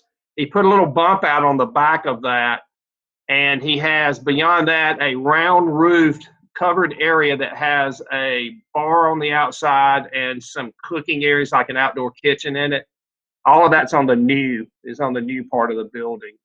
And then beyond that, he has a kidney-shaped pool in the ground, which you can see here, but he hasn't done all of that other sort of landscaping that's pictured on that drawing. But this is on the back side of the new 3-car garage. There's another picture of the kidney-shaped pool in the backyard. The house would be to the left. Okay. This just shows the opposite end of the house, which is kind of really covered in foliage. You can't really see it, and it's just a round motif that kind of matches the one on the far side that has the porch on it. Next. This is a detailed drawing. I just included this to show you how detailed they were in their architectural drawings of what things would look like. And it looks like constructed this staircase exactly like it is. And it's a brass staircase, so it's very prominent. One of the other changes, now I'm not sure why he made this change. Maybe there was some problem with the flooring, or maybe he just wanted to change. But this is in the front foyer area. You can see the staircase wrapping up to the left. If you see those little white tiles in the floor, that's what the tile floor looked like. It was just a monochromatic white tile floor. He took that up and he put in a marble floor with this to the right with this decoration on it that's designed in the floor. This shows the original to the left. And you can see what that floor looks like. It's just simple white tile. And then to the right is what it looks like today. So the staircase completely intact. Next slide. This is under the staircase looking into a little den area, which has some paneling in it, original paneling. And this is an original slide, original wallpaper, original everything. This is what it looks like today. The space is essentially the same. He's changed out, of course, the furnishings and some of the finishes on it, but the space itself with the flooring and the wood panel chimney wall is still there. And while we're on this slide, if you look beyond that chimney, if you can go back one, Sarah, if you look beyond that chimney, you'll see a wall that's standing up. That's like a screen, and that separates this space from, and it's a step up there. There's 2 step ups. To the right, you would go into the dining room, and to the left, it would take you around to a bedroom, around behind the chimney. Okay, next slide. This is again in that room period, just looking out toward the stair hall, just to show you what it looked like. And as I understand, it looked like this up until 2017, which was pretty remarkable. Go ahead, Sarah. And then this just shows you today what it looks like. Same space, just different wall furnishings and different window treatments. Next. This is now we've gone back to the end of that space and stepped up into the dining room. This is a period look at it with that wonderful sort of, I guess, Japanese influenced fan wallpaper, which is pretty cool, and all that kind of mid-century modern Danish looking furniture, which is kind of neat. And this house also had the contrast between that stuff and these really ornate crystal chandeliers, which is pretty cool. And he likes those, so he kept those, I think, all in the house, the chandeliers. Next slide. This shows that same space from kind of 2 different angles, looking into the one that goes back into the bedrooms, beyond the wood screen, and then what he's put in there himself in terms of wallpapers and new furnishings. All right, next. This is another space on the first floor, another den space on the opposite direction. And you can see this space, even though on the left, which is the original look, it's very plain looking because it has nothing in it. If you look on the right, you'll see it still has the same mantle, still has the same configuration, still has the same elevated hearth, still has those built-in cupboards to the back. He's just now got furniture in it. All right, go to the next slide. I think the only thing that he changed, if you'll notice on the left-hand slide, you'll see that it had a solid door in the middle, and on the right-hand slide, it looks like he's integrated a glass door to give more light into that space. So that was a change. You can see out beyond that where it's that first floor porch, that rounded porch that has the sort of really piped columns on it. Okay. This is in the breakfast nook off of the kitchen. Really no change here except gotten rid of all the big heavy drapes and that hanging fixture, which was pretty cool. I would have kept that myself, but it has put in the nice Arrow Saarinen sort of tulip table and chairs in there. It looks like he might also have changed the flooring in there to a marble or to at least something that looks like marble. But I think all those windows, I think those windows are all original too. Next slide. This is a kitchen right out of the Betty Crocker cookbook. Pretty incredible. The change in here, it's really kind of got the same configuration for the kitchen, and I think he kept some of these cabinets and maybe reconfigured them, as you'll see in just a second, because the ones on the back wall that have that stool that has like a little place you'd sit down, like a little desk area, and then the island out in the middle. The island, I think, has a new top on it, but I think he refinished some of these cupboards and kept them and maybe reconfigured a little bit. He's got different kind of appliances. So here we go here, seeing the original redo of the cupboards, and you can see he's put in a really big, stainless steel fridge, and beyond that, I think I see a little bit of maybe a wine cellar or something in there. But you can see right in the middle is the marble topped island, which was there, but probably had laminate on it originally. Okay, next. This shows the opposite direction. So you're standing over there in the corner where the stainless steel is looking back. For some reason, he didn't include a picture of what that looks like today. I think when I was talking to him about it, he said the same thing, updated finishes and stuff, but did not change the configuration of it. And I think beyond that is also where that beyond where that sort of hanging cupboard and open area and bar was, is what we were looking at with the seated breakfast. Okay, next. This is an upstairs bedroom. No, this is a downstairs bedroom on the far left side of the house if you're looking at it from the front. And this was the only major interior change he made in terms of the floor plan.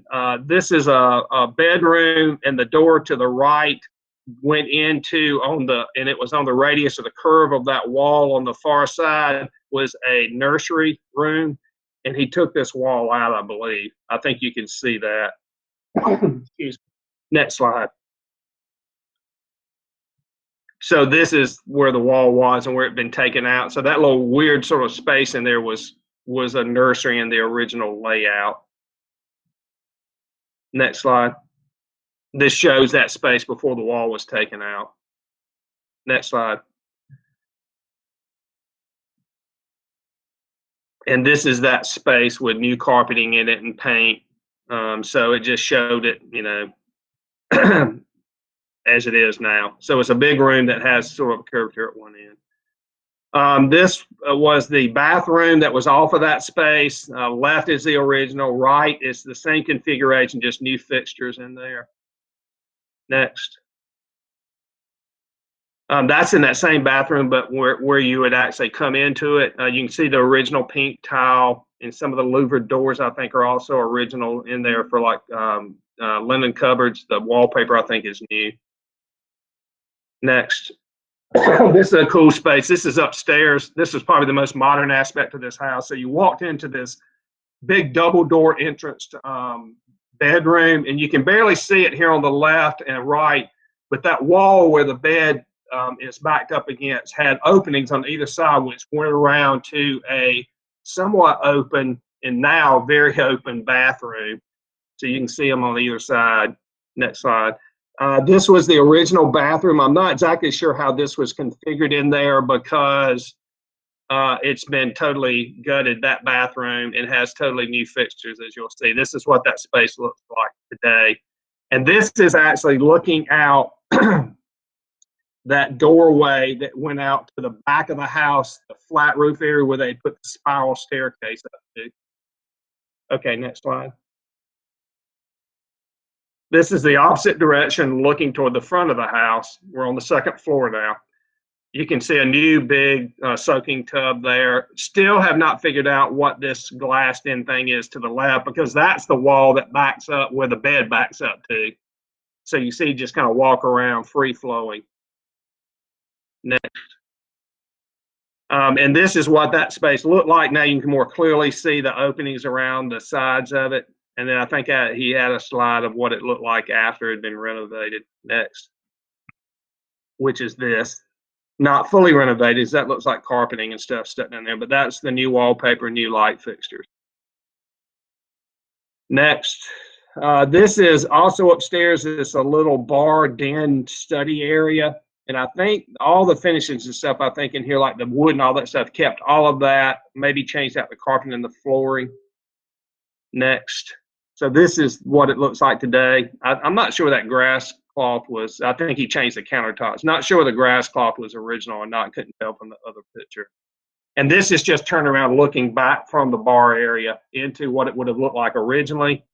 And next, that's what it looks like today. So same configuration, just new furniture and flooring. This is images of a bedroom upstairs, have not changed at all. I think they're all original except for the carpets and the color schemes. Another bedroom upstairs, and that's a period look. I'm not sure where we have, I think this is off of the master bedroom upstairs. Or another bedroom, and I'm not sure not sure this is a contemporary or an older photograph. I think he kept all of this. I think all this is intact. A lot of place for study. This I'm not sure. It's on the opposite side of the house. I'm not sure whether it, whether that thing in the middle, it looks right, and it looks like the hardware that's on some of the other stuff in the house. So my guess is he changed the top of it, but kept the unit itself. And a nice big chandelier. This bathroom is still intact, as you'll see in the next slide. It's got that original sort of Carolina blue looking. I think he was a Carolina grad. This is the same bathroom. It's just got some new window dressings and new shower curtains. Next. Just finishing up with a couple of pictures of the Menges. There's Mrs. Thornburn Menges with her 3 children to the left, showing the carport looking out toward the street. And then there's Mr. Jack Menges sitting on maybe not his house, but in a wonderful period sofa somewhere. Next. And there she is descending, or just standing on the stairs in their house. And there they are a little bit later in life at some social event in Greenville. Next. And there's the house again today. That's it. It's a pretty cool, interesting house. Glad they did the documentation of it before, with all the furnishings and stuff before they changed it. Questions? No questions, but that was really cool. I love to see the before and after. What great documentation. Yeah, it's a really special house. Everybody in Greenville talks about it. I teach a class at East Carolina University in the interior design program. I have them do a sketchbook project, and when we get to the late 20th century, they're all clamoring to get over there and sketch. Pretty cool. Yeah, this is Matt Jorgensen. I'll echo Terry's comments, and I'll also point out that she and I don't have any conflict of interest with our East Carolina master's degrees. I do want to ask a question, though. It seems like we had 2 earlier ones today that we recommended not to put on the study list because of a number of changes. And while this still seems to have a lot of integrity, I mean, it did seem like along the way there were a lot of changes. The garage, the pool, flooring. I understand window dressing and stuff. We're not going to worry about that, but marble flooring versus tile flooring. And so I just thought I'd ask, to what extent do you feel this thing has been changed versus not, or have the changes kind of kept it with its looks and feels that it doesn't really negatively impact it? Yeah, I think in terms of the addition on the back, it was on the back. It wasn't on the front. And it certainly stayed within the sort of original theme and concept of that mid-20th century modern. I just don't think that has a tremendous impact on it. And they didn't take anything away. They kept the carport there. The pool, I don't think really has an impact. That's something that's out in the yard. The interior changes to it, probably to me, the most kind of egregious was anytime you change a floor plan, that does have an impact. So taking out the wall that then made 2 rooms into one, You know, it's a secondary space. It's a bedroom space. You know, and they did keep a couple of the original bathrooms, not all of them. But they did keep that original configuration, which quite frankly, I was surprised they did, where you go into a bedroom and you can just walk around two open areas to get into a bathroom that's completely wide open, which is kind of interesting that he did it. He's very dedicated to it, and I think he was really sensitive to the changes he was making. Flooring, yeah, when you change out a tile flooring to a marble, that is a change. I think carpet's always something you're going to change. Carpet wears out and you change it. And he did put carpet back in those areas where there were carpet. It was just different kind of carpet. So I think collectively, even though there were a number of things changed, they still fall within the same sort of genre, and in some ways you could look at them as being sort of renovations and instead of remodelings. And I just don't think overall it impacted it to the point where it doesn't convey that significance of mid-20th century modernism. And I think even if somebody challenged that, you could easily make a case, a Criterion B argument for Mr. Menzies. These were really prominent people, still are. I mean, that's Menzies Bottling Company is still very active and ongoing. And so I think you could easily make that case too. I don't know that anybody would, but I think you could make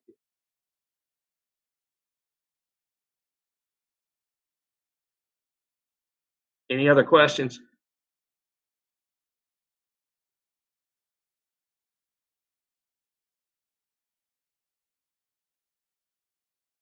Is there a motion to approve staff recommendations for both of the properties that were presented by Scott for the study list? This is Barbara Snowden. I make a motion that we approve both properties. Thank you, Barbara. Is there a second? This is Terry. I will second. Okay, thank you, Terry. We're going to move to a vote here then. I really, as many of us did, really enjoyed the house. So, okay, Fred Belladin. Yes. Okay, thank you. David Bergstone. Yes. Thank you. Mary Lynn Bryan. Yes. David Denard.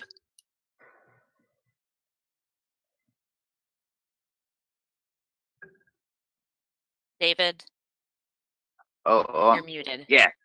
Yes. Thank you. Tamara Holmes Okay. Brothers. Yes. Thank you. Valerie Johnson. Yes. Matt Jorgensen. Yes. Thank you. Alicia McGill. Yes. And then Terry and Barbara. All right. I think we just have one more presentation. Yeah, Alicia, before we move on, can I just do a shout out to Sarah for doing some excellent clicking on that last presentation? Thanks, Sarah. Yeah, I would say the pointing was even like she was reading your mind. You might need to test her for ESP. When you work together as long as we have. It's a little frightening. Great. Thank you. So John, our last presentation of the meeting. All right. It's good to see everybody, and hopefully you all are adhering to your pandemic protocols. Can everybody hear me all right? Yes. So the last stop on our virtual armchair travel is the city of Wilson. And we'll see if we can get the warehouse.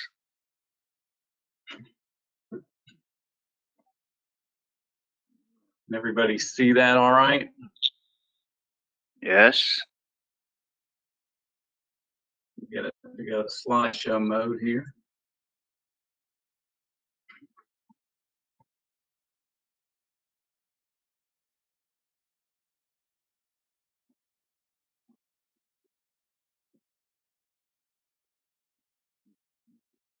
Is that in slideshow mode for y'all? All I'm seeing is the kind of pane view of it.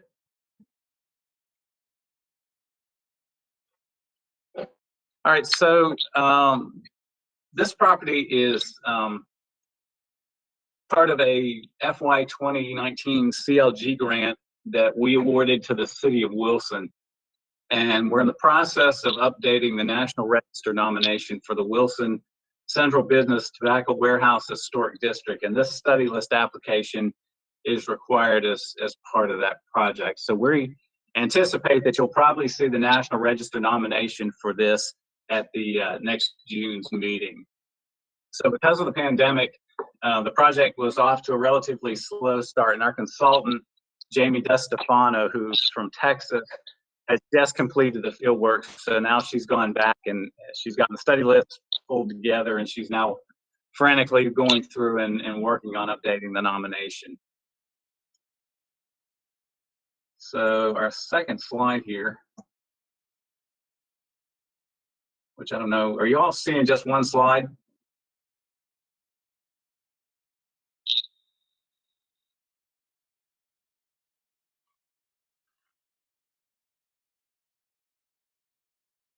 Here we go. Okay, so the existing historic district was listed in 1984. And as with many of those early nominations, the period of significance is very loosely defined, but we can be, it really is essentially interpreted as running from about 1860 to 1934. And the district encompasses approximately 36 blocks and consists of 4 areas. The first area is the main downtown business district, which consists of about 13 blocks, and that's this area right in there. And the second area is an African American business district, which is on the east side of the railroad tracks, and that's kind of this area at the lower part of the screen, the lower right. The boundary you can see sketched out there. The third area, which is kind of the entire left side of this map, consists of the tobacco auction and tobacco warehouse area, which consists of about 8 tobacco warehouses that were constructed between 1890 and 1928. And each of those tobacco warehouses, they're huge. They consist of about 1 acre of covered space in size. So each warehouse is about a city block in size. And they were home to the country's largest flue-cured tobacco market. And then the fourth area is a non-warehouse tobacco-related industry area where you have things like stemmeries and prizeries, as well as other industries. And this sits on either side of the railroad track at the lower left side of the screen, kind of in here. And as part of that area, right in here, there's an area of about 23 mill houses that were associated with a cotton industry building that's no longer extant. And those mill houses date from about 1885 to 1925. So the district in the original nomination indicates that it's significant under criterion A for commerce, industry, and transportation, as well as government, because this is the county seat, so there's the courthouse and that type of stuff. Possibly under criterion B for citizens of local, state, and national importance, and then of course C for architecture. And the existing district contains about 121 contributing and pivotal resources. And those early nominations, they have resources broken down as contributing, pivotal, intrusive, or fill. So this nomination is going to update those. So this nomination is going to actually accomplish several things. The first is the extension of the period of significance. So the consultant is going to develop the context to provide history for updating the period of significance to 1970. And this is going to bring in, as contributing properties, mid-20th century storefront changes that were done to early buildings, and you see some of them here, as well as some buildings that were constructed from the mid-1930s all the way up to 1970. So you have some really cool mid-century modern stuff in there that will be contributing as part of the district. The project's also unfortunately going to reduce the original historic district boundaries, and this is due to the loss of numerous tobacco warehouses and some of these other industrial related buildings. It's also going to update the contributing and non-contributing status of all the buildings in the district. So on the map on the left, you see all the yellow highlighting, which shows the demolished historic resource, and those ones that are kind of the big block-wide expanses are the industrial buildings and those tobacco warehouses. So the majority of that now has become vacant land. And then on the map on the right, you see what will show the distribution of properties that will be recommended as non-contributing. So on this map, you see in blue the areas that are being recommended as boundary decrease areas. So all those are going to come out of the district. And the images on the right just kind of show you a smattering of what some of those sites look like. Like I said, a lot of them are just vacant parcels. There was a very significant warehouse that was taken down to create the Whirligig Park, which y'all have probably heard about. They are hopeful is going to be the economic savior to Wilson. It hasn't done that yet, especially given the pandemic. This shows some of those houses in that cotton mill village area. And while these properties have suffered replacement windows and the application of synthetic siding, as a collection of these mill buildings, they still retain enough integrity to represent kind of this small mill village. So these properties are going to remain in the existing historic district. There are two very small areas that are proposed as boundary increases, and those are shown in blue. One's at the very top of the screen, which is two properties. That's that bank building and then the mid-century modern building. And if you go to the right and right along the railroad tracks, you see a tiny little speck of blue. That's a 1957 building that is shown at the bottom. So those three properties will be brought into the district as a boundary increase area. So the amended National Register nomination, it looks like from what the consultants found, will have a total of 216 resources, of which 184 will be contributing. So you have about an 85% contributing rate. And again, the expanded period of significance is going to run from about 1865 to 1970. It'll have an updated inventory that talks about alterations and address changes, and we'll do the revised contributing, non-contributing status. So that amended district is going to reflect an overall higher degree of historic integrity than the existing historic district has, just because we're getting rid of a lot of vacant lots and some buildings that have been unfortunately mucked up. This image just shows some of the types of buildings you see in the existing district. The one at the very lower left side is one of the early bank buildings. I don't think this is a BB&T bank. That one's across the street. So Wilson was where BB&T actually started. So if that's all I have, if there are no questions, I wish you all a safe commute to your dens. We don't have a big drive from Raleigh this time.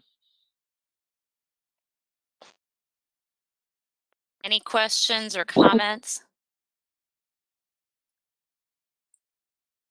I had a question. John, you had mentioned that there's an African American business district that is in the existing. Correct. Okay. And is there a discussion about that district?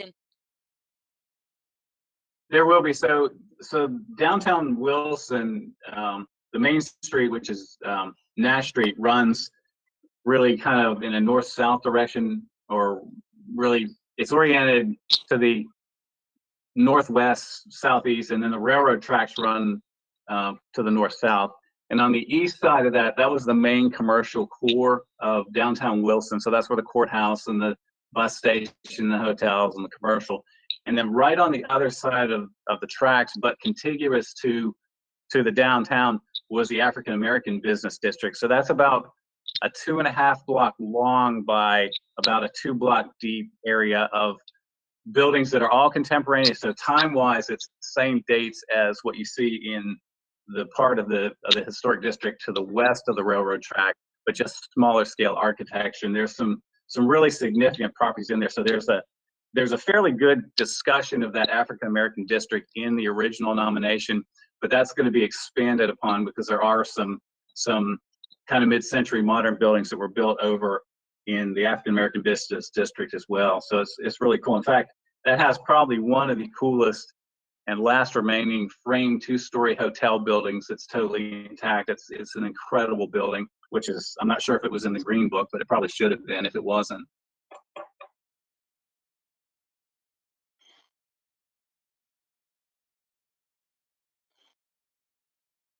Cool. Anybody else? Thank you. Any This is I Matt see a couple Jorgensen. of I will mics make turned a on, motion. would anyone Sorry. I will make a motion to accept the staff recommendation for approve? the Sorry. to approve Wilson Historic District changes and And updates. this is Mary Lynn Bryan. I will second. Great. Great. Thank you, Matt and Mary Lynn. We'll move into our vote then. And Fred Belladin. Yes. Yes, thank you. David Bergstone. Yes. Great, thank you. David Denard. Yes. Tamara Holmes Brothers. Yes. Great. Valerie Johnson. Yes. Alicia McGill, I vote yes. Sarah Yes. Russ. Yes. Great, thank you. And Barbara Snowden. Yes. Barbara, I didn't. Okay, great. Thank you, everybody. That's the last of our presentations. I actually do have a question, and I apologize if this has already come up. Have we talked about the October meeting